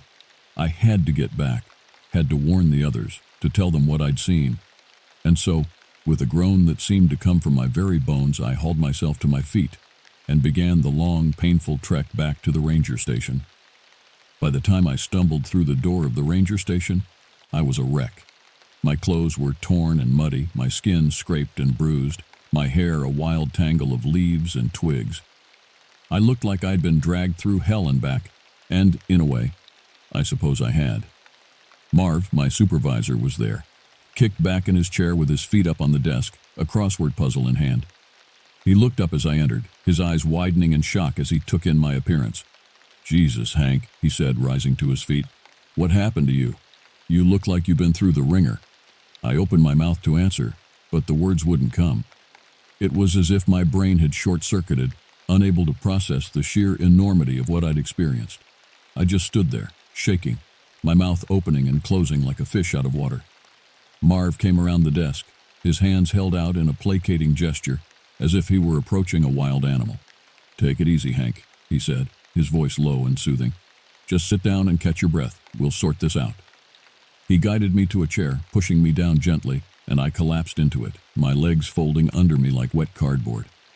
Marv knelt down beside me, his face creased with concern. "Now tell me what happened," he said. "From the beginning." And so I did. The words poured out of me in a torrent, a jumbled, frantic account of the horrors I'd witnessed. The mutilated deer, the human remains, the creature that had chased me through the woods. I told him everything, my voice shaking, my hands clenched into fists so tight my nails bit into my palms. When I was done, Marv sat back on his heels, his expression unreadable. For a long moment he didn't say anything, just stared at me with those piercing blue eyes of his. And then, slowly, he shook his head. "Hank," he said, and there was a note of pity in his voice that made my blood run cold. "I know you've been under a lot of stress lately, with the long hours and the budget cuts and all, but this isn't healthy." I stared at him, uncomprehending. "What are you talking about?" I demanded. "I'm telling you the truth, Marv. There's something out there, something that's killing people. We have to do something about it." But Marv just shook his head again, a sad little smile playing across his lips. "Hank, you know as well as I do that there's nothing out there but deer and coyotes and the occasional black bear. Whatever you think you saw, it was just your mind playing tricks on you." I couldn't believe what I was hearing. Marv, of all people, should have believed me. He'd been working these woods longer than I had seen his share of strange and unexplained things over the years, and yet here he was, dismissing my story as the ravings of a madman. "I'm not crazy," I said, my voice low and dangerous, "and I'm not imagining things. There's a monster out there, Marv, a real honest-to-God monster, and if we don't do something about it, more people are going to die." Marv sighed, running a hand through his thinning hair. "Look, Hank," he said, "I know you believe what you're saying, but I can't just go off half-cocked on the word of one ranger, especially one who's clearly been through some kind of trauma. I need proof, hard evidence, before I can even think about mounting a search or calling in outside help." I stared at him, a cold fury rising up in my chest. "Fine," I said, pushing myself to my feet. "If you won't help me, I'll find someone who will. But mark my words, Marv, if that thing kills again, it'll be on your head." And with that, I stormed out of the station, slamming the door behind me hard enough to rattle the windows. I didn't know where I was going or what I was going to do, but I knew one thing for certain. I wasn't going to let that creature claim another victim. Not on my watch. Chapter 5. I spent the next few days in a frenzy of activity, driven by a sense of urgency that bordered on obsession. I combed through old newspaper archives, looking for any mention of strange disappearances or animal attacks in the area. I talked to the old-timers in town, the ones who'd lived here all their lives, trying to glean any scrap of information that might help me understand what I was up against. And slowly, piece by piece, a picture began to emerge. There had been other incidents over the years, other unexplained deaths and disappearances that had been chalked up to animal attacks or accidents. A hiker who'd vanished without a trace, his body never found. A group of campers who'd been torn apart in their tents, their remains scattered across a blood-soaked clearing. A local farmer who'd been, I spent the next few days in a frenzy of activity, driven by a sense of urgency that bordered on obsession. I combed through old newspaper archives, looking for any mention of strange disappearances or animal attacks in the area. I talked to the old-timers in town, the ones who'd lived here all their lives, trying to glean any scrap of information that might help me understand what I was up against. And slowly, piece by piece, a picture began to emerge. There had been other incidents over the years, other unexplained deaths and disappearances that had been chalked up to animal attacks or accidents. A hiker who'd vanished without a trace, his body never found. A group of campers who'd been torn apart in their tents, their remains scattered across a blood-soaked clearing. A local farmer who'd been found dead in his fields, his body mauled beyond recognition. As I dug deeper, a disturbing pattern became apparent. These incidents seemed to occur in cycles, with long periods of quiet punctuated by sudden, brutal outbursts of violence. And always, They were centered around the Darby Creek Preserve. It was as if the creature, whatever it was tied to the land itself, as much a part of it as the trees and the soil. Perhaps it had always been there, lurking in the shadows, waiting for the right moment to strike. Or maybe it was something that had been drawn to the area, attracted by some dark, primal force that defied explanation. But as I pieced together the clues, another realization began to dawn on me. The creature, as terrible as it was not the only threat that lurked in the woods. There were other forces at work, human forces, that had their own reasons for wanting to keep the truth hidden. I started to notice things, little discrepancies that didn't add up, reports that had been altered or redacted, witnesses who had been silenced or discredited. It was as if someone, or something, was actively working to cover up the creature's existence, to keep its reign of terror a secret from the outside world. And the more I dug, the more I began to suspect that this conspiracy went deeper than I could have ever imagined. There were whispers of secret societies, of ancient pacts and dark rituals, of a cult that worshipped the creature as a god, that offered up sacrifices to appease its insatiable hunger. I knew I was getting close to the truth, but I also knew that I was putting myself in terrible danger. The forces that protected the creature would stop at nothing to keep their secrets safe, and I was just one man, alone, and outmatched. But I couldn't turn back, not now.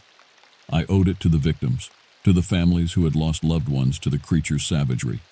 I owed it to myself, to the oath I had taken when I first became a ranger, to protect and serve the land and all who dwelt within it. And so, armed with the knowledge I had gathered and a grim determination that burned in my gut, I set out to confront the creature once and for all. I knew it would be waiting for me, there in the heart of the woods, in the place where it had made its lair. I won't lie and say I wasn't afraid. I was terrified, more scared than I'd ever been in my life. But I also knew that I had no choice. This was my fight, my destiny, and I would see it through to the end, no matter the cost. As I stepped into the clearing where I had first encountered the creature, I could feel its presence, could sense its hunger and its rage. It was there, waiting for me, its eyes glinting in the shadows, its claws flexing in anticipation. And then it emerged, a nightmare made flesh, all tooth and claw and fury. It lunged at me, its jaws snapping, its talons tearing at my flesh. But I was ready for it this time, armed with a weapon of my own making, a blade forged from cold iron, and imbued with the power of the land itself. We fought, the creature and I, in a desperate, bloody battle that seemed to stretch on for an eternity. I was battered and bruised, my body pushed to the very limits of its endurance. But I would not yield, would not surrender to the creature's savagery. And in the end, through some miracle of fate or fortune, I emerged victorious. The creature lay dead at my feet, its body broken and twisted, its power forever broken. But even as I stood there gasping for breath, my body aching with 1,000 wounds, I knew that my work was not yet done. The conspiracy that had protected the creature still remained, its tendrils reaching deep into the very fabric of the town itself. I would have to root them out, one by one, until the truth was finally brought to light. It would be a long and difficult road, fraught with danger and deception. But I was ready for it, ready to face whatever challenges lay ahead. For I was Hank Dryden, park ranger and guardian of the Darby Creek Preserve. And I would not rest until the land and its people were safe once more, until the shadows that had haunted these woods for so long were finally banished to the depths from whence they came. My name's Hank Dryden, and I've been a park ranger for as long as I can remember. I grew up in the Midwest, smack in the middle of nowhere, on a farm that barely scraped by. My old man had a way of fixing things that shouldn't have been fixable, and he passed that down to me, though I traded tractors and plows for trails and wildlife. My life wasn't glamorous, but it was steady, predictable. Until yesterday. The Darby Creek Preserve, where I've worked for the last decade, is one of those places you probably wouldn't know existed unless you were lost or had a fondness for the kinds of dense, untamed woods that make you question your choices. It's a sprawling area, full of gnarled trees, ancient oaks, and a creek that snakes through like it's forgotten its way out. Not many people visit, which is fine by me. Fewer people means fewer problems, or at least that's what I used to think. Yesterday started like any other day. I was doing my rounds, checking on the usual spots where teenagers sneak off to smoke weed, and making sure no one had decided to go camping without a permit. It was quiet, eerily so. The only sounds were the rustling leaves and the distant cawing of crows. But that wasn't out of the ordinary. The place has always had a sort of uneasy calm to it. It wasn't until I reached the northern edge of the preserve, where the creek bends and disappears into a dense thicket, that I noticed something was off. There was a smell in the air, something foul like rotting meat left out in the sun too long. I'd smelled dead animals before, sure, but this was different. Heavier, like whatever was causing it was big, real big. I made my way through the brush, pushing past branches that seemed to claw at my arms, until I found the source. A deer, or what was left of it, lay sprawled on the ground, its torso torn open, entrails strewn across the forest floor. I've seen predators take down deer before, but this wasn't like any kill I'd seen. The deer wasn't eaten, just destroyed, like something had ripped it apart for fun. I should have turned back right then, reported the incident. Let someone else handle it, but I didn't. Curiosity got the better of me like it always does. I decided to follow the blood trail, a clear path of crimson leading deeper into the woods. Every step I took, that smell got worse, thicker, almost tangible in the still air. After about half a mile, the trail led me to a small clearing I'd never seen before, which was strange in itself because I knew this park like the back of my hand. The ground here was different, softer, like it had been recently disturbed. I knelt down to inspect it, brushing aside leaves and dirt, and that's when I saw it. There, half buried in the earth, was a bone. A human bone, partially covered by a shredded piece of what looked like a denim jacket. I felt my stomach drop. I wasn't looking at an animal kill anymore.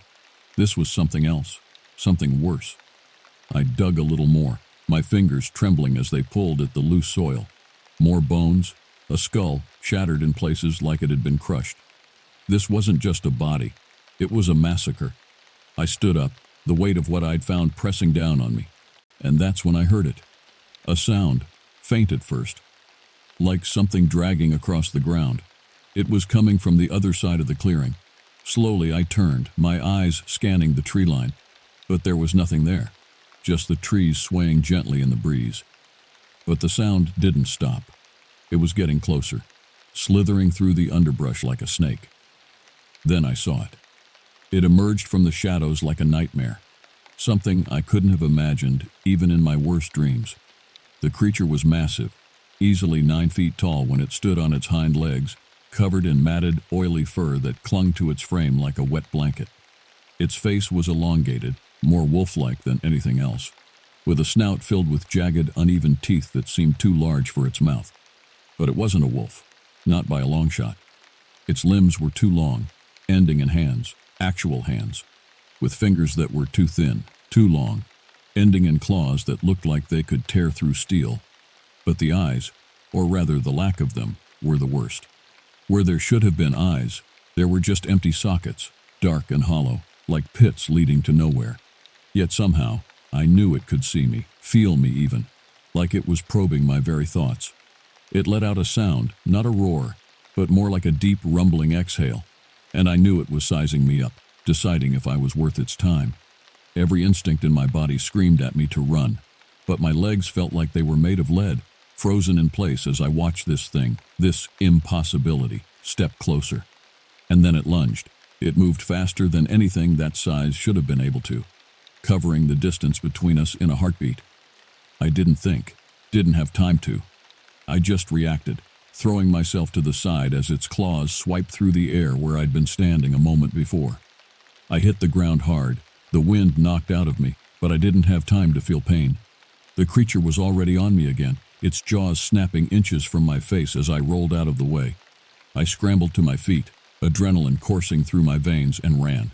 I didn't look back, didn't dare, because I knew if I did, I'd see those hollow sockets, and I couldn't bear that. I ran faster than I'd ever run in my life, crashing through the underbrush, not caring about the branches that tore at my skin or the roots that threatened to trip me. I could hear it behind me, crashing through the trees, its breath hot on my neck. Somehow, I made it to the creek. my lungs burning, my legs screaming in protest. I plunged into the water without thinking, letting the cold shock me back into some semblance of sanity. The creek wasn't deep, but it was wide, and I fought the current as it threatened to pull me downstream. I could hear the creature on the other side, pacing along the bank, its claws scraping against the rocks. But it didn't follow me into the water. Maybe it couldn't, or maybe it just didn't want to. Either way, I didn't care. I just kept moving until I reached the other side, dragging myself onto the muddy shore. I lay there for what felt like hours, gasping for air, my heart pounding in my chest. The forest was silent again, that eerie calm returning as if nothing had happened. But I knew better. Something had happened. Something terrible. And it wasn't over. When I finally made it back to the ranger station, I must have looked like I'd been through hell. My uniform was torn, my face scratched, and I was covered in mud. But I didn't care about any of that. I just wanted to report what I'd seen, to get someone out there to deal with it. I burst into the office, startling Marv, my supervisor, who was dozing off at his desk. "What the hell happened to you, Hank?" he asked, eyes wide with concern. I tried to explain, to tell him about the creature, the bones, but the words wouldn't come out right. I was rambling, incoherent, my mind still reeling from the shock of it all. Marv stood up, placing a hand on my shoulder, trying to calm me down. "Slow down, Hank. You're not making any sense. What creature? What bones?" I took a deep breath, forcing myself to focus, to speak clearly. "There's something out there, Marv. Something wrong. I found a body, human, and this thing. It's not natural." Marv looked at me like I'd lost my mind, but I could see the concern in his eyes. "Are you sure, Hank? You know how the woods can play tricks on you, especially if you're out there alone for too long?" "I'm sure, Marv. I know what I saw." He hesitated, then nodded. "All right, we'll go check it out first thing in the morning. But for now, you need to rest. You're exhausted, Hank. Go home, get some sleep, and we'll deal with this tomorrow." I wanted to argue, to insist that we go now, but I was too tired, too drained, so I agreed, reluctantly, and headed home. But sleep didn't come easy. Every time I closed my eyes, I saw that thing, felt its presence, and I knew that whatever it was still out there. Morning came too soon, and I was back at the station before dawn, waiting for Marv and the others. They were skeptical, I could tell, but they humored me, probably thinking I'd just seen a bear or maybe a rabid wolf. But when we reached the clearing, their expressions changed. The bones were still there, just as I'd left them, and the smell was undeniable. Marv's face went pale as he knelt beside the remains, the reality of it sinking in. "Jesus, Hank, you weren't kidding," he said, his voice strained. "I told you," I said, my own voice hollow. "And there's more. I don't know what that thing is, but it's dangerous, and it's still out there." Marv stood up, his expression grim. "We need to report this. Get some experts out here. Whatever this is, it's beyond us." We made our way back to the station in silence, the weight of what we'd found hanging over us like a dark cloud.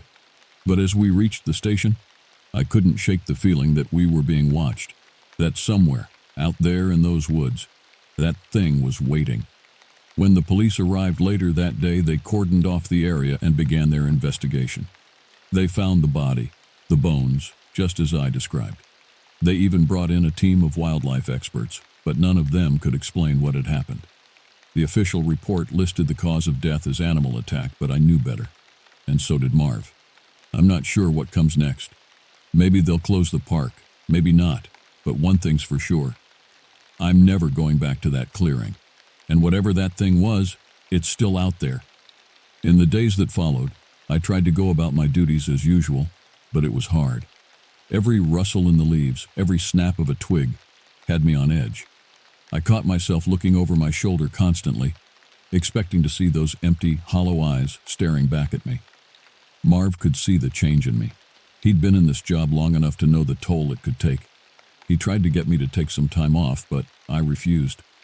I needed to stay busy, needed to keep my mind occupied. If I stopped, even for a moment, I knew I'd be right back in that clearing, face to face with that thing. But as much as I tried to ignore it, the incident had sparked something in the town. Rumors began to spread, whispers of a monster in the woods. Some folks even claimed to have seen it, describing the same long limbs, the same hollow eyes that haunted my dreams. The park became a different place. The usual hikers and campers stayed away, replaced by thrill seekers and monster hunters. They came with cameras and traps, determined to catch a glimpse of the creature. I wanted to tell them to stay away, to warn them of the danger, but I knew they wouldn't listen. They were too caught up in the legend, too blind to the reality of what was out there. And then it happened again. Another body was found, this time by a group of college kids camping near the southern edge of the preserve.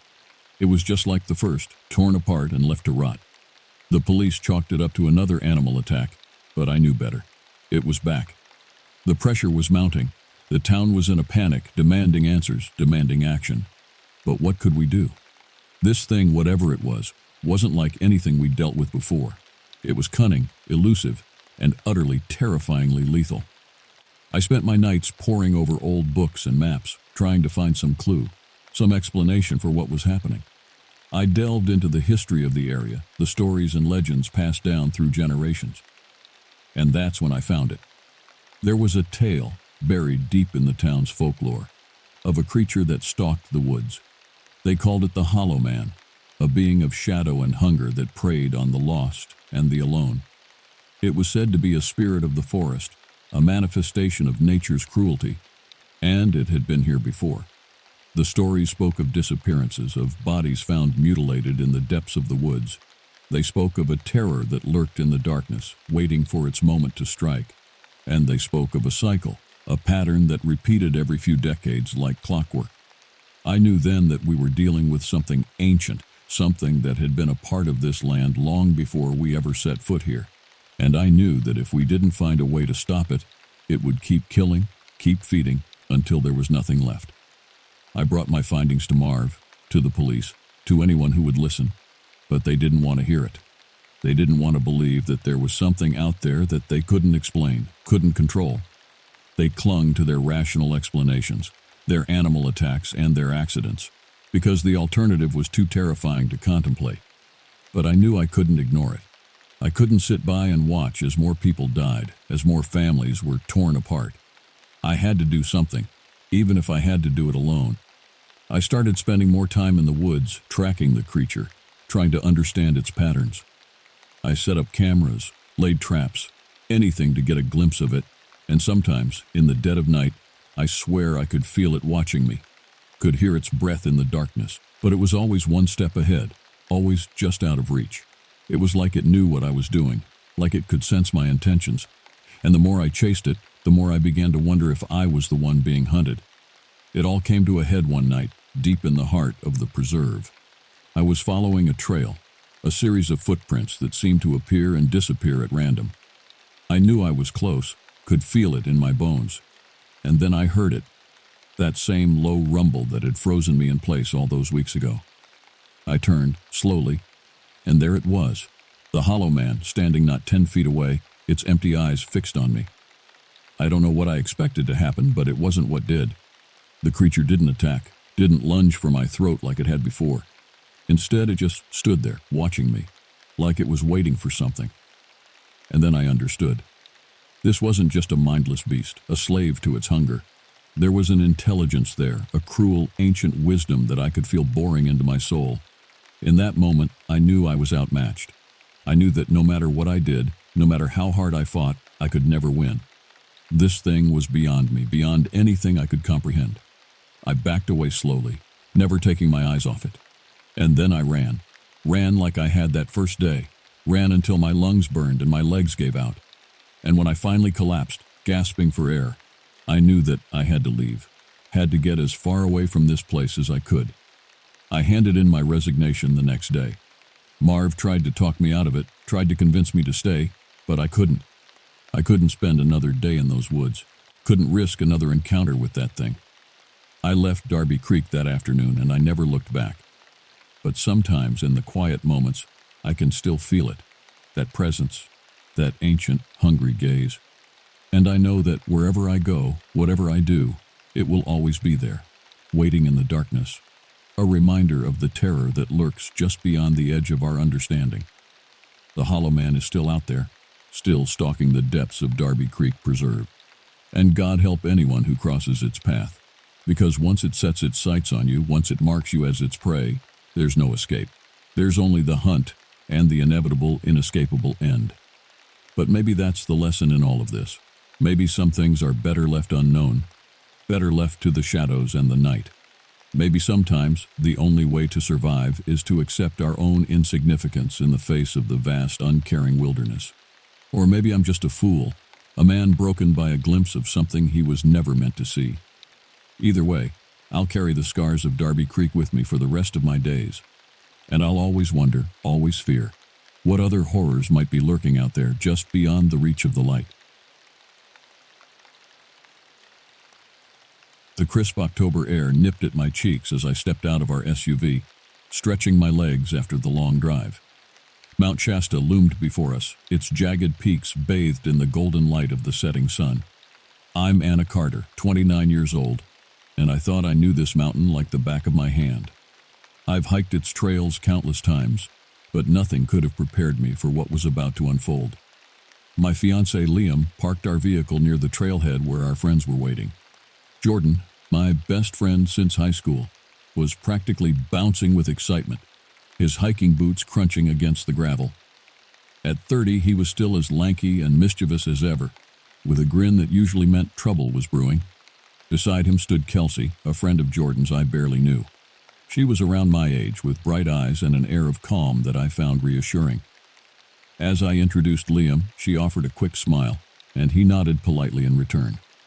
At 31, Liam was the kind of person you wanted with you on a trip like this, steady and cautious, though perhaps a bit too much for Jordan's taste. "This place is incredible," Jordan said, spinning in a slow circle. "You know, people say Mount Shasta's a vortex for supernatural energy. We might see something cool. Or we might just enjoy the scenery," Liam replied, pulling his pack from the car. Jordan smirked. "Don't worry, Mr. Logic, I brought a spirit board just in case." I groaned. "Jordan, no. We talked about this. Leave that nonsense in the car." "Relax, Anna," he said. "It's just for fun."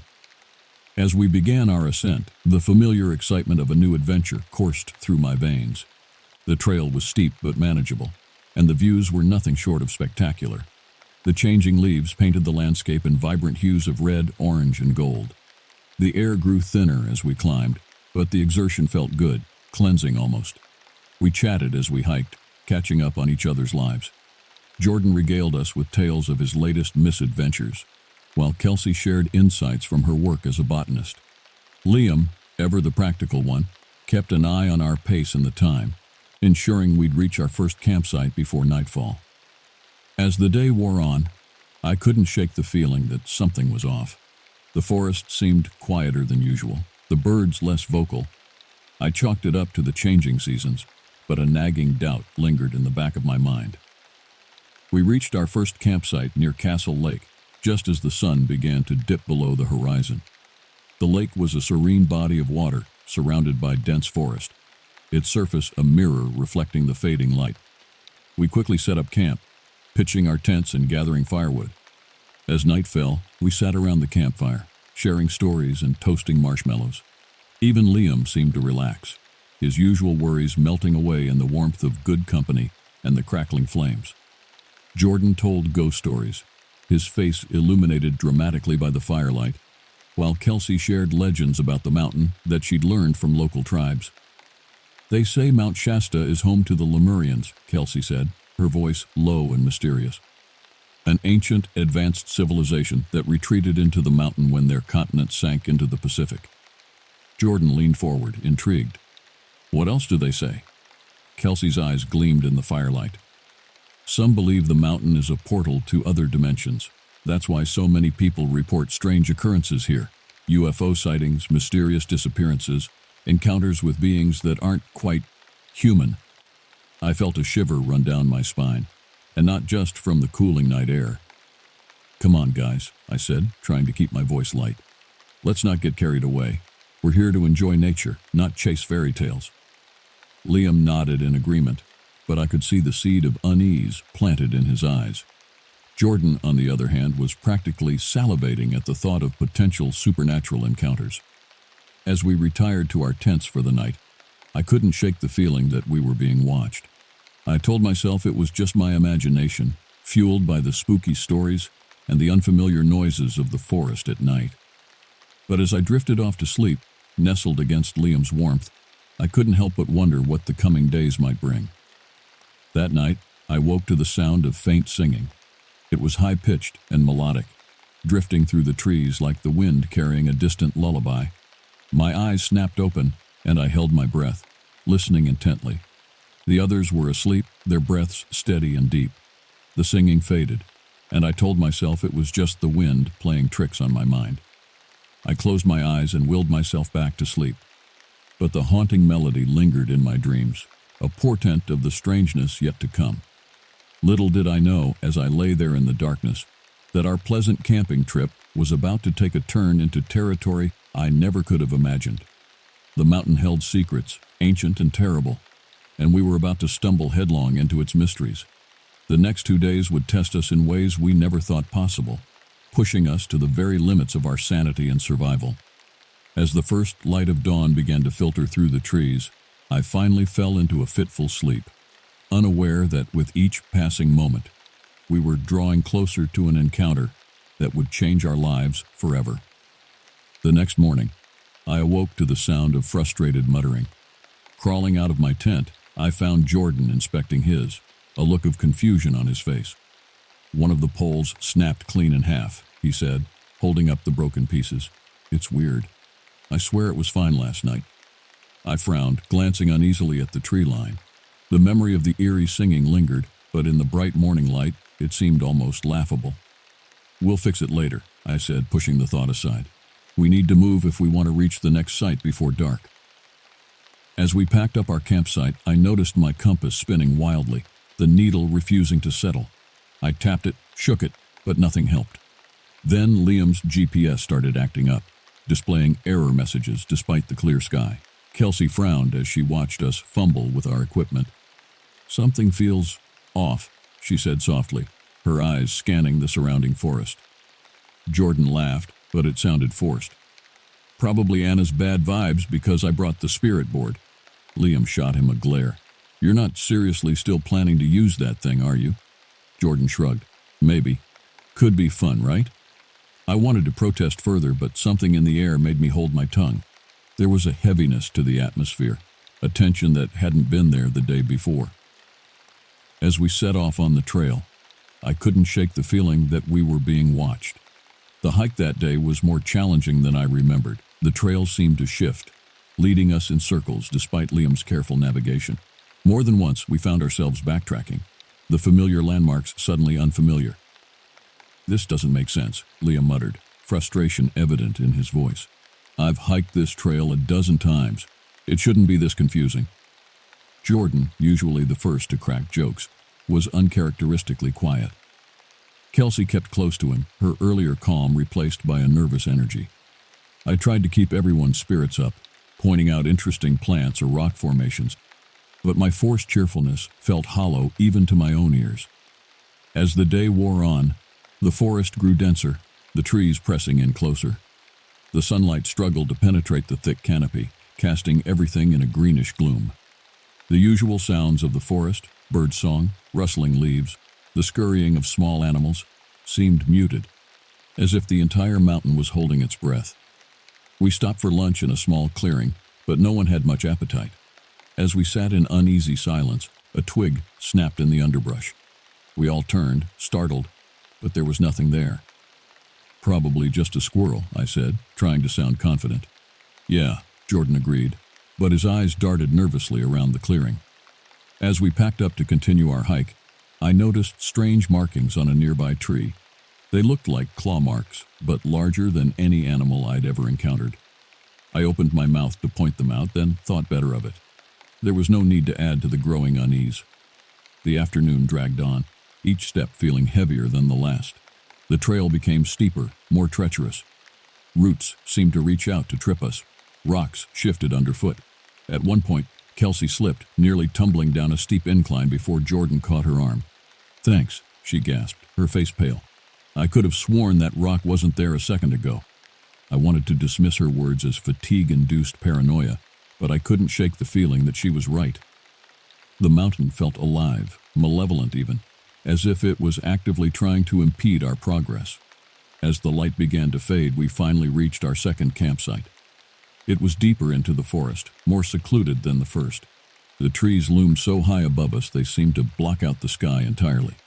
We set up camp quickly, the uneasy feeling from the day lingering like a bad taste in our mouths. That evening, as we sat around the campfire, Jordan pulled out the spirit board. "Let's just see if anyone wants to talk," he said, wiggling his eyebrows in an attempt at levity. "No way," I snapped, my nerves frayed from the day's unsettling hike. "Jordan, I'm serious. This isn't funny." But Jordan was already setting it up, and Kelsey, to my surprise, didn't protest. She watched with quiet curiosity as he placed his fingers on the planchette. "Is anyone here?" he asked in a sing-song voice. "Any spirits want to chat?" The fire crackled, and a cold breeze swept through the campsite, making us all shiver. For a moment, nothing happened. Then the planchette jerked under Jordan's fingers. "Whoa," he whispered, his grin fading. "Jordan, stop messing around," Liam said, but his voice lacked conviction. "I'm not," Jordan insisted, his voice low. "It's moving on its own." We watched in horrified fascination as the planchette spelled out one word: leave. We all froze. Even Jordan looked shaken, his earlier bravado evaporating in an instant. I felt a surge of anger and fear. "That's enough," I said, grabbing the board and throwing it into the fire. The flames roared higher for a brief moment, and then everything went still. Too still. The usual hum of the forest, crickets, rustling leaves, distant animal calls, had vanished completely. We sat in stunned silence, the only sound the pounding of our own hearts. Liam was the first to speak. "It's just a game," he said, but his voice trembled slightly. "It doesn't mean anything." Kelsey hugged herself, her eyes wide. "Maybe we should leave," she whispered. "First thing in the morning."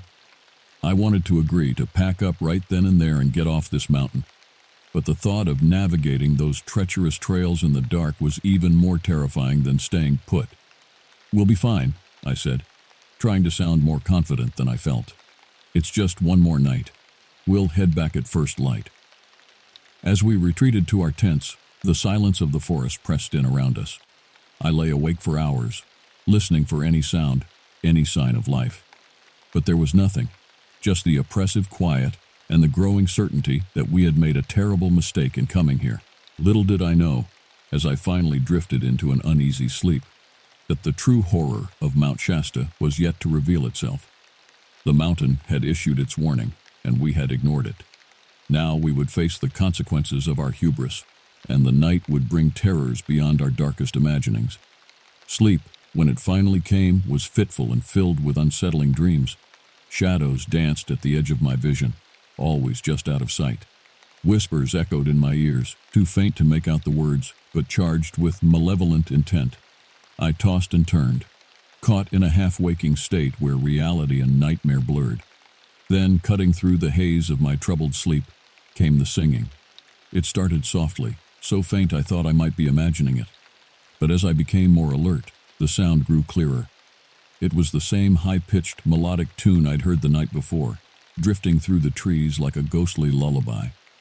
But this time, it wasn't alone. Whispers joined the melody, soft and insidious, circling our campsite like invisible predators. The voices were neither male nor female, neither young nor old. They spoke in a language I couldn't understand, yet the malice in their tone was unmistakable. I sat up, my heart pounding so hard I could feel it in my throat. Beside me, Liam stirred. "Do you hear that?" I whispered, clutching his arm. He nodded, his face pale in the dim light filtering through the tent fabric. "What is it?" Before I could answer, another sound joined the eerie chorus. Footsteps. Slow and deliberate, they moved just beyond the firelight, circling our camp with predatory patience. "Hello?" Jordan's voice called out, shaky but trying to sound brave. "Who's out there?" The beam of his flashlight cut through the darkness. I held my breath, both dreading and anticipating what it might reveal. The light landed on something, someone. A figure stood just beyond the light, motionless. It was a man, or at least it looked like one at first glance. But as my eyes adjusted, I realized something was terribly wrong. The figure was tall and thin, with limbs that seemed too long, too jointed. Its face was obscured by shadow, but I could feel its gaze upon us, hungry and inhuman. "Hey!" Jordan yelled, stepping closer despite my hissed warning. The figure tilted its head, the movement jerky and unnatural.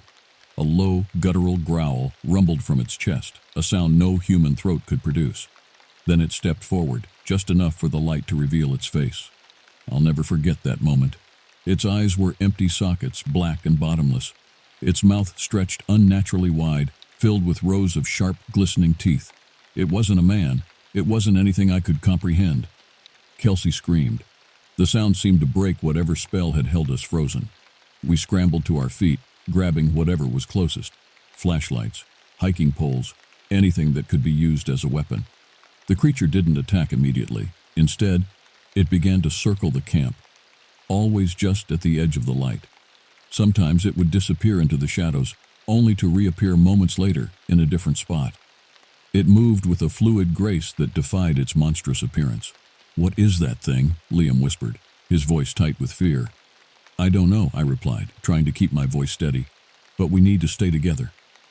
We huddled by the rekindled fire, our backs to each other, watching the darkness. The singing had stopped, replaced by an oppressive silence broken only by the creature's occasional growls and our own ragged breathing. As the night wore on, the creature's tactics changed. It began to mimic our voices, calling out to us in perfect imitations. "Anna, help me," it cried in Jordan's voice, the sound coming from the pitch-black forest. "Don't listen," I said through gritted teeth. "It's trying to lure us out." But the psychological toll was immense. We were exhausted, terrified, and the constant tension was fraying our nerves. At one point, it called Liam's name in my voice, so perfectly that he nearly walked into the woods before Kelsey grabbed him. "We need to leave," Kelsey whispered, her eyes wide with fear. "We can't stay here." "At night?" Liam asked, his voice shaking. "It'll pick us off one by one." I knew he was right. The trails were treacherous enough in daylight. At night, with that thing out there, we wouldn't stand a chance. "We have to try," I said, my voice firm despite the terror gripping me. "At first light, we pack up and make a run for it. We stay together, no matter what." The others nodded, fear and determination mingling in their eyes. We spent the rest of the night in tense silence, jumping at every sound, every shadow. The creature continued its psychological assault, mimicking our voices, scratching at trees, and occasionally letting out bone-chilling howls that seemed to shake the very air around us. As the first hints of dawn began to lighten the sky, we quickly and quietly packed our gear. The creature had been silent for the past hour, but we knew better than to assume it was gone. "Ready?" I whispered, scanning the tree line one last time. With nods of agreement, we set off down the trail, moving as fast as we dared in the dim pre-dawn light. The forest seemed to shift around us, the trees closing in, the trail vanishing and reappearing in places it shouldn't. It was as if the very landscape was conspiring against us. We had been hiking for perhaps an hour when it happened. Jordan, who had been bringing up the rear, suddenly screamed. We turned to see him sprawled on the ground, claw marks raking across his chest. Blood soaked his shirt, and his face was pale as he gasped for air. "It's here," he choked out, his eyes wide with terror. Kelsey reacted first. She grabbed a handful of salt from our cooking supplies and scattered it in a circle around Jordan. The creature appeared again, just beyond the circle, its empty eyes fixed on us. It growled, a sound that sent shivers down my spine. But to our amazement, it didn't cross the salt line. "It can't pass," Kelsey said, her voice trembling. "Salt's a barrier, it's in all the old stories." Acting on instinct, we quickly expanded the circle, creating a larger safe zone around us. The creature paced at the edge, its movements becoming more agitated as the sun rose higher in the sky. "We need to keep moving," Liam said, tearing strips from his shirt to bandage Jordan's wounds. "Can you walk?" Jordan nodded weakly, gritting his teeth against the pain as we helped him to his feet. We continued our descent, maintaining a protective circle of salt around us as we moved. It was slow going, but the creature kept its distance, though we could feel its malevolent presence watching our every move. As the sun climbed higher, the oppressive atmosphere began to lift. The forest sounds returned, birds chirping, leaves rustling in the breeze. The creature's appearances became less frequent, and by midday we had lost sight of it entirely.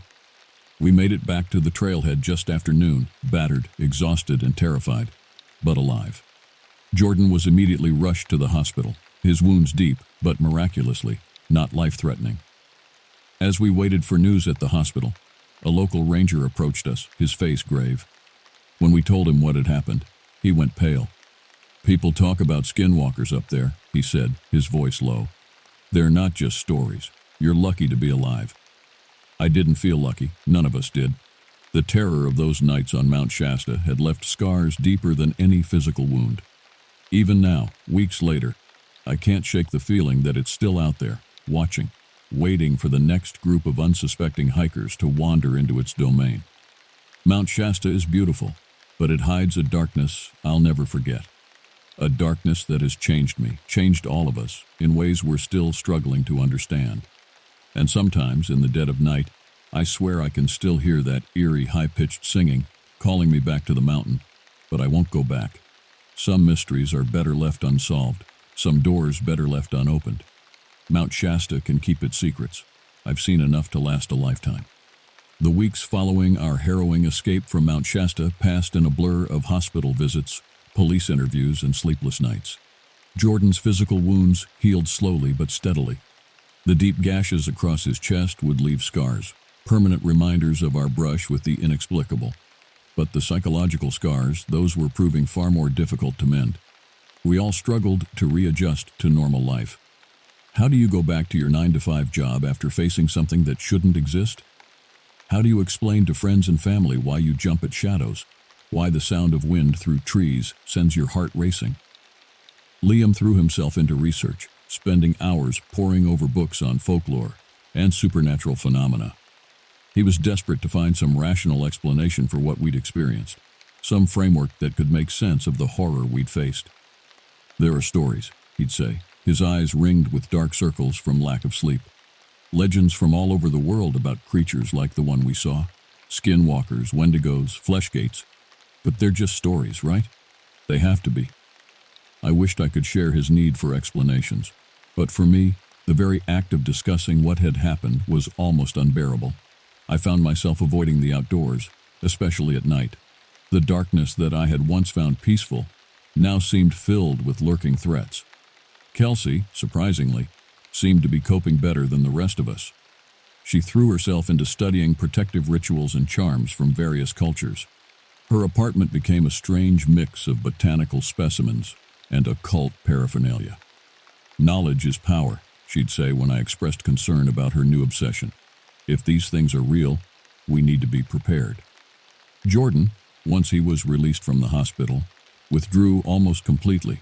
He wouldn't talk about what had happened, wouldn't even acknowledge it. He stopped returning calls, canceled plans, and according to mutual friends, rarely left his apartment. 1 month after our return, we gathered at my place for dinner. It was the first time all 4 of us had been together since the hospital, and the tension was palpable. We made awkward small talk, carefully avoiding any mention of Mount Shasta or what had transpired there. Finally, over dessert, Jordan broke the silence. "I've been having dreams," he said, his voice barely above a whisper. "Every night, I see it, that thing. It's calling me back to the mountain." We all stared at him, a chill running down my spine, because I'd been having the same dreams. I could see in the others' eyes that they had too. "It's not over," Kelsey said softly. "Whatever it is, whatever we encountered up there, it's not finished with us." "So what do we do?" Liam asked, his attempt at a laugh coming out more like a choked sob. "We can't just pretend it didn't happen. We can't just go on with our lives knowing what's out there." I took a deep breath, feeling the weight of their gazes upon me. They were looking to me for answers, for leadership. I had been the one to organize the trip, to push us onward when things got strange. In a way, I felt responsible for what had happened to us. "We stick together," I said firmly.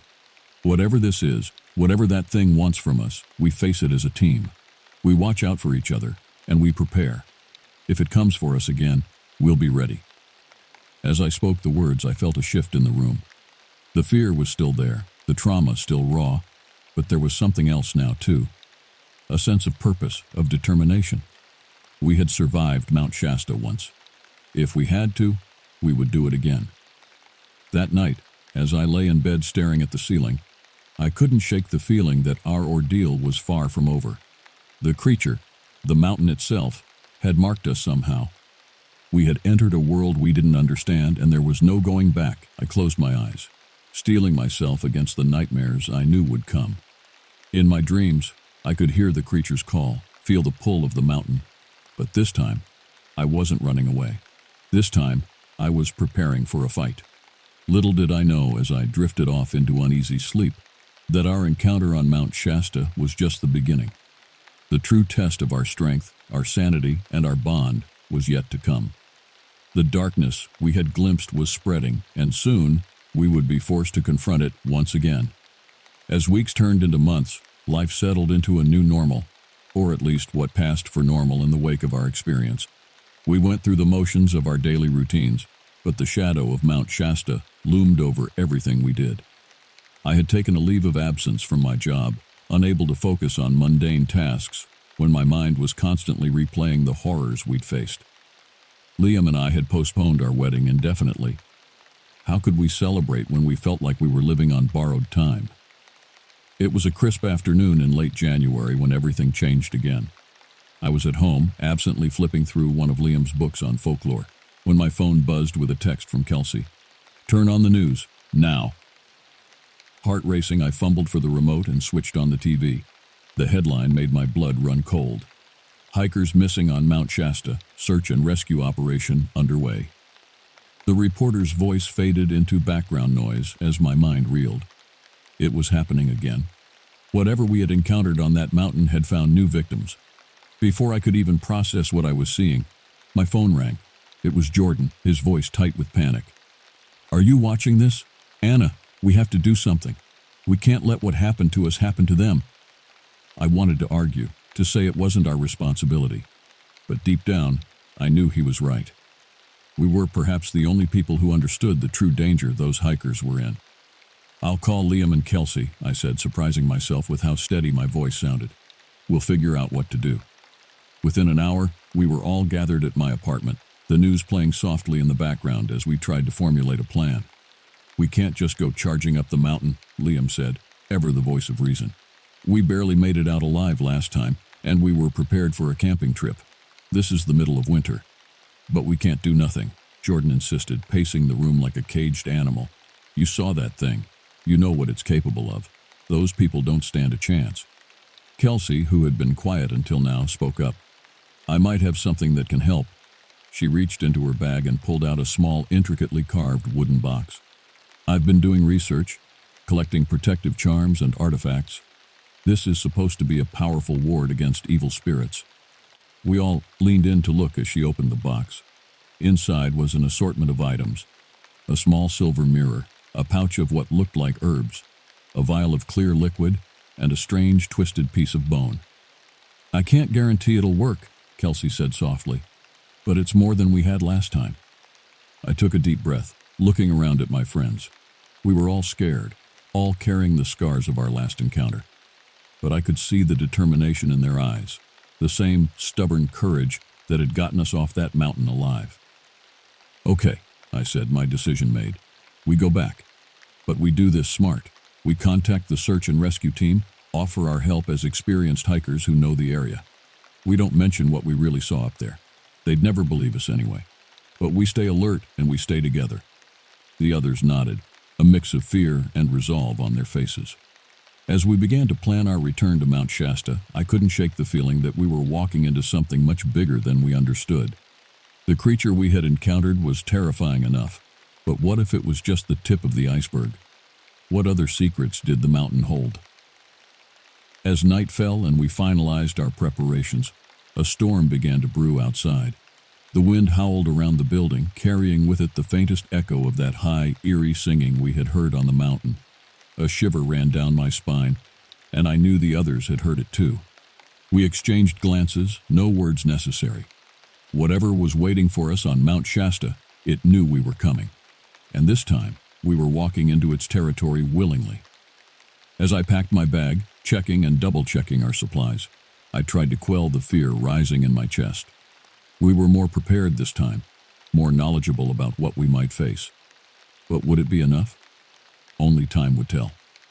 And as we set out the next morning, the mountain looming in the distance, I couldn't shake the feeling that we were embarking on a journey from which not all of us would return. The drive to Mount Shasta was tense, each of us lost in our own thoughts as the familiar landscape rolled by outside the windows.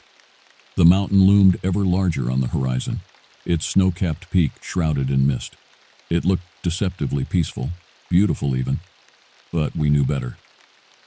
We arrived at the ranger station just as the search and rescue team was gearing up for another day of searching. The lead ranger, a gruff man named Mike, eyed us suspiciously as we approached. "We're experienced hikers," I explained, sticking to our agreed-upon story. "We know these trails well, and we want to help." Mike seemed skeptical, but they were short-handed and desperate for any assistance. After a brief orientation, we were assigned to a search grid on the eastern slope, uncomfortably close to where we had our encounter months ago. As we began our ascent, the familiar terrain brought back a flood of memories. Every shadow seemed to move, every rustle in the underbrush made us jump. But there was something else too, a heaviness in the air that hadn't been there before. "Do you feel that?" Kelsey whispered, her eyes darting nervously around. We all nodded. The mountain felt different, charged with an energy that made the hair on the back of my neck stand up. We had been searching for a couple of hours when Jordan suddenly stopped, his face pale. "Listen," he said, his voice barely audible. At first I heard nothing, then carried on the wind came the faintest sound of singing. That same high, ethereal melody that had haunted our dreams for months. "It's here," Liam said, his hand tightening on his hiking pole. As if in response to his words, a scream echoed through the trees. It was human, filled with terror and pain. Without thinking, we broke into a run, following the sound. We burst into a small clearing and froze. One of the missing hikers was there, a young woman. She was on her knees, her eyes wide with fear. And standing over her, its grotesque form unmistakable even in the daylight, was the creature. It turned as we entered the clearing, its eyeless gaze fixing on us. I felt a jolt of recognition pass through it, and a slow, terrible grin spread across its too wide mouth. "Run!" I shouted to the hiker. "Get back to the ranger station." She scrambled to her feet and took off down the trail. The creature made no move to stop her. It was focused entirely on us. "Now what?" Jordan asked, his voice shaking. Kelsey was already reaching into her pack, pulling out the box of protective charms. "Circle up," she commanded. "Whatever happens, don't break the circle." We formed a tight circle as Kelsey quickly laid out the items from her box. The silver mirror she placed in the center, reflecting the creature's distorted form. She scattered herbs in a circle around us, then uncorked the vial of clear liquid and sprinkled it over each of us. The creature watched all this with what seemed like amusement. Then, with a speed that defied its awkward appearance, it charged. I braced for impact, but it hit an invisible barrier at the edge of our circle. It reeled back, growling in frustration and pain. "It's working," Kelsey breathed, relief evident in her voice. But our victory was short-lived. The creature began to circle us, probing for weaknesses. And as it moved, it began to change. Its form shifted and blurred, taking on aspects of things from our worst nightmares. "Don't look at it," I warned, remembering how it had used our fears against us before. "Focus on each other." We stood our ground as the creature's assaults grew more frenzied. It howled and snarled, its voice changing to mimic each of us in turn, trying to trick us into breaking the circle. I don't know how long we stood there, holding on to each other as the world seemed to go mad around us. The sky darkened, unnatural shadows creeping across the clearing. The air grew thick and heavy, making it hard to breathe. Just when I thought we couldn't hold out any longer, a new sound cut through the chaos. Voices, human voices, calling out. The search and rescue team had heard the commotion and was heading our way. The creature let out one final bone-chilling shriek, then seemed to melt into the shadows. In the blink of an eye, it was gone, leaving behind only an oppressive silence and the lingering scent of decay. We stood frozen in our protective circle, hardly daring to breathe. The voices of the search and rescue team grew louder, flashlight beams cutting through the gathering darkness. "We should break the circle," Liam whispered, his voice hoarse. But Kelsey shook her head. "Not yet. It might still be out there, waiting." As the first rescuer entered the clearing, the spell seemed to break. The oppressive atmosphere lifted, and the forest sound slowly returned. Kelsey nodded, and we finally stepped out of our makeshift barrier. The next few hours passed in a blur of questions and explanations. We told the rescue team about finding the lost hiker, carefully omitting any mention of the creature. They were just relieved to have found one of the missing people alive. As we made our way back down the mountain, I couldn't shake the feeling that our encounter had been too easy. The creature had retreated, yes, but it hadn't felt defeated. If anything, it seemed satisfied, as if everything had gone according to some unseen plan. Back at the ranger station, we gave our statements and prepared to leave. The rescued hiker, still shaken but recovering, approached us. "Thank you," she said, her eyes brimming with tears. "I don't know what that thing was, but you saved me from it." I opened my mouth to respond, but no words came out. How could I explain that we might have saved her from immediate danger, only to draw her into something far larger and more terrifying? As we drove away from Mount Shasta, the setting sun casting long shadows across the landscape, an uneasy silence filled the car. We had faced the creature again and survived. But this didn't feel like a victory. If anything, it felt like we had just taken our first steps into a much darker, more dangerous world. "It's not over, is it?"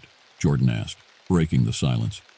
I gripped the steering wheel tighter, my eyes fixed on the road ahead. "No," I replied, a sense of grim determination settling over me. "I think it's only just beginning." As Mount Shasta faded in the rearview mirror, I couldn't shake the feeling that we were leaving something unfinished. The creature, the mountain, the ancient forces at play, they were all part of a mystery that we had only begun to unravel. And something told me that whether we wanted to or not, we would be drawn back into that mystery sooner rather than later. For now, though, we were alive, we were together, and we were stronger for what we had faced. Whatever came next, we would face it as a team. The darkness might be spreading, but we would stand against it, armed with our newfound knowledge and the unbreakable bond forged in the face of terror. As we drove into the night, I silently vowed that we would solve this mystery, no matter the cost. The creature may have won this round, but the war was far from over. And next time, we would be ready. The weeks following our return to Mount Shasta were filled with a strange mix of relief and mounting dread. We had survived another encounter with the creature, but the experience had left us with more questions than answers. The sense that we were caught up in something far larger than we had initially imagined grew stronger with each passing day. I threw myself into research, poring over books on local legends, folklore, and unexplained phenomena. Liam joined me in this quest for knowledge, his scientific mind providing a necessary counterbalance to the more outlandish theories we encountered. Kelsey expanded her collection of protective charms and delved deeper into various spiritual practices, seeking any edge we could get against the supernatural forces we were facing. Jordan, still bearing the physical and emotional scars of our first encounter, focused on physical preparation, pushing himself to become stronger, faster, more capable of facing whatever threats might come our way. It was during one of our late-night research sessions that we stumbled upon something that would change everything. Liam had been cross-referencing historical accounts of strange occurrences around Mount Shasta with geological surveys of the area when he noticed a pattern. "Anna, look at this," he said, spreading out a series of maps on the table. "These incidents, they're not random. They're concentrated along these lines." I leaned in, studying the maps. He was right. The reported sightings of strange creatures, unexplained disappearances, and other paranormal events formed a clear pattern when laid out geographically.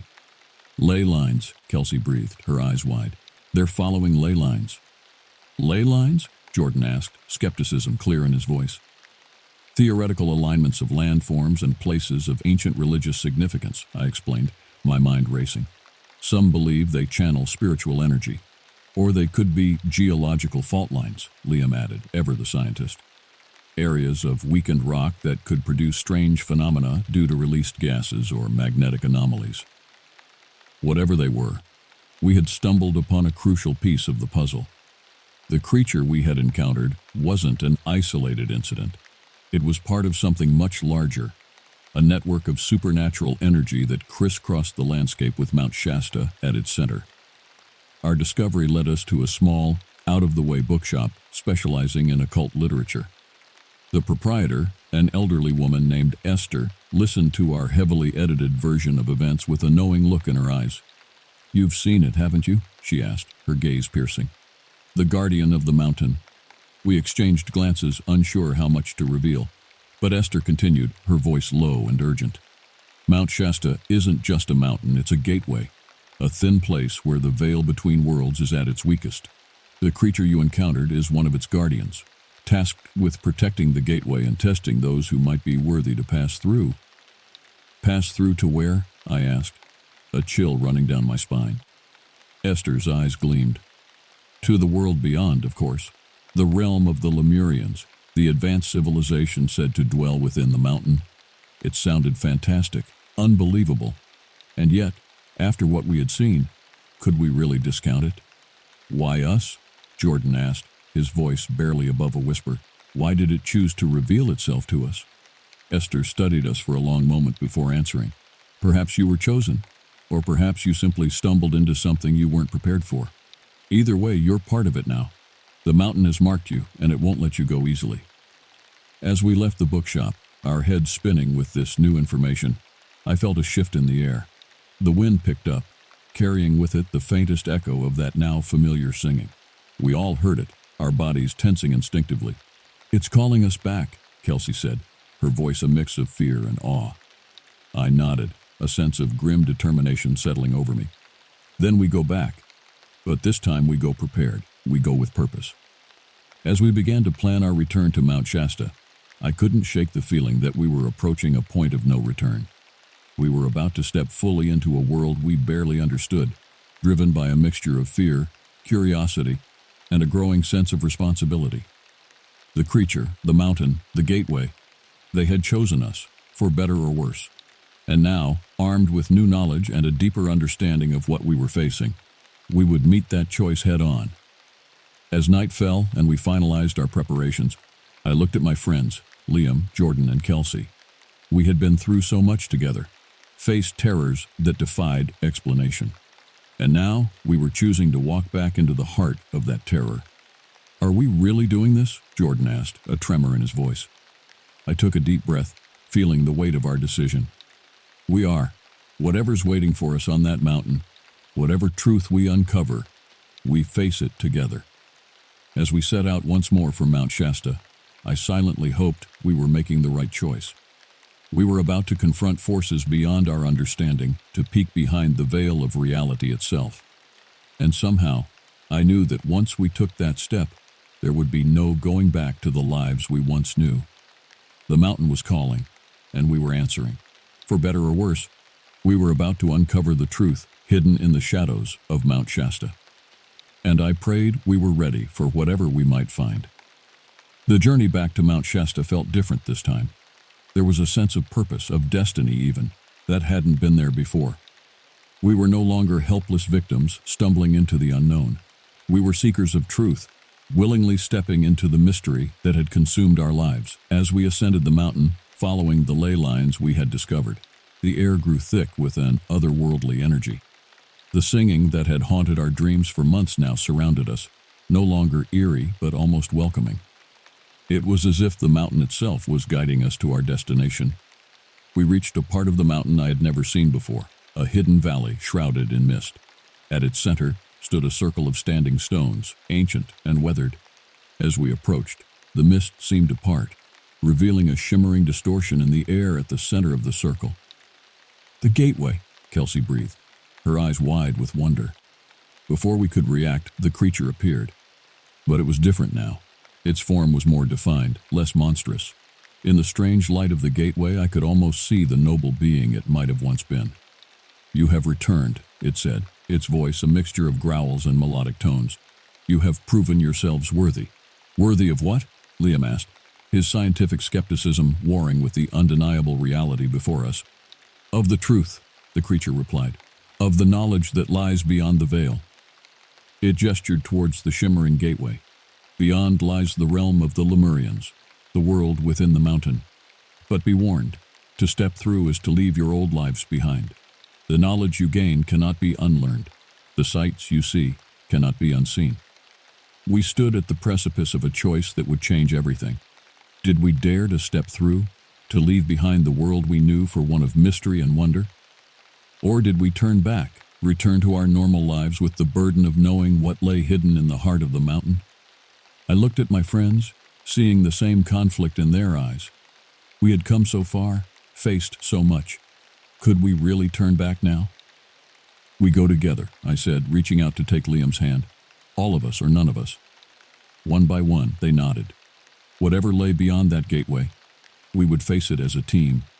As we stepped towards the shimmering portal, the creature spoke one last time. "Remember, the journey beyond is also a journey within. The truths you discover about the universe will be matched by truths about yourselves." With a deep breath, we stepped through the gateway. There was a moment of disorientation, a feeling of being unmade and remade in an instant. And then, we stood in a vast cavern, illuminated by a soft, pulsing light that seemed to come from the very walls. Before us stretched a city of impossible architecture, buildings that defied gravity and geometry, and all around us were beings of light and energy, the Lemurians in their true form. As they approached us, I felt a sense of homecoming, as if some part of me had always known this place existed. The fear and uncertainty of the past months fell away, replaced by a profound sense of purpose. We had found the truth hidden within Mount Shasta, had pierced the veil between worlds. And in doing so, we had not only uncovered the secrets of the mountain, but had also discovered hidden depths within ourselves. As the Lemurians welcomed us, sharing their knowledge and showing us wonders beyond imagination, I realized that our journey was far from over. In fact, it was just beginning. We had been chosen as bridges between worlds, tasked with protecting the secrets of Mount Shasta, while also slowly preparing humanity for the greater truths that lay hidden just beyond the veil of ordinary reality. The creature, no, the guardian, had been right. We could never go back to our old lives. But as I looked at my friends, saw the wonder and determination in their eyes, I knew we wouldn't want to. We had found our true purpose, our true selves. As we delved deeper into the mysteries of the Lemurian world, I thought back to that first camping trip that had started it all. We had gone looking for a simple adventure, and had instead found a new reality, a new destiny. Mount Shasta had called to us, had tested us, and ultimately had transformed us. And as we began our new lives as guardians of its secrets, I knew that the greatest adventure of all still lay ahead. The end of our old lives was just the beginning of something far greater. And whatever challenges lay ahead, whatever wonders or terrors we might face, we would face them together, forever changed by the secrets we had uncovered in the shadow of Mount Shasta.